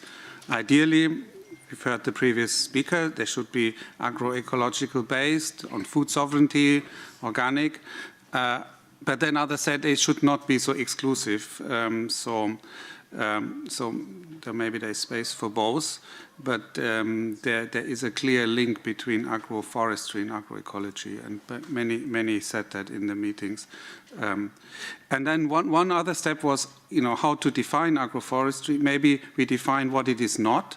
So make clear boundaries to the other systems like forest. There were issues with rewilding in the Netherlands where suddenly you couldn't really do agricultural activities. Also issues with orchards, so quite intensive orchards. They are not agroforestry. So these are issues, but then it was also said maybe there should be pathways for those forests and intensive orchards to become more agroforesty, if you want. And then on statistics, we decided, or we noted there are some data sets, Lucas data set to monitor it. There is some other more fine-grained solution to do that, the FAST platform. I'm not having so much detail, but so that's maybe a possibility. But then it was also mentioned there's a soil mission, and this has a big part in soil monitoring. So maybe there should be some kind of AGROMIX mission which then does further monitoring and measuring, and then we will have more details on that as well. So, and I think I'll leave it with that. So, okay. Thank you. Shall I carry on? Because this yeah. Okay. Yeah. Yes, I haven't got another one. So, hi there, just a short introduction of myself. My name is Linda Magyar from CVEP for Biodiversity, and we are one of the partners of AGROMIX project, and we were the leaders of the work package 6.3, which was the policy workshops. So, in regard of our subject was the improved policy coherence across interconnected policy objectives and strategies at EU level. So basically harmonizing relevant policies and missions of the EU, such as nature restoration, low deforestation, low water retention, soil, and so on. We summarized our findings in 5 main points, so let's get on with them. The first one is clear and overarching policy targets are fundamental, and principles approaches are actually more important than definitions. Across departments, climate change should be the main drive to harmonize these policies together. In regard of stakeholders, we should find ways to better represent voices from all farmers, especially young generation and small scale, and amongst farmer groups. We should also include foresters in policy making because we are actually also dealing with trees when we are talking about agroforestry. We need an agroforestry strategy at EU level, which is then implemented into a national level. Agroecology should be embedded in this and then other EU missions and policies as a solution. In regard of knowledge dissemination and communication, we should improve communication across EU departments and mandate a 2% of budgets allocated for it. And that's me. Thank you very much.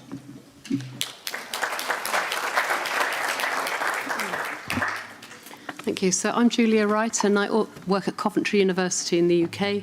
The group I was with and others were working on developing diverse value chains for agroforestry and mixed farming products and increasing their visibility. And I've kind of distilled 5 main points out of the discussions. I think, to begin with, it was difficult to just look at value chains because there's such a small critical mass of agroforestry products, if any, and you'll see from the standout here, we were only able to locate 1 product so far. We have scoured Biofach in Nuremberg in February looking for agroforestry products, and we've only found 1, and it is from the UK, and it's a diverse organic farm which is producing a range of gins and other alcohols, and they do say they come from agroforestry systems, and they market it as such. So, there's very little at the moment. So it's kind of chicken and egg. I mean, how do we develop markets when we haven't got enough production and very low consumer awareness as well? So that's why we thought that there needs to be a really special support for developing the value chains for agroforestry. It's not a normal case. It needs a special case treatment in terms of policy and financial support across the whole value chain to make the value chain bigger. So types of support could be for innovation, research for innovation and for innovation on farm, could be public-private sector arrangements, and especially support for collaboration and cooperation amongst a range of small farmers, who need to get together to market their produce. we're looking at, in terms of raising awareness for consumers, and also how to valorize, what kinds of support are needed for different products or functions in the system. Could we be using a true cost accounting approach or other existing off-the-peg sort of tools for measuring these systems and putting a value to them to kind of translate this to consumers as well as other things? And as well in terms of marketing, we felt that images are very important, and we saw at Biofach, but in other places too, a lot of times a nice, rich agroforestry landscape is used as a backdrop for sustainable products, for selling them, but that doesn't mean those products actually come from those systems. So is there greenwashing going on, and how can we prevent that, or just strengthen, the concept that certain products do come from such agroforestry systems? And this is a challenge as well. How do you market more complex systems and produce from them? And there was an example in Australia of some of the permaculture systems there. They may have very productive and complex food forest systems, but they'll only choose 2 or 3 crops to actually market as cash crops, because they need to focus on something. So you're not selling the whole system, and in terms of certification, you can certify the system, but we're selling crops that come from that system. So there's a lot of discussion on certification. Should there be a new label or add on to existing ones, or maybe different forms of incentivization like selling carbon credits? So all those issues and more were discussed. Thank you.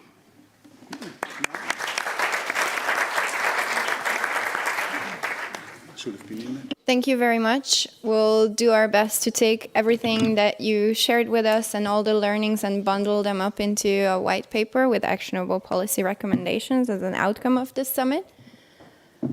And now we have reached one of the highlights of today, a high-level panel to debate the future of European agriculture and food systems.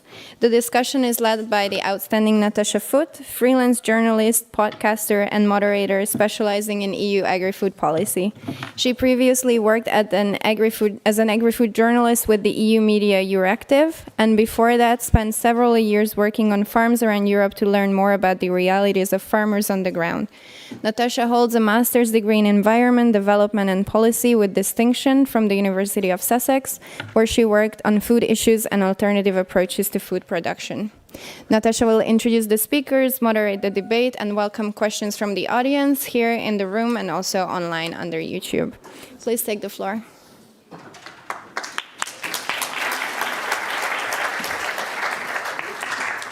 Well, thank you very much. Oh, can you hear me? Yeah, thank you very much. What a very warm welcome, a very lovely introduction, so thank you. Yes, I'll be guiding the discussion over this panel session today from this great vintage room. I love it with the ashtrays, it's wonderful. I don't know if anyone has mentioned this yet, but actually this room was one of the rooms where there were the original CAP negotiations, and there's a fantastic photo. They brought a cow into this room as part of the negotiation. So I'm not trying to give any ideas, I'm just saying that happened here in this room. So there's history, there's a bit of a history here. So yes, this panel session today, we're going to take the results from the World Cafe, from all of the discussions you've been having, and dig a bit deeper with the help of all of our panelists. So let me introduce them. You can see their names up here, but we have with us today Patrick Worms, who is a Senior Science Policy Advisor at the Centre for International Forestry Research and World Agroforestry, that's C4ICRAF, and President of the International Union of Agroforestry. So Patrick, welcome. You can start making your way up to the stage. We also have with us today Tamas Zedlik, who is a forestry expert at the European Commission's DG Agri. So Tamas, welcome. We have Alberto Mantino, who is an assistant professor at the Department of Agriculture, Food and Environment at the University of Pisa. We also have with us today Umberto Delgado Rosa, who is the Director for Biodiversity at the European Commission's DG ENVI, apologies. We also have Anja Gassner, who is the EU Director for C4ICRAF, which I've just explained previously. And last but certainly not least, on this day of international peasant struggle, we have Morgan Odie, who is the General Coordinator of La Via Campesina. So everyone, welcome.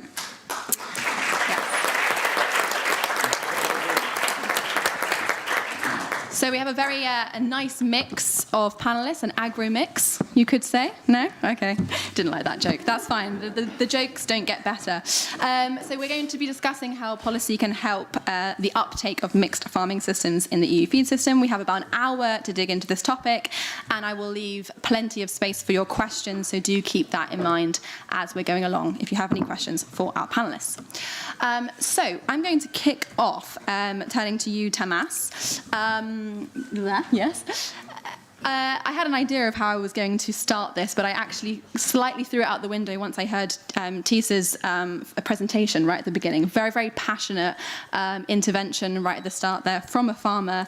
I wanted to get your reaction on what he said there. I mean, he was talking about EU policy being out of touch. There was a lot of frustration in what he was saying, and I really want to start with this theme of coherence, policy coherence, and building, getting all these policies together, as he said, under the branch of food sovereignty. What's your response to what we heard from Tis at the beginning of this session? Thank you. The question is good, but maybe I am not the best person to reply this, because as you introduced me, I am a forestry expert in the EU Commission, and I absolutely understand the emotion of the farmer, but when I'm coming to agroforestry area, for me, at least this development, policy development for agroforestry is a success story, because 20 years ago when I joined to the Commission, there was no support for agroforestry. In 2005, there was the final conference of the SAFE project, Silvo-Arable Agroforestry System project. And at that time, we in DG Agri with colleagues, we proposed to have a support for agroforestry. So this was the first time when we were able, the Commission were able to introduce agroforestry to the Common Agricultural Policy. Since then, we had several meetings, active participation with the agroforestry associations. They were, I would say, rather pushy and very active, really active. We had several lunchtime debate and discussions on different aspects of agroforestry and difficulties, but at least we had a process to develop, to introduce and broaden the scale of the possible support for agroforestry. At the first time, there was only support for establishing agroforestry. After we broadened the scale also for maintaining of agroforestry, and 5 or already 7 years ago, there was a really high demand from agroforestry side and some Mediterranean countries to have not only support for new agroforestry systems, but also to protect and revitalize the existing agroforestry and deteriorated agroforestry systems. So during the so-called omnibus regulation, the midterm CAP review, we were able to adjust the CAP regulation. So basically, we established the possibilities for agroforestry. And meanwhile, there were several research projects, and they produced several good background materials. But I experienced also in some field visits that in several cases the member states' management authorities were not on their top of understanding of agroforestry specialities during control or local regional policy making. So we had some challenges. Okay, Patrick, maybe I'll let you come back and respond on this point. I mean, Tamas there said that it's called the agroforestry success story, talked about the progress made in the last 10 years. Maybe a comment on that, and also this idea of whether you've seen improvements in terms of policy coherence and the integration of agroforestry. How much time do I have? Just a few minutes. Well, we have more time to discuss after. pushy, Tamas, pushy, honestly. No, but I mean, from the perspective of what's happened at the level of DG Agri and this increasing opening up of the support toolbox to first the planting, then the maintenance, then the support for existing agroforestry system, I think the relationship between the agroforestry community, which is the people in this room, and the Commission has actually been successful, because those of you who don't live and work in Brussels have no idea of the kind of headwinds that our friends like Tamas or Emmanuel are facing, or were facing, certainly at the beginning, when they were trying to introduce this suspect, hippie-ish, almost communistic idea of adding trees to beautiful, clean fields. This, I know, is a debate that is still continuing, but it's a debate that is less strong, and the headwinds are less strong than they were at the beginning. So that's a success. On the other hand, as we've heard this morning, and as we know in every single one of these research programs, the number of farms that are actually planting trees and that are integrating agroforestry system is disappointingly, I dare say, vanishingly small. And there's a whole number of issues related to that and causes for that, and some of them were discussed this morning, and we probably don't need to go into them. But that suggests that we are reaching the end of what we can do simply by tweaking existing regulatory environments. We now have support written in the text for agroforestry, and yet people are not planting trees. So what else do we need to do? And I suspect that what's happening now with the debate about the new iteration of the CAP, with the fact that the Green Deal is being buffeted by all sides, by the protests that have been had and by the political reactions to these protests, actually offers us an opportunity to take a much broader lens, to zoom out and to look at what we need to do together as researchers, as farmers, and as officials to put in place the instruments, which are not necessarily financial, but that encourage farmers to take what is for them a risky and expensive step. If you've never planted trees before, it's risky, it's going to be expensive, and if you get it wrong, you're going to live with that mistake for a very long time, because trees are such long-lived creatures. And so working on those aspects, working on things like advisory services, working on things like making sure that there is a number that a farmer can call, making sure that we develop groups of farmers that can help each other take the first steps in that direction, making sure that we reward, that we do simple things like rewarding and acknowledging the best agroforestry farmers out in the landscape is probably part of the way we're going to meet the challenge of getting trees into that landscape. Because I want to finish with a sobering thought, with the speed with which the climate is changing, with the speed with which increasingly erratic extreme weather events are hitting our farming systems, we do need to put as many tools on our side to deal with that as we can, and few of them are as effective as agroforestry systems. Thank you. And you raised a lot of themes there we're going to dig into further, the CAP, advisory services, so thank you. We will come back to that, don't worry, we can elaborate more. But firstly, Alberto, who's hiding over there, I can see you. Hi, let me come to you now. I want to stay on this theme of coherence. Thais was speaking about the idea of getting all the policies together under the umbrella of food sovereignty. I want to come to you on the theme of harmonising the policies. We've seen a lot of different EU initiatives, policies, strategies, soil, biodiversity, nature restoration law, carbon farming. There was talk about an agroforestry strategy here. I mean, how do you see that we can harmonise this? We were speaking in Brussels about a sustainable food systems law, never materialised. What are your thoughts about the harmonisation of these policies? Good luck. Very simple question, no? Okay. Yeah, I think that after the discussion with Anya and also Thomas during the round table before, I had a question in mind. Why can't a farmer become increasingly rich, increasingly wealthy, year by year? This is an idea of, under my point of view, to work with farmers and harmonize in this sense, to work in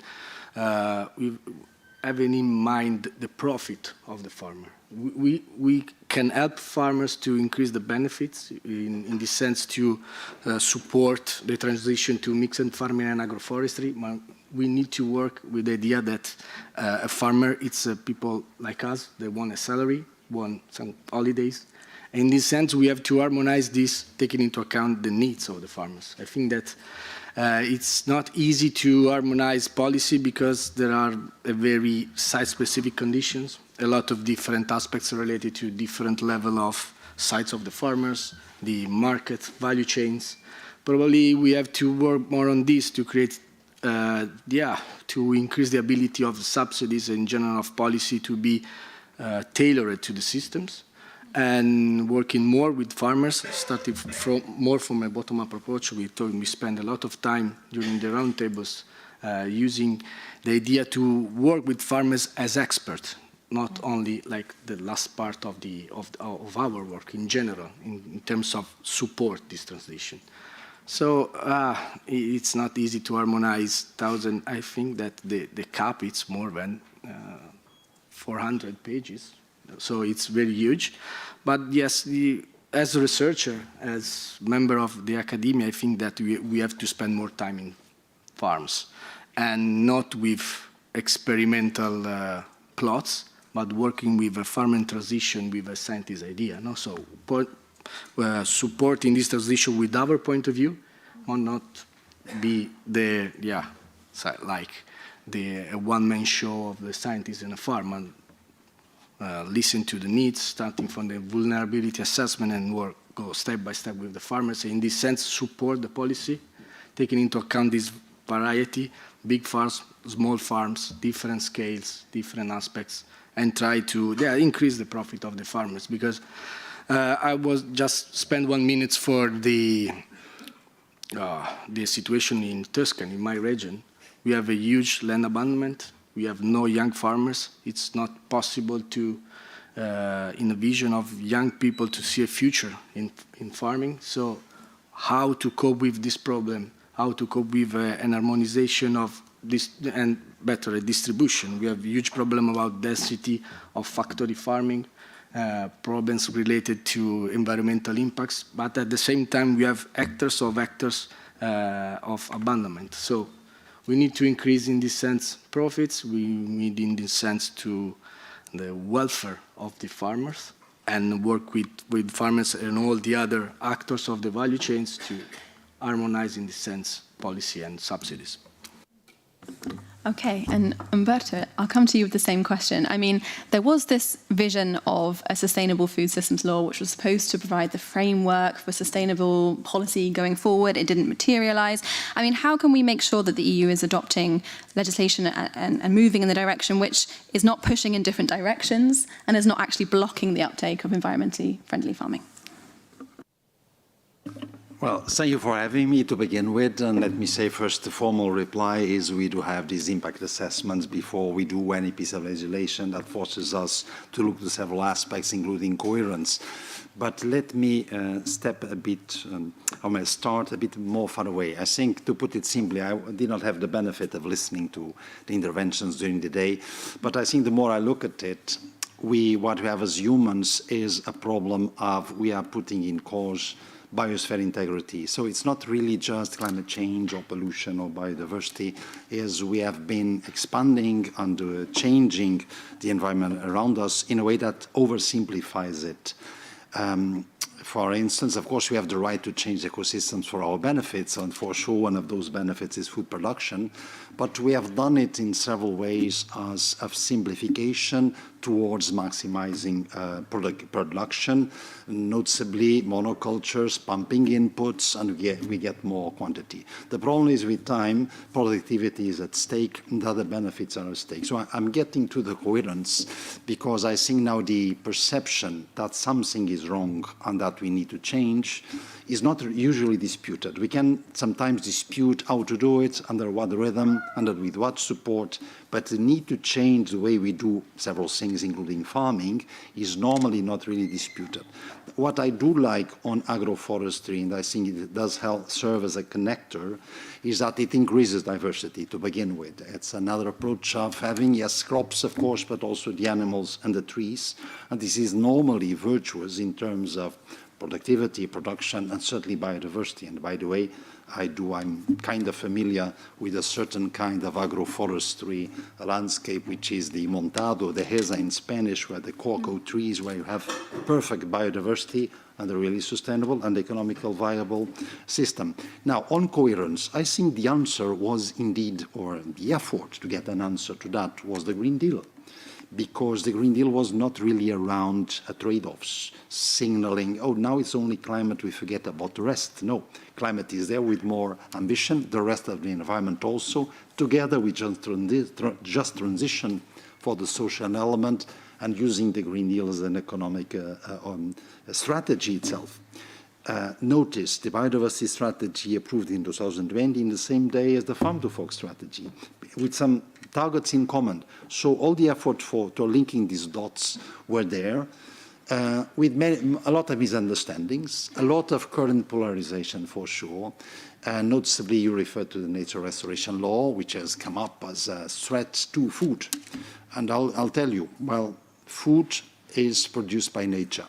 Is not really produced by humans. We do mediate nature to add more food, but it's not either we have nature or we have food, as either we have both or we have none, and that is shown more and more.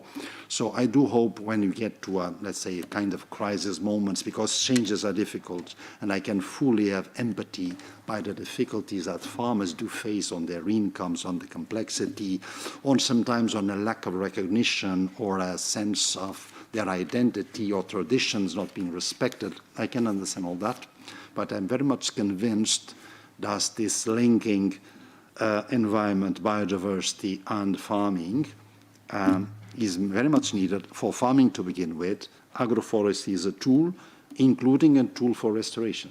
Maybe I stop here. Yeah. Yeah, I mean, something we can dig in. I'll go to the other panelists first, but I mean, you mentioned there, you know, connecting things like the Farm to Fork and the Green Deal, but of course, a lot of that, although there was good intention at the beginning, failed to materialise, so maybe we can dig into that a little bit more later on. But first, Anya, I will come to you right at the end there. Of course, when you're talking about harmonising approaches, we're not just talking about between EU levels. Perhaps I can bring you in here for your experience talking more also at national, sub-national levels from your perspective there.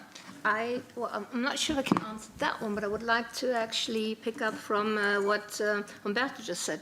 So if we're starting off, and I think that was nicely put, like there's a reason why we had the Green Deal, and you try to harmonize. But we also have, going back internationally, we had the Millennium Development Goals, and we failed on those. We had the Aichi targets for biodiversity, and we failed on those. We now have a global biodiversity framework, and it's a question if we're going to deliver on that. And also within a European context, we now have a lot of criticism towards the Green Deal. Now, the question then for me is all of these policies were super important because we did need to harmonize, and the topics needed to be put on the political agenda, and it needed to become mainstream. My mother now talks, who is like 75 years old, she talks about agrobiodiversity and pollinators because it's in the news, even in Germany. So it's super important. But somehow we haven't gotten the buy-in from the people that actually need to put these policies in place. And we had I was from sitting here, I was listening to two farmers today. There was Elise and there was Thijs just now, both saying it doesn't work for us. We tried, we are motivated, it doesn't work for us. So at the same time, all of you, I guess, everybody sitting in, I am as well, we are scientists. We do agronomic research, we're doing research on interaction between trees and crops and the right systems. So what does that mean for us? And it sounds to me that where the system is broken is not, like the technical advice comes at a later stage. And that's what also 45 years of work we do in the Global South.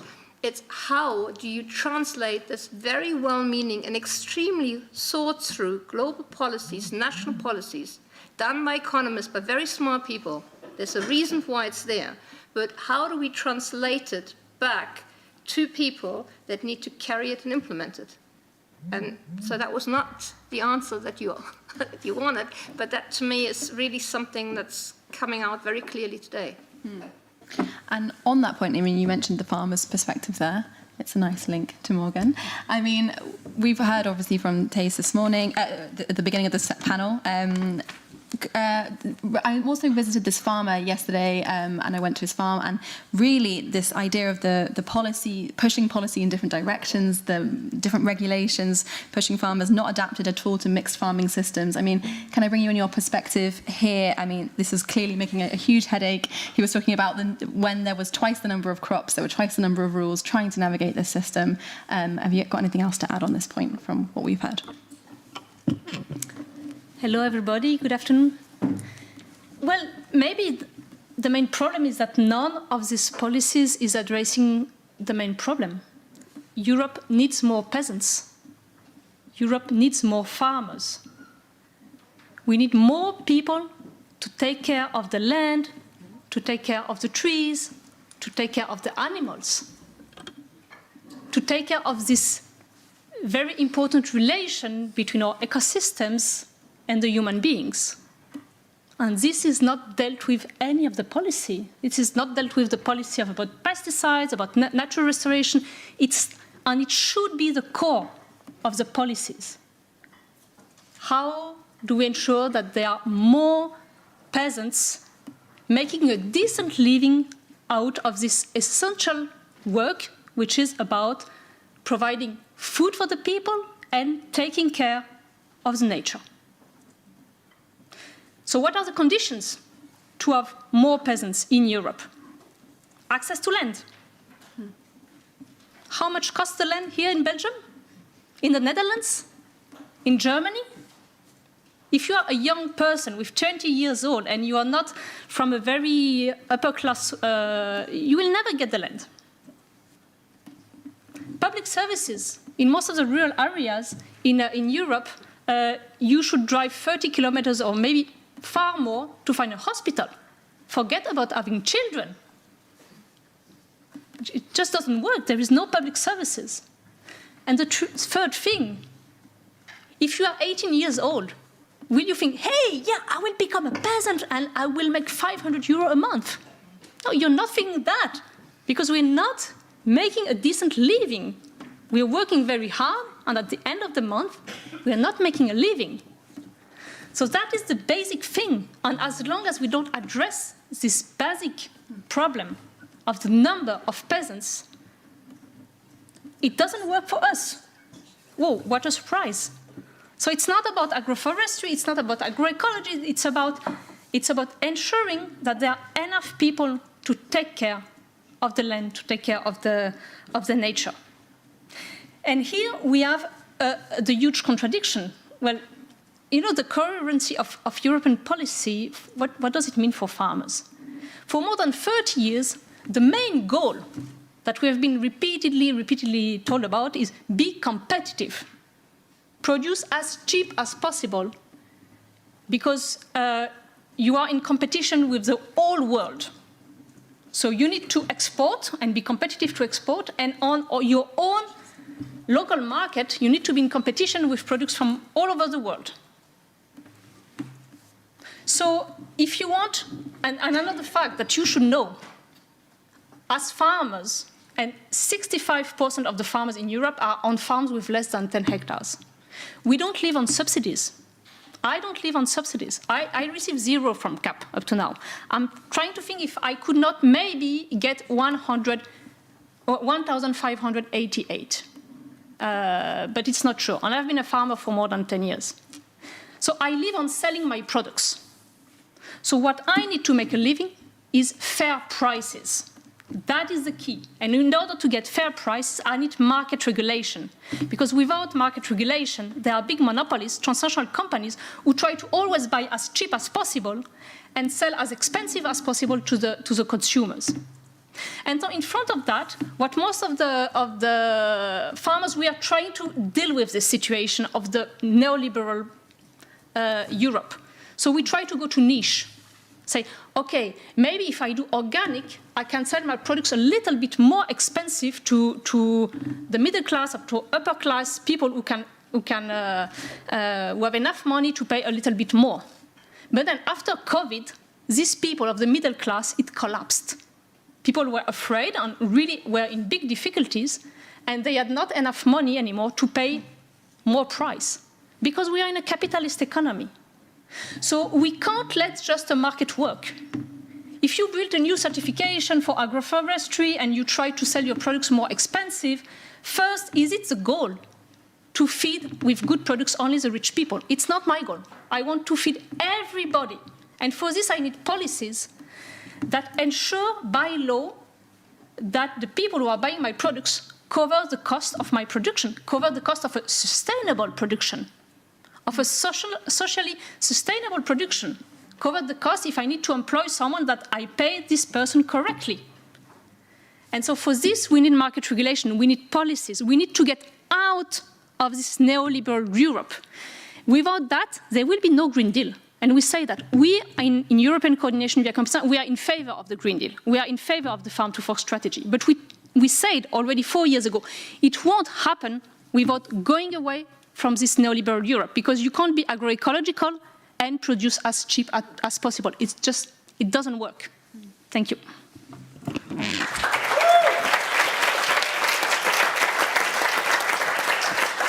Yeah, thank you very, very much for that. And you raised a theme that I really want to bring up and dig into more, which is access to land and that link with agroforestry. But before, I know Patrick wanted to come in with a quick intervention on one of the points that you said there. We've made a deal, a bargain with the devil.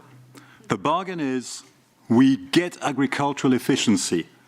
We produce agricultural surpluses. We get really, really cheap food, but the price is being paid by the peasants. The reason why there's no services in the countryside, the reason why there's no schools, why there's no shops, why there's no hospitals, is simply because agriculture has become so extraordinarily efficient. Now it's roughly 1 full-time equivalent per 250 hectares if you're in a cereal growing area, because it's all done by machines. Make the calculation, 1 worker per 250 hectares, that means there's no room for villages, there's no social network.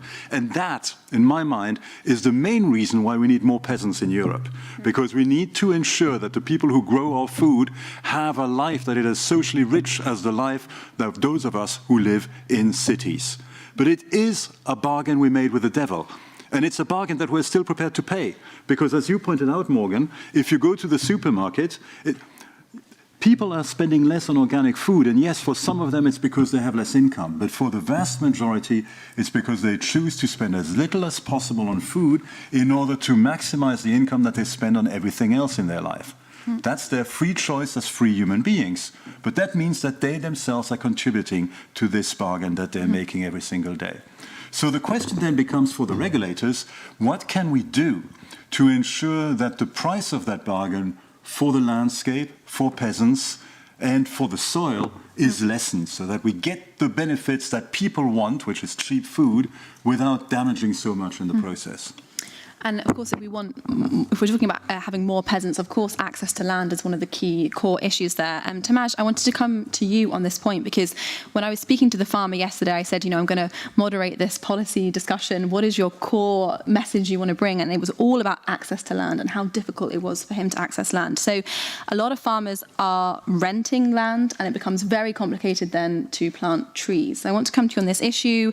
It's, I think, more of a member state issue than the EU level, but I want to know from this side, from the EU policy, what can be done to try and help facilitate access to land? We talk about it a lot, but what can we actively do concretely? Thank you. To be honest, I don't know, because I'm not dealing with this issue. But from the rural situation point of view, that is important that, okay, we are talking about common agriculture policy, but we shouldn't forget the so-called second pillar, the rural development policy.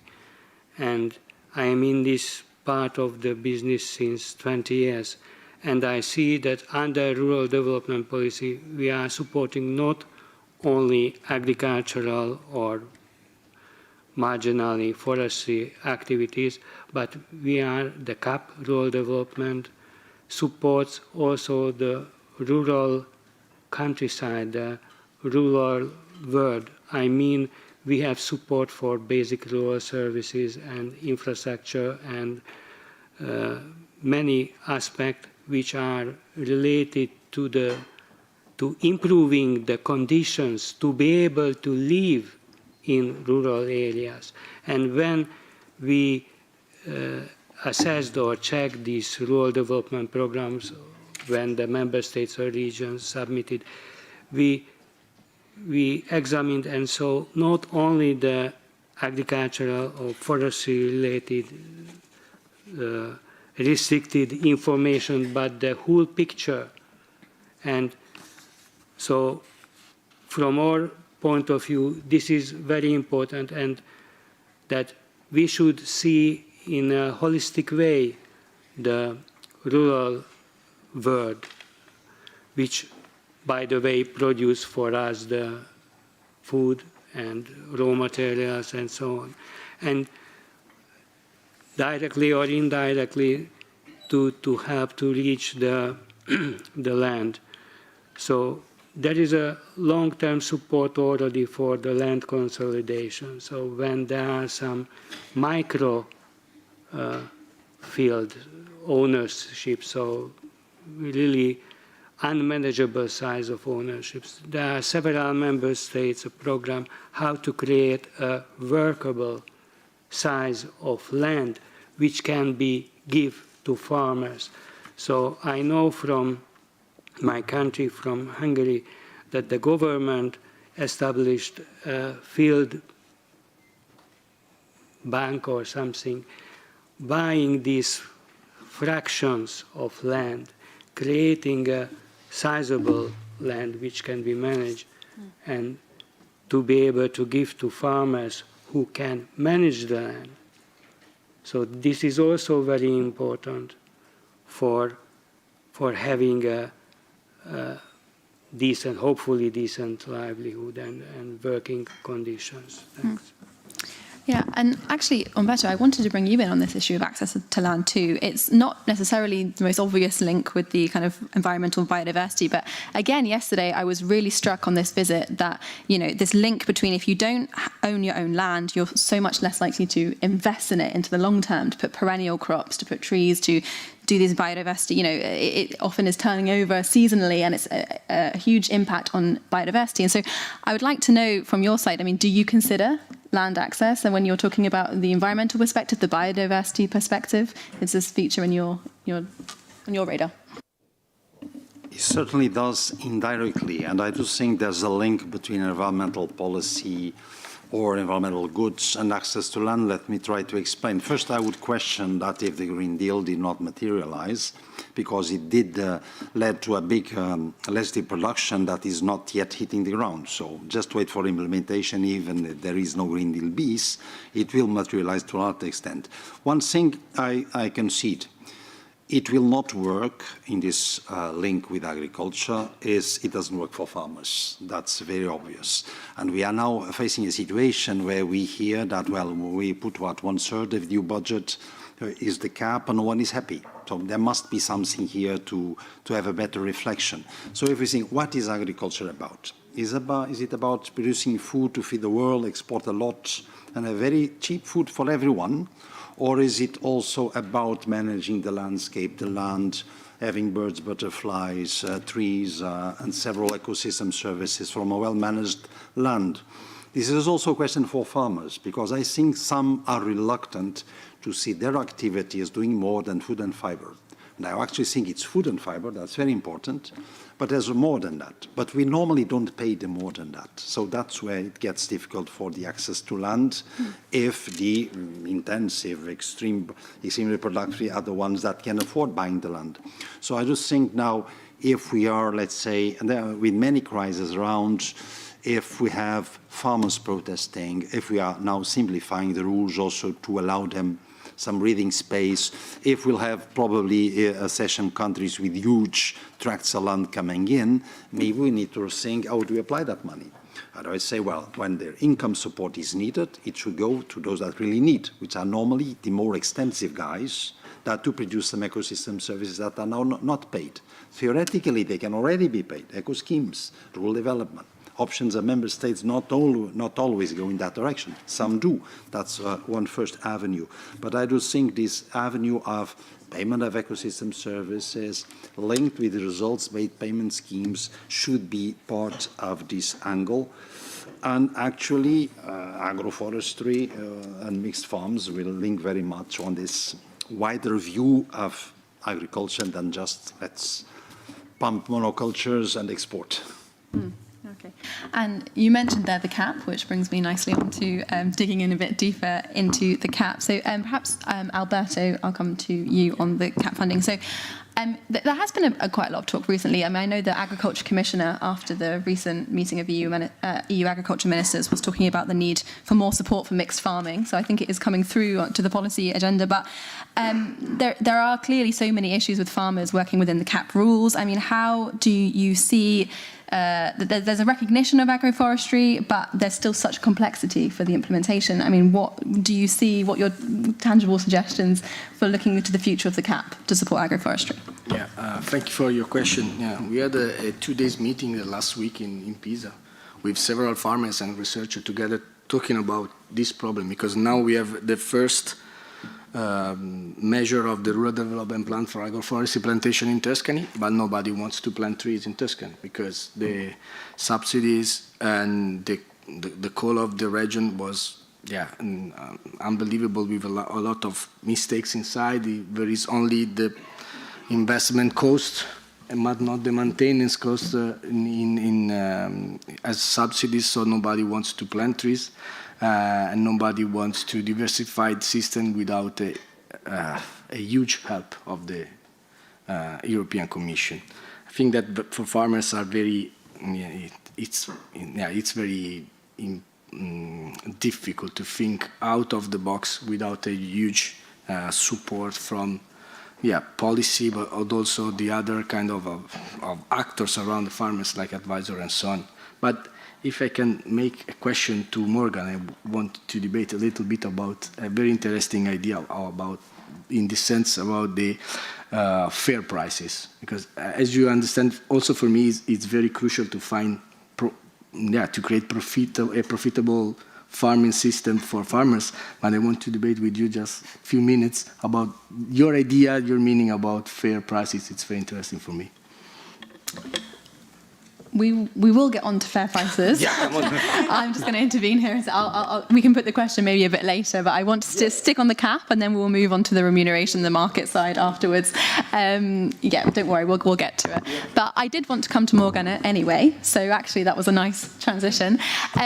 Something that I have also been hearing a lot from farmers is, even if the CAP rules are changing and there's a different approach to agroforestry, for example, many farmers still really have this fear factor. I've had a lot of very conventional farmers being a bit fearful of putting trees on their farm, worrying they might lose their subsidies, or having difficulties navigating this. And I wonder if that's something that chimes with you, something you could speak about. Maybe how do we overcome that, I suppose, with the trying to inform farmers about the changing in the subsidies, but also wanted to come to you on the same point that I put to Alberto. I mean, how do you see that the CAP can, what is it that you really need to see it changing in the CAP to really push on agroforestry?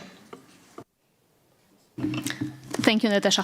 First, you don't need to inform farmers. You don't need to do pedagogy. We do make very rational choices based on our life, based on the fact that we need to make a living to ensure, a living for our family. So I think it's important to be said. It's not about pedagogy.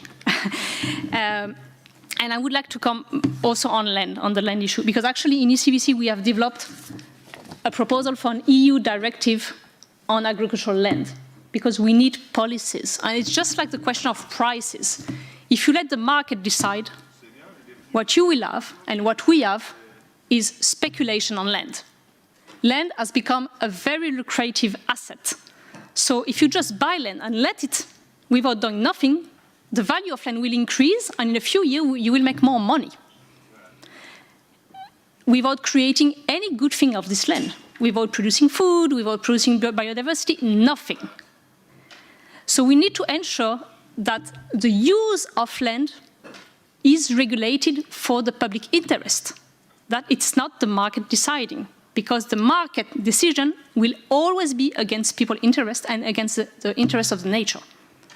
So for this, we need regulation. And actually, well, I come from a country where it's one of the few policies where really I'm very proud about. We have control of the price of land, control of the price of renting land.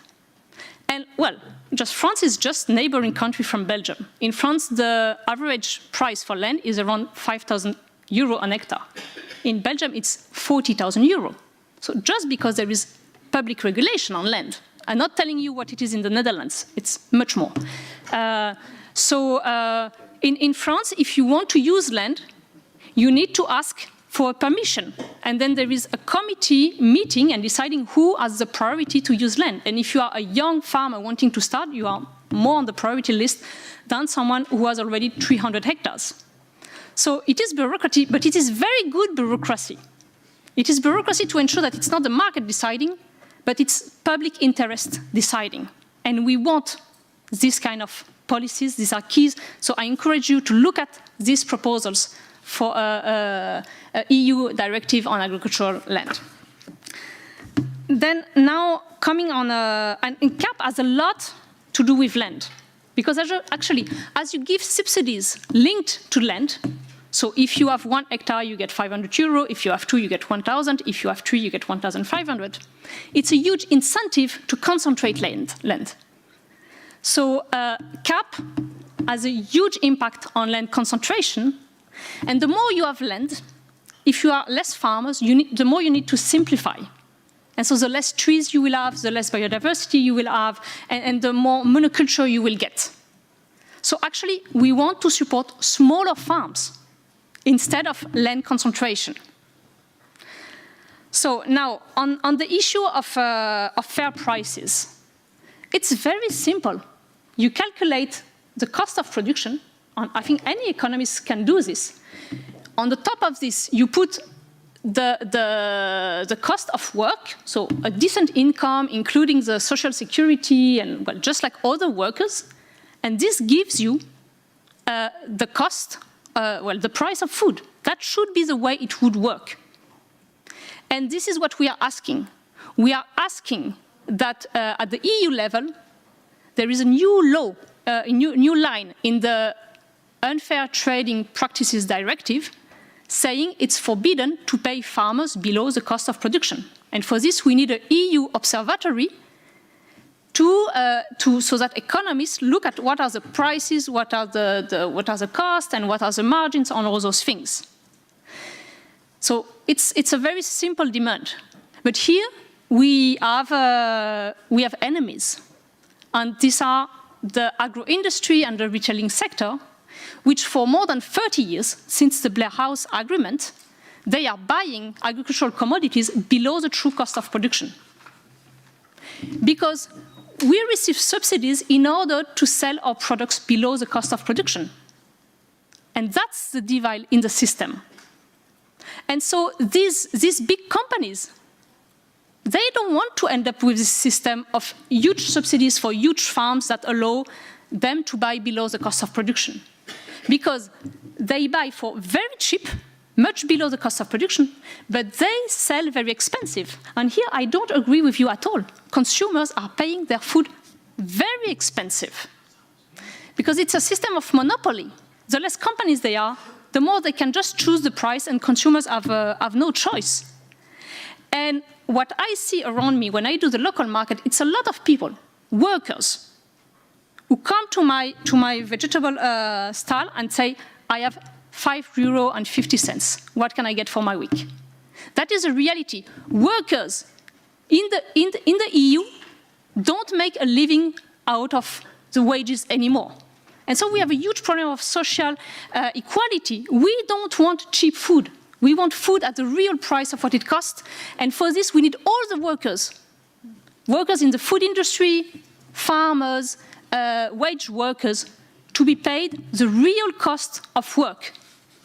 It's about social equality. And we want the money that is made out of playing with stock options, out of owning 10 apartments, out of owning 1,000 hectares of land. These people who do not work, who do not participate to the general interest, they have a lot of money, they have a lot of profit, but the workers, the nurses in the hospitals, the teachers, the workers in the factories don't make a decent living.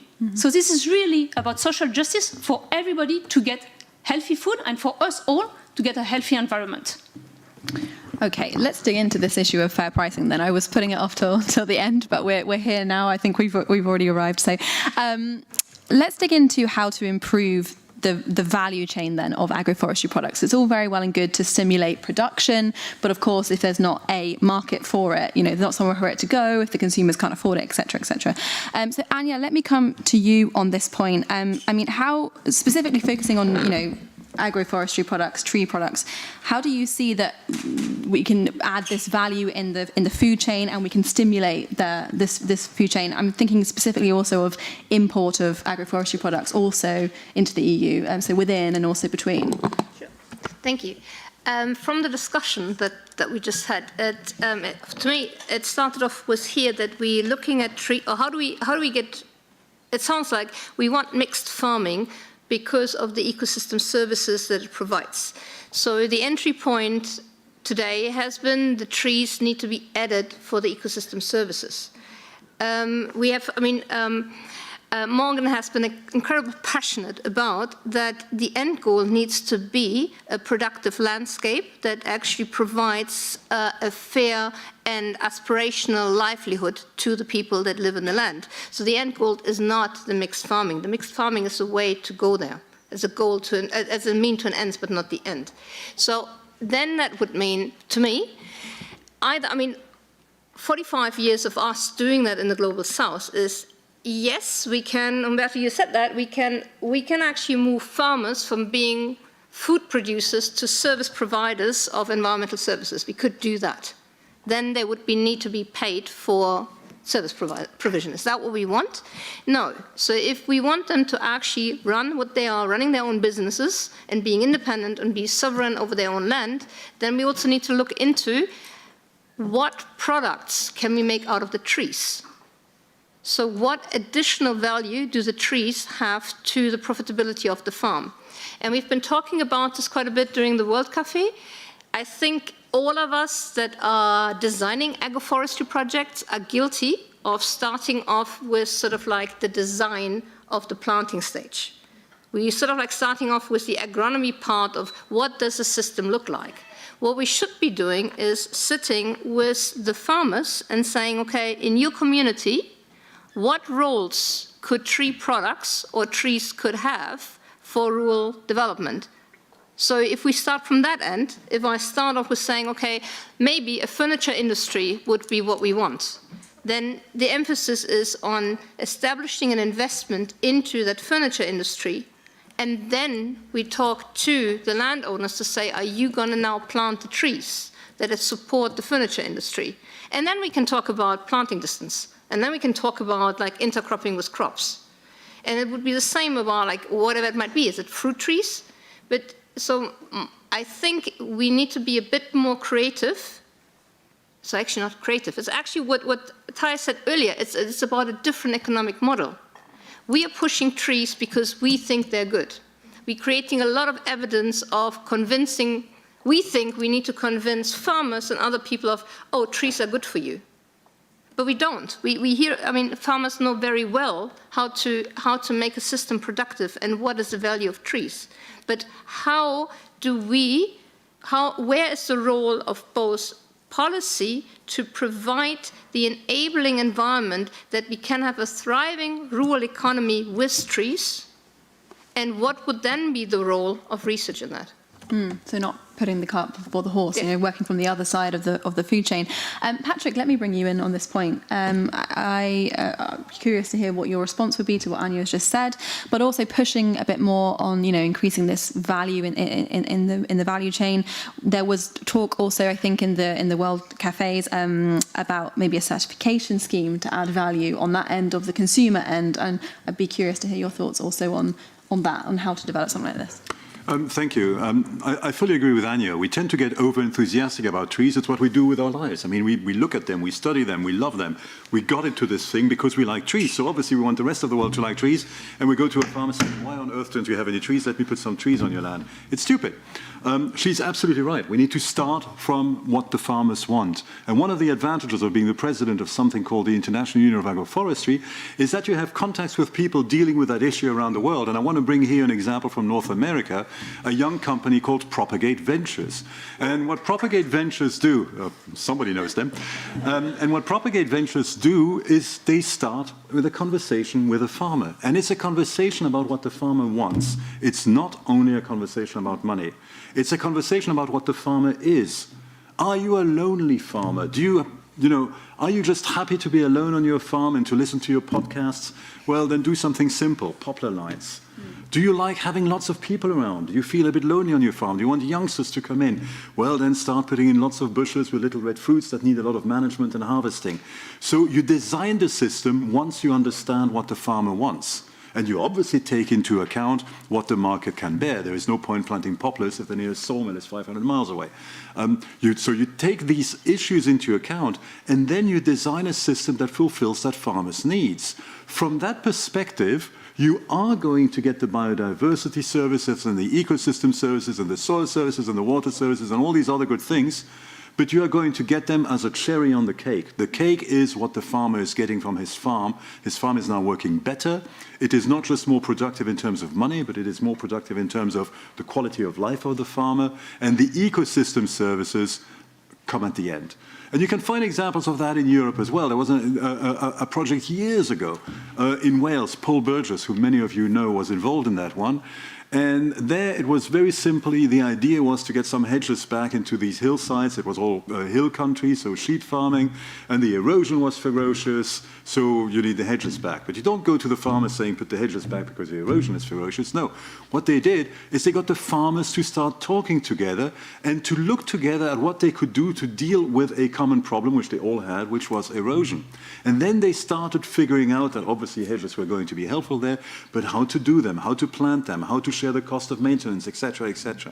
And years later, obviously it worked because agroforestry tends to work, but years later, when they came back and interviewed these farmers and asked them, what is the thing that was most important about this project for you? Fully expecting them to say, oh, well, we don't have erosion anymore, I can grow more sheep. No, the answer that came back is, I'm talking to my neighbors again. I am part of a community again. I am interacting and managing the landscape together again. And there's a broader point here. This is super important, and you find that in research around the world. It's research relatively spotty, but whenever I've been able to look at that research, you find the same thing. When you try to convince people to plant trees, you are telling them that it's going to be good for their pocketbook, it's going to be good for the climate, it's going to be good for the biodiversity, all the things we care about.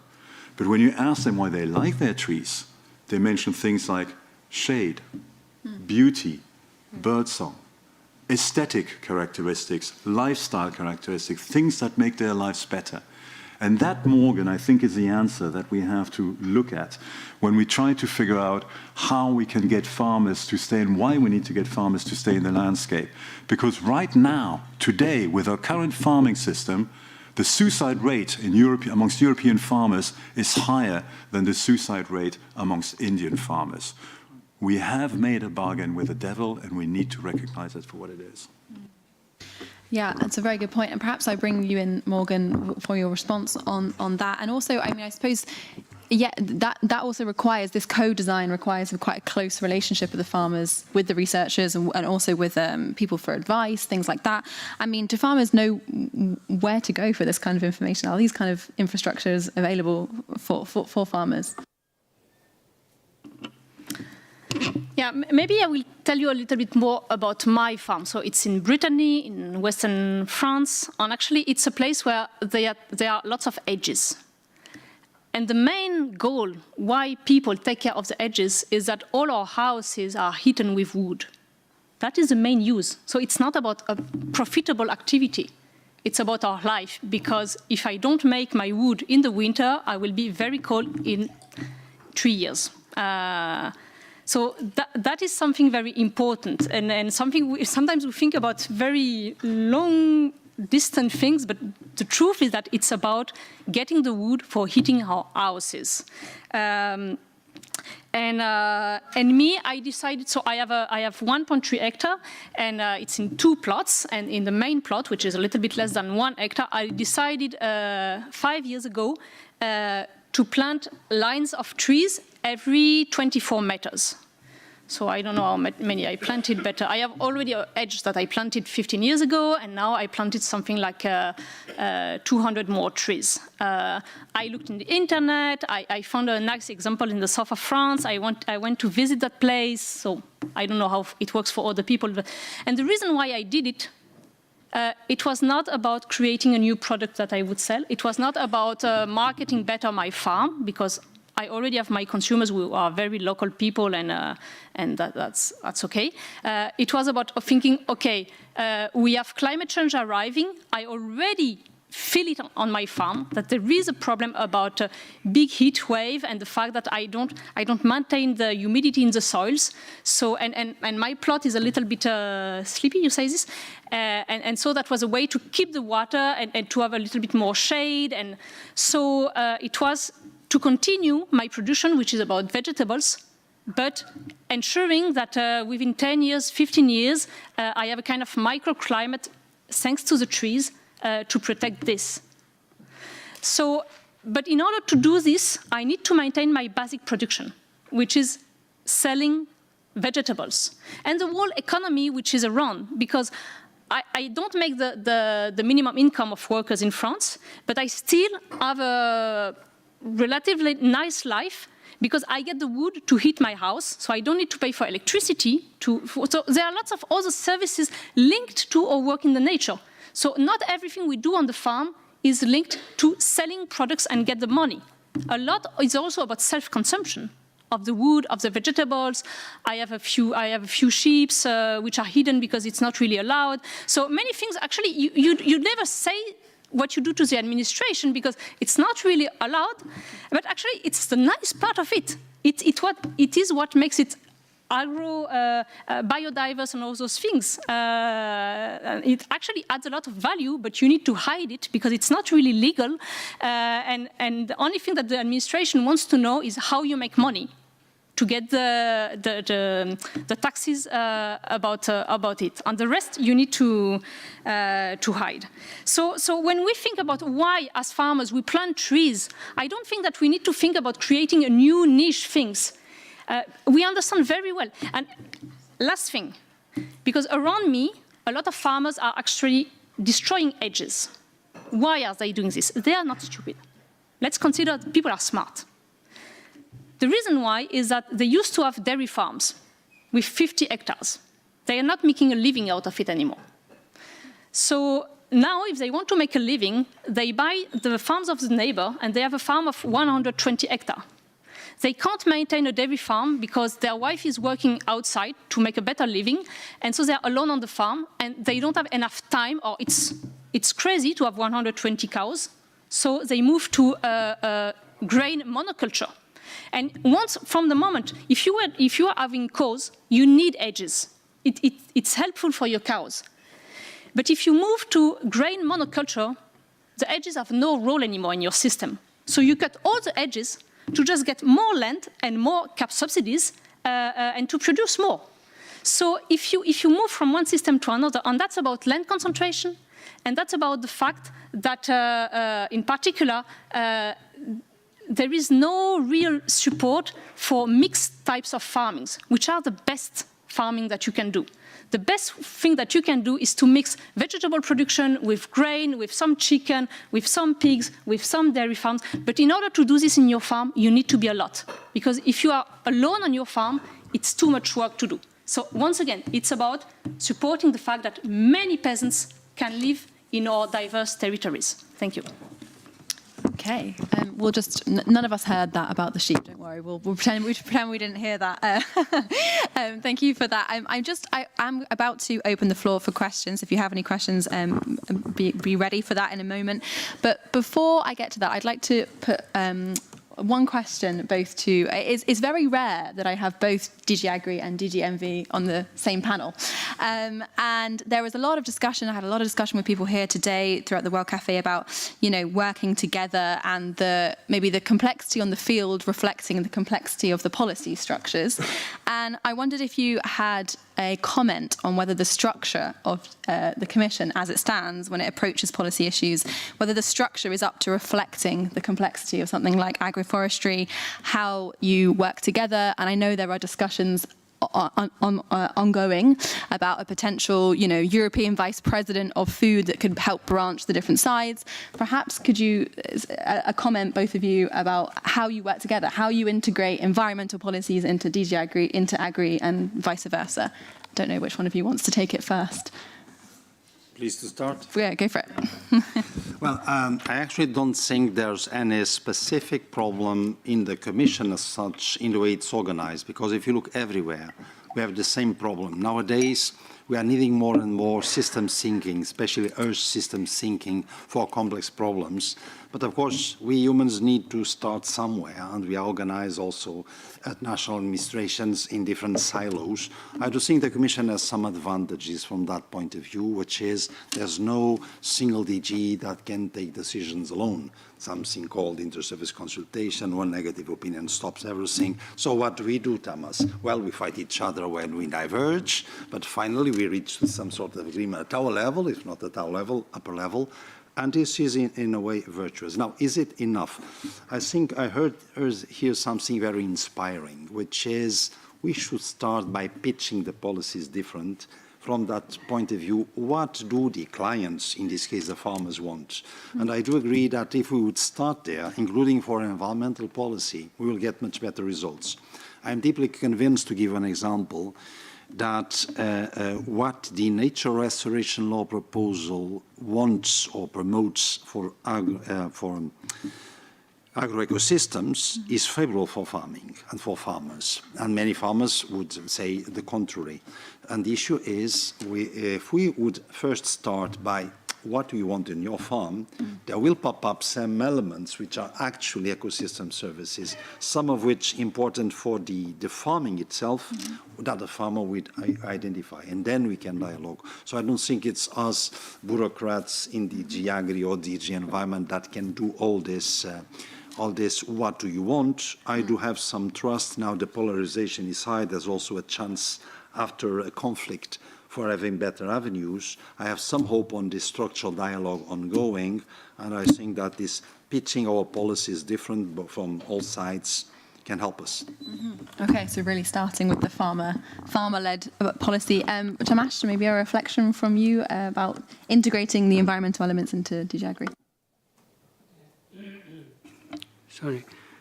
Yes, so there is a different level of intensive discussion and working together between the two DGs, and there are colleagues in my unit who are really actively working on this agricultural, rural development business. And whenever we are assessing the rural development or CAP strategic plans, we have discussions and sometimes very heated debates. But as Umberto said, that we try to find a good or workable solution. And personally, I experienced in the Commission during the last 20 years that sadly there are less and less those kind of people who has certain decades of practical personal experience from the real world. So I would more welcome experienced, educated farmers after a certain long term in the real life, coming to the Commission working as a national expert, or particularly for me, for forestry, this is very much would be needed, but also for agroforestry. And just concerning agroforestry and rural development, and connecting to this, what Morgan mentioned. So concerning the hedges or trees, yes, when we are talking about rural development, we are supporting not only this agricultural part, but other activities. So small-scale bioenergy plants, observing the cutted woody biomass from the hedges or from the forest, or investing in processing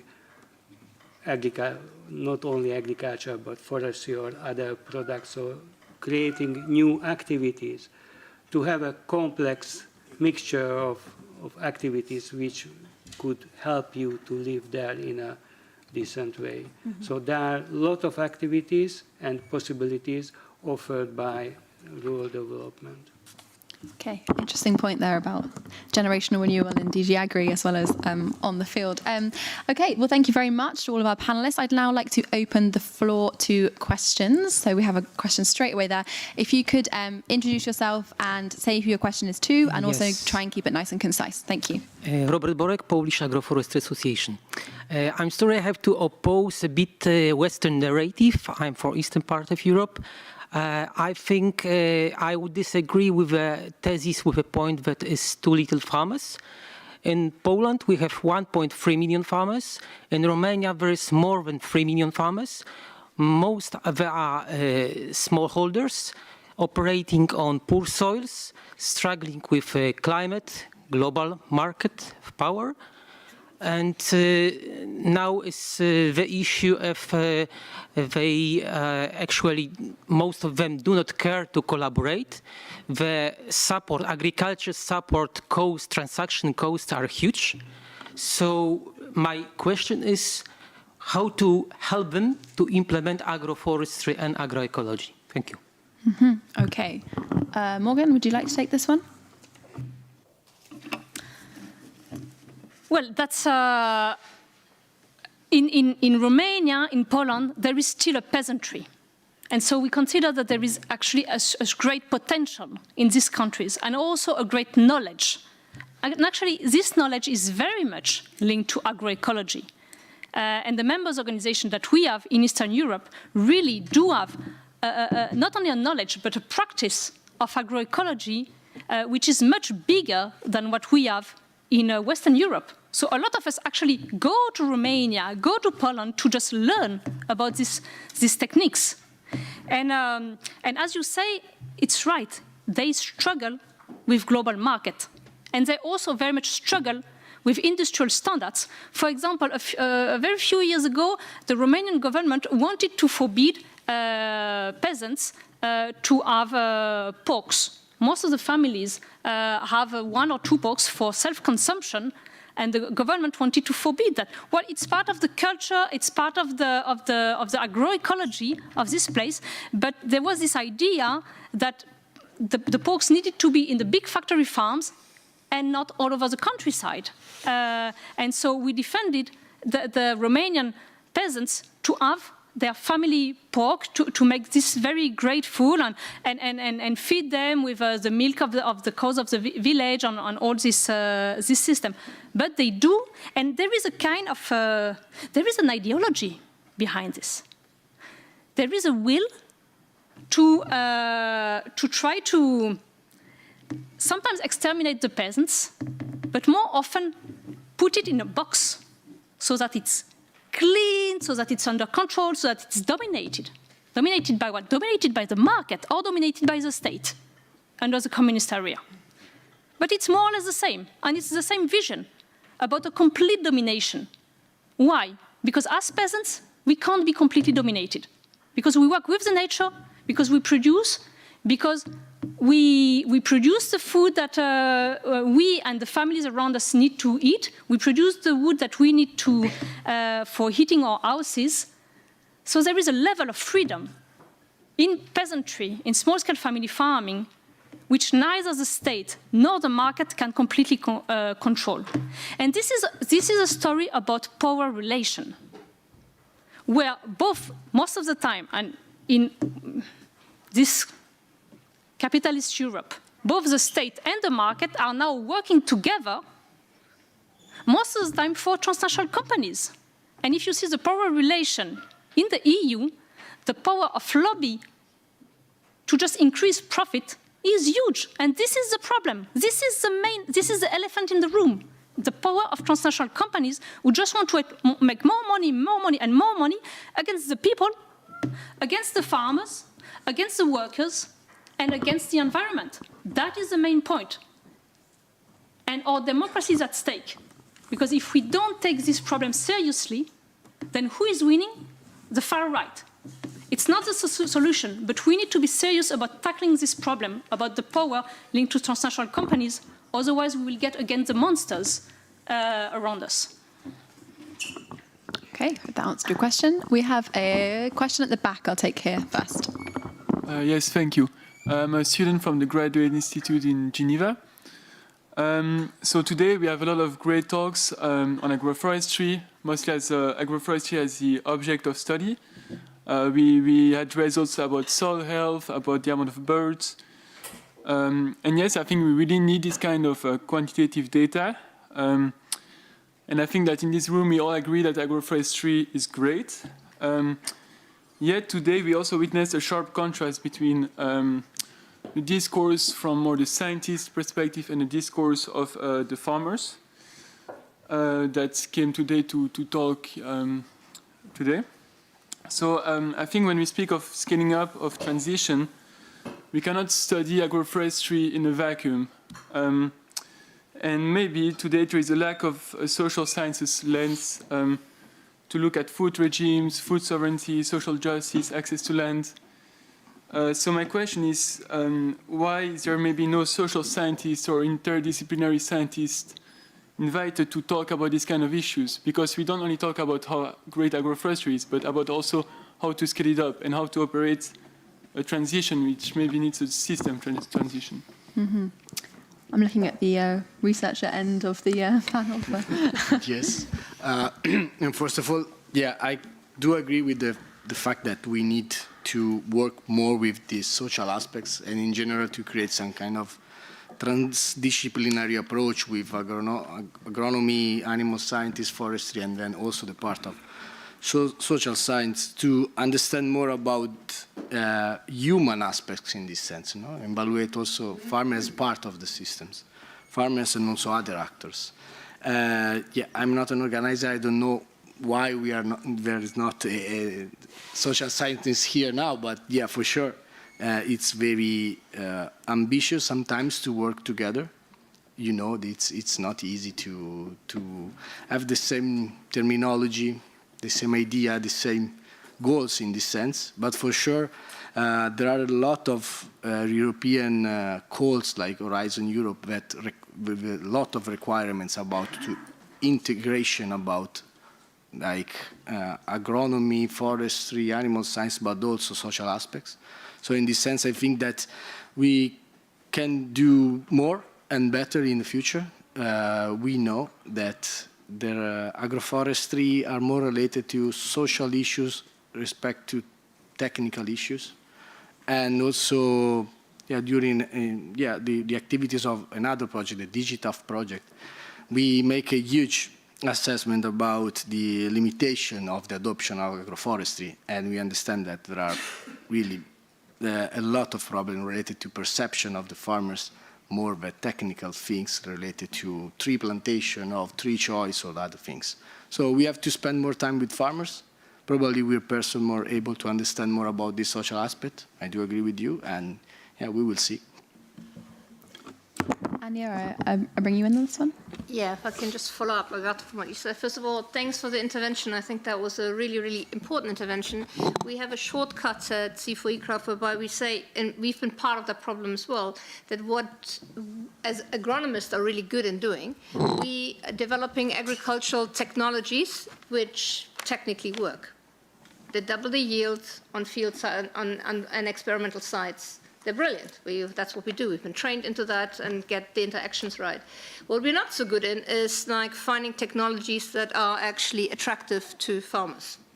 So that's why they don't scale. So what makes it scale? Scaling is then to understand what makes it attractive to the farmer. It's not the technical feasibility of increasing the yield or producing an ecosystem service. And we had this conversation earlier, and maybe you're coming back to your question about how do people get actually access to knowledge, agroecology. So all of our experience are from the global south. We're working in all the sourcing landscapes of Europe, but not so much in Europe. It's farmer-to-farmer exchanges. It's like find the champions. Within each landscape, you find somebody who actually knows how to do it. And they are like, Morgan, you're here, you're a champion. You're a champion in your landscape. You also know how to reach out to your community and what actually is attractive to them and how to speak to them. So that's coming back to the social science. I think that's super important because that's what scales. It's us understanding what's the process of bringing in a farmer and co-designing. Co-designing is like such a trendy word, but we're writing it in all our papers. Do we really co-design? Or do we just go out there and basically ask the farmer, is this a good idea? Or do we really actually ask Morgan to come up with a system and tell a scientist, do you have any technical needs that you need? Do you have any questions that a researcher can answer to you? Because that would be co-designing. I'll stop here. So super, thanks a lot for the question. Excellent, thank you for the question. Wu Kei, yes, here, and then I will come there. Yes, I'm coming back on as regards the support for farmer, financial support, because when I listen the morning session and today's debate, each time we are coming back on simplification is for me is not new especially in a common agricultural policy. After longer time in this business, each time we are coming back on simplification. And I think we need to clarify what we are asking behind simplification, because if you see the last, I would say, outcome due to the protest of the farmer, we made some simplification, and I see here maybe it's not a good way to simplify the CAP, because here there is a demand to have a more targeting payment, more ambition, action, and we can share this vision, but at some stage there is an issue for implementation, and each time we make an opposition between the public support and we have a huge hope for certification private scheme, but at the end we need to assume on the fact there will be complexity and how to deal with this complexity on the ground and to support farmers for that. Okay, on the simplification issue, I think you were looking at Patrick, but I'm not sure. Did you want to take that, or somebody else want to jump in? Morgan? Yeah. Yep. There would be a very easy way for it to be very simple. You give each farmer a precise sum, like 5,000 euro or 10,000 euro per farmer, because then you give an incentive to farmers and not to land concentration. And if we agree that the whole thing is about having more peasants with a decent life to take care of the nature, then it's very simple. You would just say, okay, I have the status of farmer, okay, up, that's done, and you don't have a lot of administration. Right now, I'm starting to do this cap thing because maybe I can get some cap payment, very little money, but I need to specify each place of my land what I have. And because my system is very complex, I do market gardening, so I have 100 meters of radishes, spinaches. Well, you can imagine the complexity. It's extremely complicated to put it on a table what I grow. While my neighbor who has 10 hectares of wheat, it's quite simple for him. And then the next year he will do corn, and then wheat again, and then corn again. So it's very simple for him. For me, but if we would get a payment per farmer, and once again, what we are asking, it's not mainly subsidies. Please keep it in mind. It's mainly fair prices that cover the cost of production through market regulation. And that does not mean any bureaucratic work. But on the top of... And I want to speak about just quickly. Yeah, carbon sequestration and carbon farming and payment for environmental services. Because once again, we come to the problem that it's all about market-based systems, which all lead to speculative markets and all lead to a bunch of financial institutions, banks, insurances, people in the big cities making a lot of money out of these schemes, very little money for the farmers, and the result in terms of natural protection, most of the time it's bad. If we would have the fair prices for the farmers, we would have 50 billion a year to spend as public money, as incentive for the small-scale farmers doing the good environmental job. So it would give us the margin to actually really support through subsidies the people who do the good practices. Oh, sorry. Yeah, interesting point about the money for the farmer, but of course there in that we would need a definition of an active farmer, which we also haven't managed to get in the Common Agricultural Policy, right? So it's also a complicated... Yeah, because they want to exclude the small guys. This is all the point of defining the active farmers. They want to exclude us. I have 1.3 hectares. They don't want to consider me a farmer. I want to exclude the big guy who has 3,000 hectares and who lives in Paris. He is not a farmer. I am one. Okay. Patrick, I think, wanted to come in on this. Umberto, you wanted to come in? No? Well, I just don't agree on the carbon credits part. Ooh, okay, I thought that might open and Pandora said, what's in there? I'll come to Patrick first and then we can... Morgan, I'm personally very sympathetic to the idea of having a basic income support to all farmers. And you would be surprised to hear that within the European Commission there is a lot more sympathy for this idea than you might think. However, as I'm sure we can all imagine, if we actually try to push that through, we're probably going to have Agroecological burning down the Berlaymont. So we need to figure out how to get there, and that's all I want to say on this subject. Umberto, I bring you in on the point of carbon credits, and then I come for the questions. Yeah. I just wanted to add that Agroecology Europe have an official position paper that sustain this, as you know, and we already published 4 years ago a common, a joint effort from the board, and we have published a scientific paper, and they are everything on clear, so that we base more than what we define. In order to do that is the active unit, so working unit at farm level. So the more you have, the highest now you receive as a permanent subsidy. So it's not based on land, but it's based on active land unit work on the field, on the land. So we can maybe direct people towards that. It's a report, you said? Yeah, it's a report. It's an official paper about it, and we have presented. We are, let's say, lobbying to support that. Of course, I agree that there are a lot of force against, but it's, the point is there are also 10 steps in general to apply the Green Deal and the Farm to Fork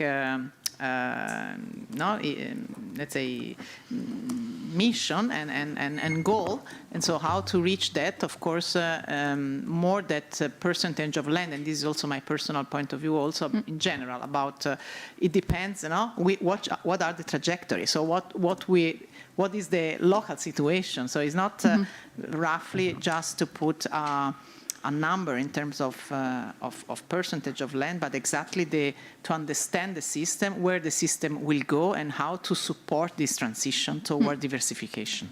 Okay, so maybe something you guys can check out the paper afterwards. Umberto, I'll bring you in on the point that you wanted to make, and then I have a question here, and I know there are hands over here, and I will come this side, don't worry. Well, let me put it this way. I agree it's not all about money.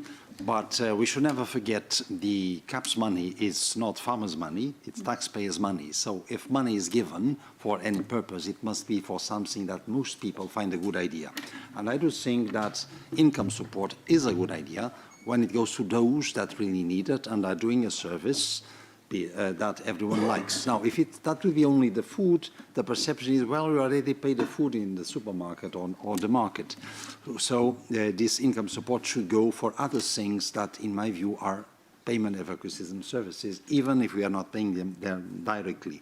Another thing is to have, let's say, another bunch of money that would go voluntarily for those that want to do an extra mile. And then we could go results-based, we check how many nests, what's your soil quality, whatever else, and we get an extra money. But now just on the issue of the carbon credits, my divergence was, sometimes I often hear, oh, if we put a money tag on nature, we are selling it to capitalism. Well, I tell you, we are already selling it to capitalism with a value of 0. So when we have carbon credits with a biodiversity component, unless there's greenwashing and all that, that would be bad. But theoretically, that can help, in my view, farmers. And if in the future we can devise a solid certification system that shows in this amount of land, I put this X money, and I can certify it delivers more biodiversity, and we call it a biodiversity credit, that will be fine for me, because nowadays the value is 0. That's why we destroy it. Thank you for your response on that. I will come here. I promised you the question. Yes. Thank you. I'm Valentina Robiglio from C4ICRAF, and I don't know to whom I'm addressing this question, but it's really about what is missing from the picture we got today and from this discussion, because I have the sense that there is a kind of disconnection. So from one side, we scratch from the surface on a very high level issues from above, and then we focus on individual farmers. And I wonder what is there in between that make then things contextual, because we are hearing that things are different, that's difference and diversity that is really emerging. So do we have a good understanding of how things then get articulated on the ground and generate the outcomes that are generating, being these desirable or not, across governance levels, across sector? So how important it is to understand that articulation on the ground, its outcomes in terms of the system, of the livelihoods, and the choices that people make. And then is all about the EU policies, or what are the other policies, or what are the other drivers that we make sure we are counteracting. So what is there outside the system we are considering, and what are the leverages point we have to identify in order to get those outcomes. Last thing is, who are the farmers we are talking about? Mm-hmm. Because we talk about transition, but different agencies, different types of farmers will have different transitions to undertake. So do we have enough understanding of that? Not a monolithic idea of farmers, absolutely. Okay, a few different points raised there, quite big ones as well. Anybody want to jump in? You look ready? You have to tell me. Oh, no, you're not. No, you're not. Sorry. I'm not. We're colleagues, so we're not going to have this a conversation that we could have on a side way. Okay. But maybe Alberto. Alberto, Tamás? Don't know jump at once. Yeah. Starting from the last question about which kind of farmers. And I think that we can assume that agroforestry fits for all type of farmers, smaller farmers, big company, factory farming. Farming with trees have no limits in this sense. But obviously there are different strategies, different projects, different ideas for and way to support farmers in this sense. And as a researcher, I'm open to work with all type of farmers. It's not a problem. And under my point of view, in terms of value chains, without big farmers at the moment, it's not possible to for small farmers to be profitable in this sense. We need to have a big industry that can create somehow, in terms of logistics, in terms of transport, in terms of infrastructure, a framework that also small farmers can use to improve. I have in mind the animal husbandry in the ESA related to the, probably are not black pork there, but for the jamón ibérico, this is the system. We have big company and small company, and now small farmers are able to sell directly or create some kind of small value chains because they work all together also with big companies that are able to be more profitable in the market. So I think that we have to work together with more and also big farmer and big farms in this sense, and try obviously to work in a tailored way. So we have different strategies in this sense, but agroforestry and mixed farming can work in both situations. And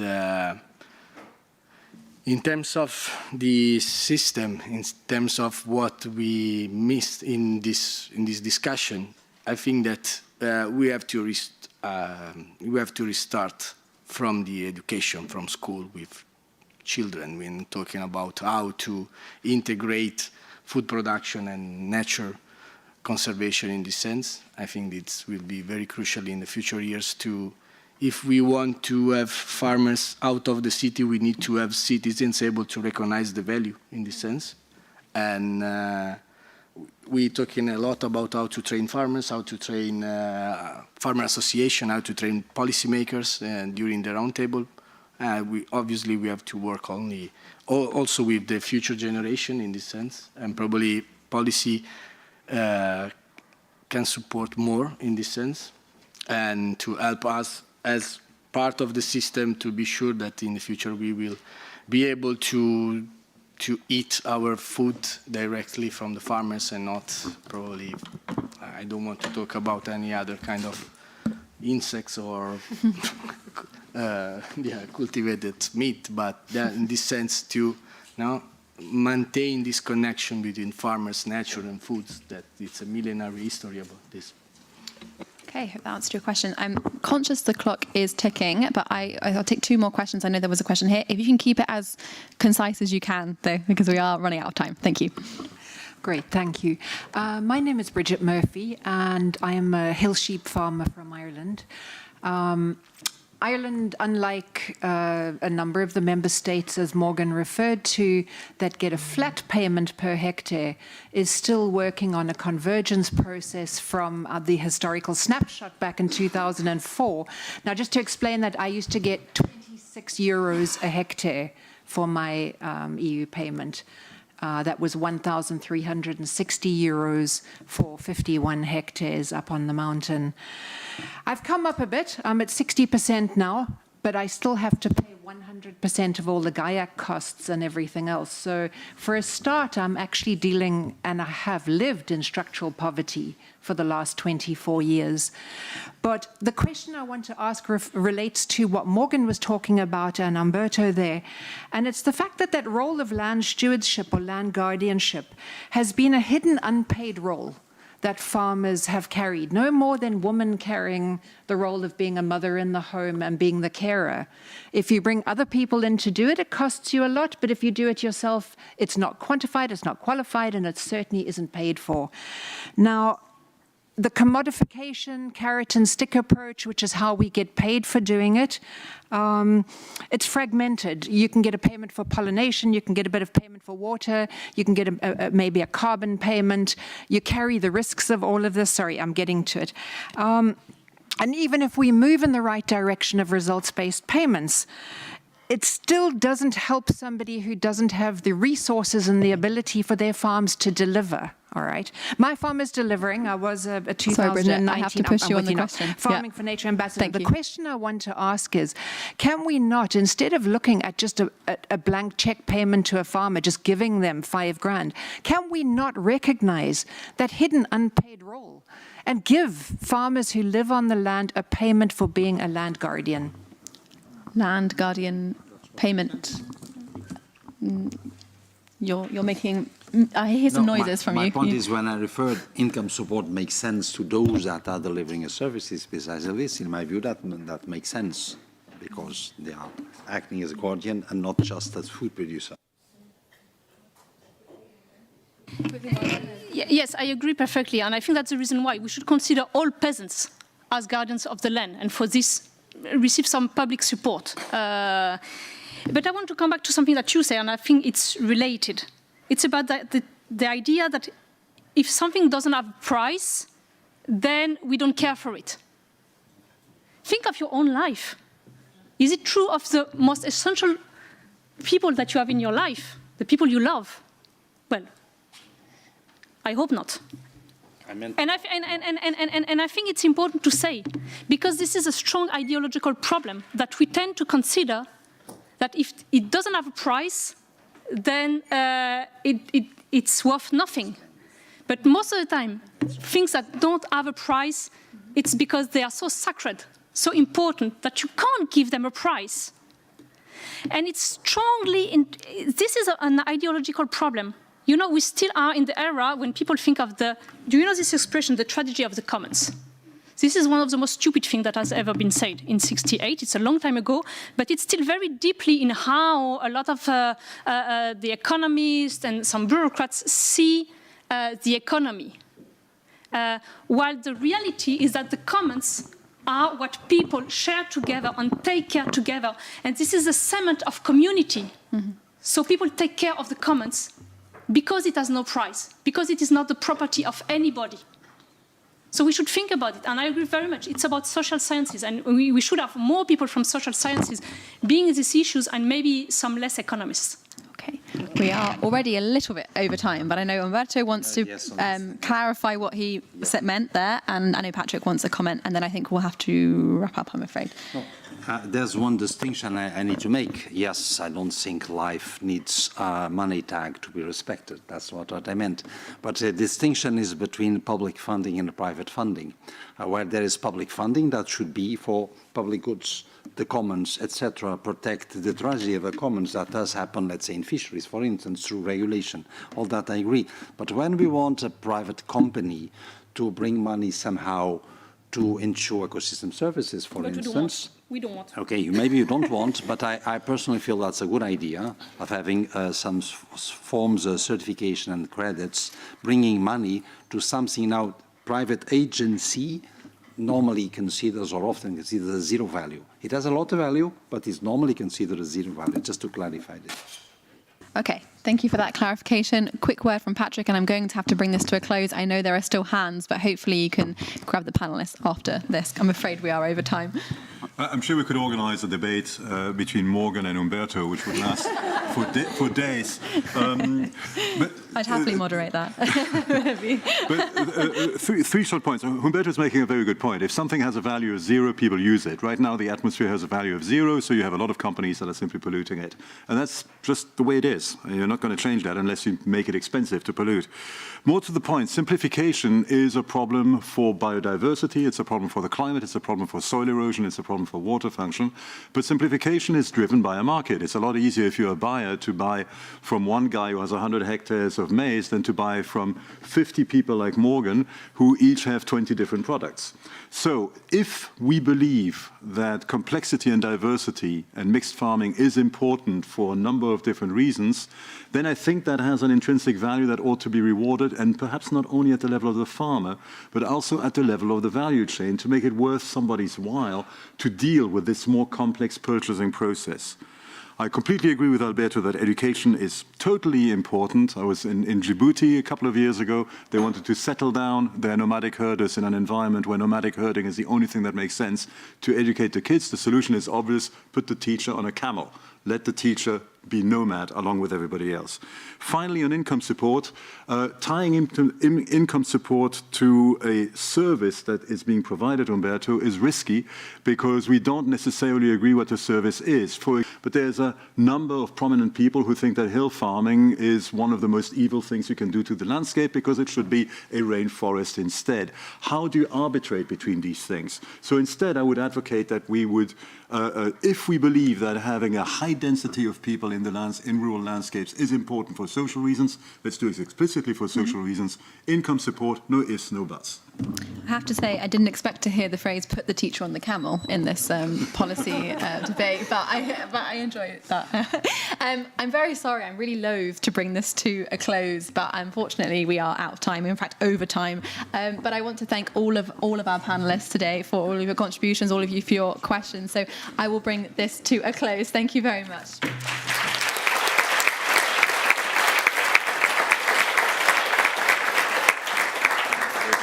You're welcome. And I would like to hand over the floor. Or are you doing the introduction? Should I do the introduction? No, I'll leave it to you. Okay, I will wrap up. Enough from me. Thank you very much.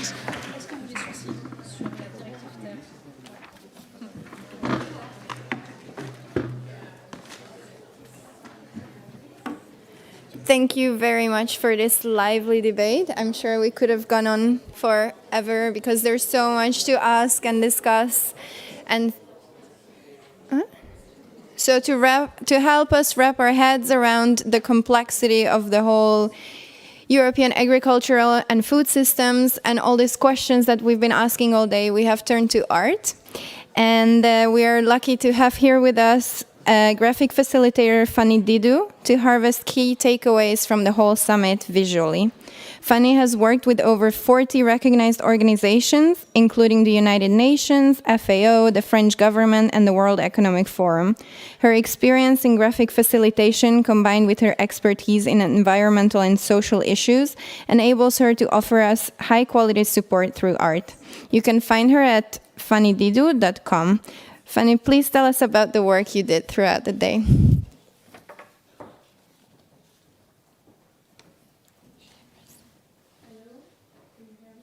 No. Do you want to come here? Hello? Come here. Yes? Can you maybe show my screen?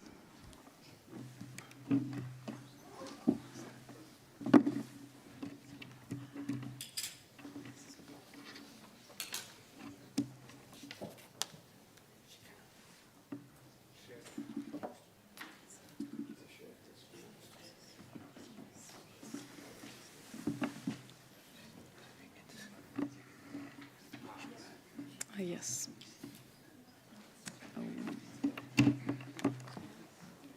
One second.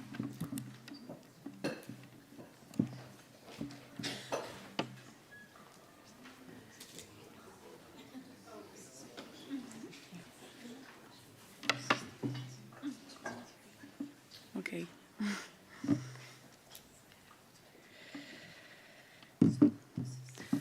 So, my role today was to listen deeply of the conversation and try to capture the essence of the different moments, the different sessions.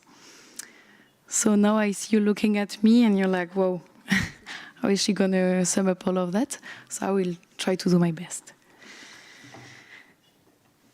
So, and to take you along this visual journey, I'm going to show you the time lapse.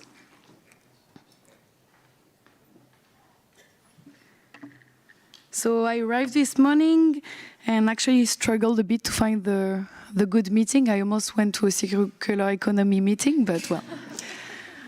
So Ulrich opened the first session of the day, presenting us AGROMIX project. I thought that he will talk about agroforestry in Iceland, in Malta, but the objective was actually to show that it works in both extreme climates, so why not in the middle? Then Tommy explained us this multi-actor project, the importance of working across borders.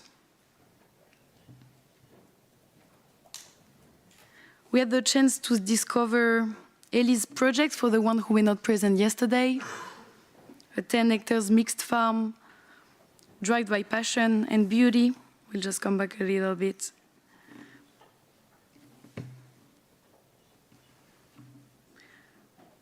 Going to a shared vision, which is transforming the EU food system towards sustainability and resilience, working together with nature. We got a European policy perspective with Susanna. And then we dived into the topic, discovering the results of AGROMIX project. I heard that a lot of insects is a good new, and a lot of very interesting models I'm not gonna bother you with. 3 steps measure, model, upscale. It was nice to get some good news actually about agroforestry and foods. And then Gary presented us challenges and barriers.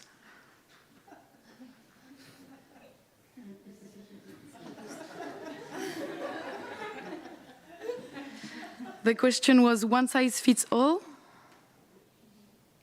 Then Paola and Rosemary highlight the essential bottom-up aspect, and that's linked with the need of education, make research more accessible.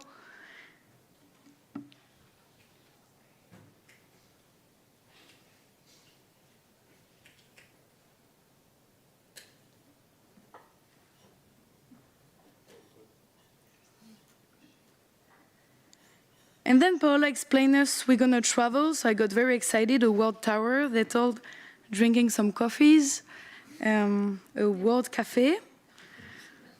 So I came with my coffee for a discussion and actually discovered a lot of initiatives, projects from at least all around the continent, but so in the first group I was in, we asked ourselves how should we deal with the many definitions and tools. I discovered this common platform called FAST, gathering information, statistics. What should be prioritized when it comes to knowledge dissemination, training, and resources? That was the third group after policy coherence.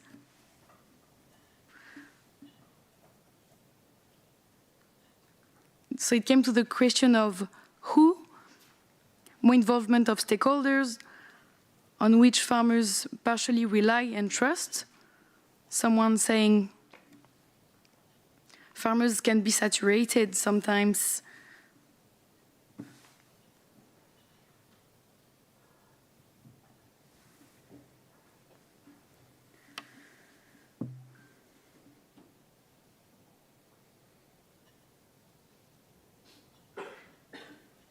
And a lot of groups discussed about access to land, how to support young farmers wanting to have a decent life based on agroforestry. The question of value chain.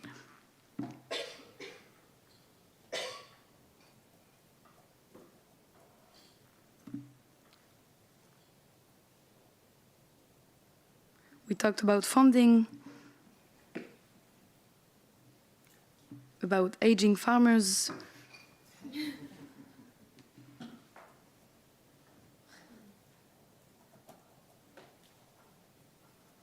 Diversities of projects and farms, difficult to harmonize. We are limited only by our imagination, I heard.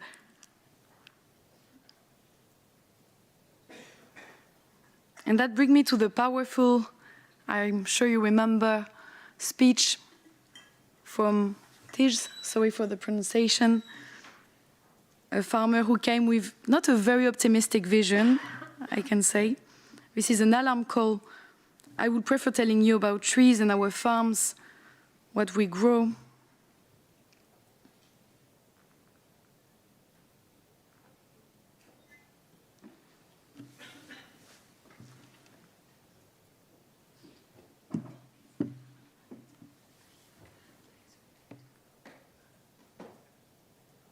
And it's very rewarding to get the farmer's perspective, actually, such as the experience of Morgan in the last debate we just participated to.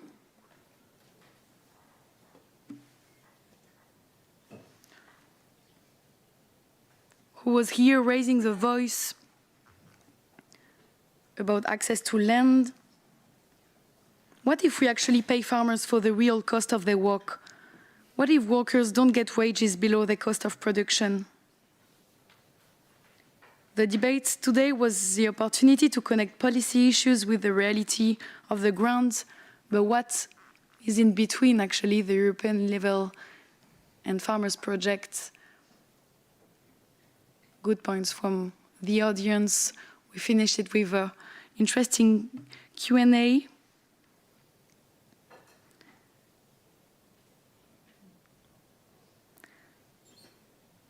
So this is coming to an end, and I hope when maybe in a few weeks or maybe in a few months when you will think about the conference of today, some pictures will come up to your mind. Thank you.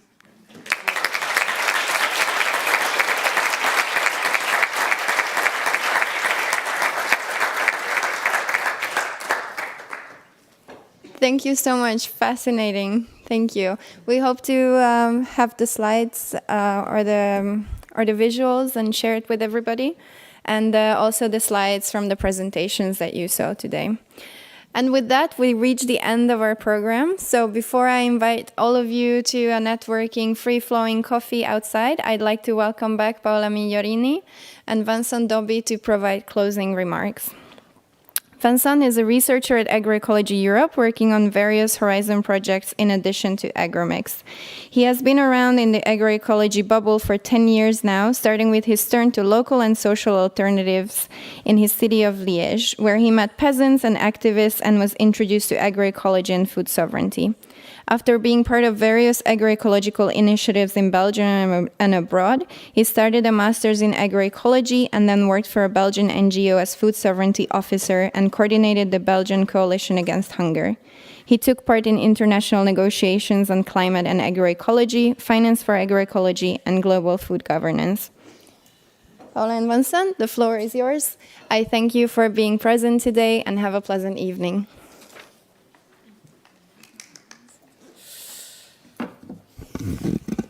Okay, so very few words to conclude the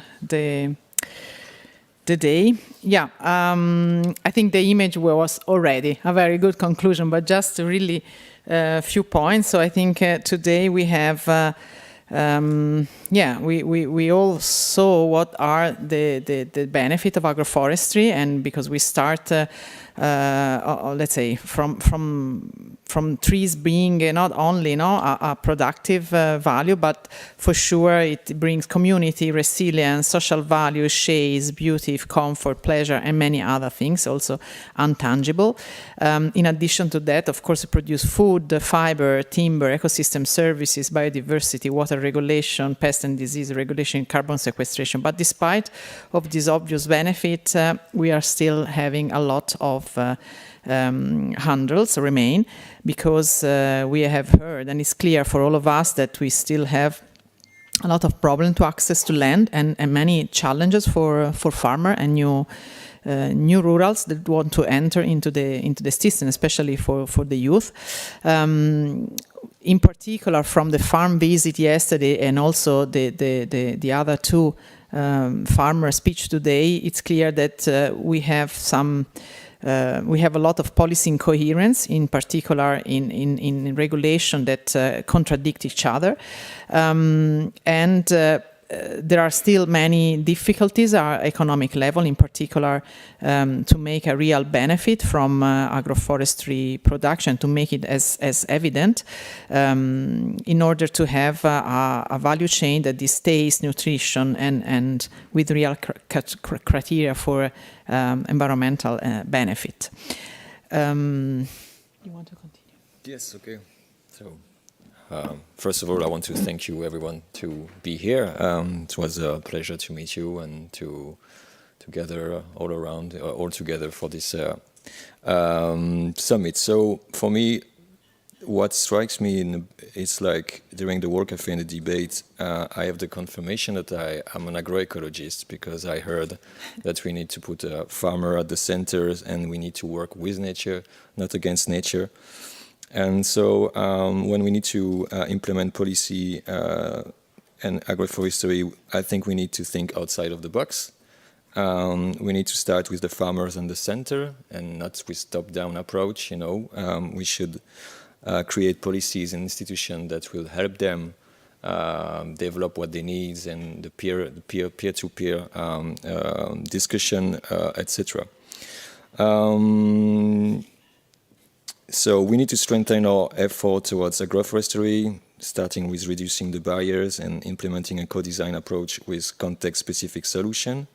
Co-design, simpler mechanisms, stronger backstops must be at the heart of the incoming European Commission Green Deal to ensure it represents rural voices without watering down sustainability goals. The European Green Deal was ambitious and forward-looking, but recent pushback, however, highlight the importance of policy co-design and the need for enhanced stakeholders coordination. Policy co-design has been at the heart of the AGROMIX project over the last 4 years as researchers and farmers come together to create, fine-tune and implement agroforestry and mixed farming system across Europe. And to mark the occasion of the AGROMIX Policy Summit, Agroforestry for the Future of European Agriculture, we urge the incoming European Commission to first, center all future policy on the high-level panel of expert 13 principles of agroecology, including the CAP. Focus policy on improving agroforestry value chain and routes to market. Improve financial incentive to maintain and extend existing agroforestry system while improving land use and access challenges improving land use and accesses challenges, particularly for young and tenant farmers. I'm a French speaker, so, you know. So, harvesting the discussion from the summit and formalizing this recommendation, we will publish soon a white paper with all these documents. So, thank you very much. Thank you. Yeah, well, sorry. No, stay here. Yeah, okay, yeah, I really wanted to give a clap in particular to Vincent Dawi, that you all know was the main, let's say, person behind all this organization. But in addition to him, I would like to thank the Coventry University that lead the project and co-develop with us all this summit. The Revolve group, so Jacob and all the media service. Of course, the other person from Agroecology Europe, Bogi, and also the staff that are behind in the organization, and also the Square Convention Center that are hosting us with very great and good professional support and precision. And then, of course, last but not least, I would like to thank all of you for spending this long day with us, contributing. And again, we will gather and we will keep you updated about the next step for the contribution of the white paper. Thank you very much. Have a good evening.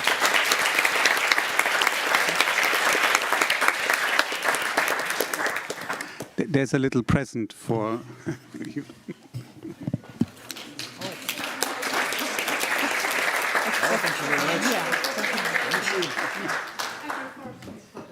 Nice. Thank you. I need it now.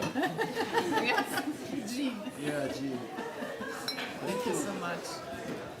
Thank you very much. It's done. It's done. I can fall down. Thank you. Thank you for support, for everything. Come on.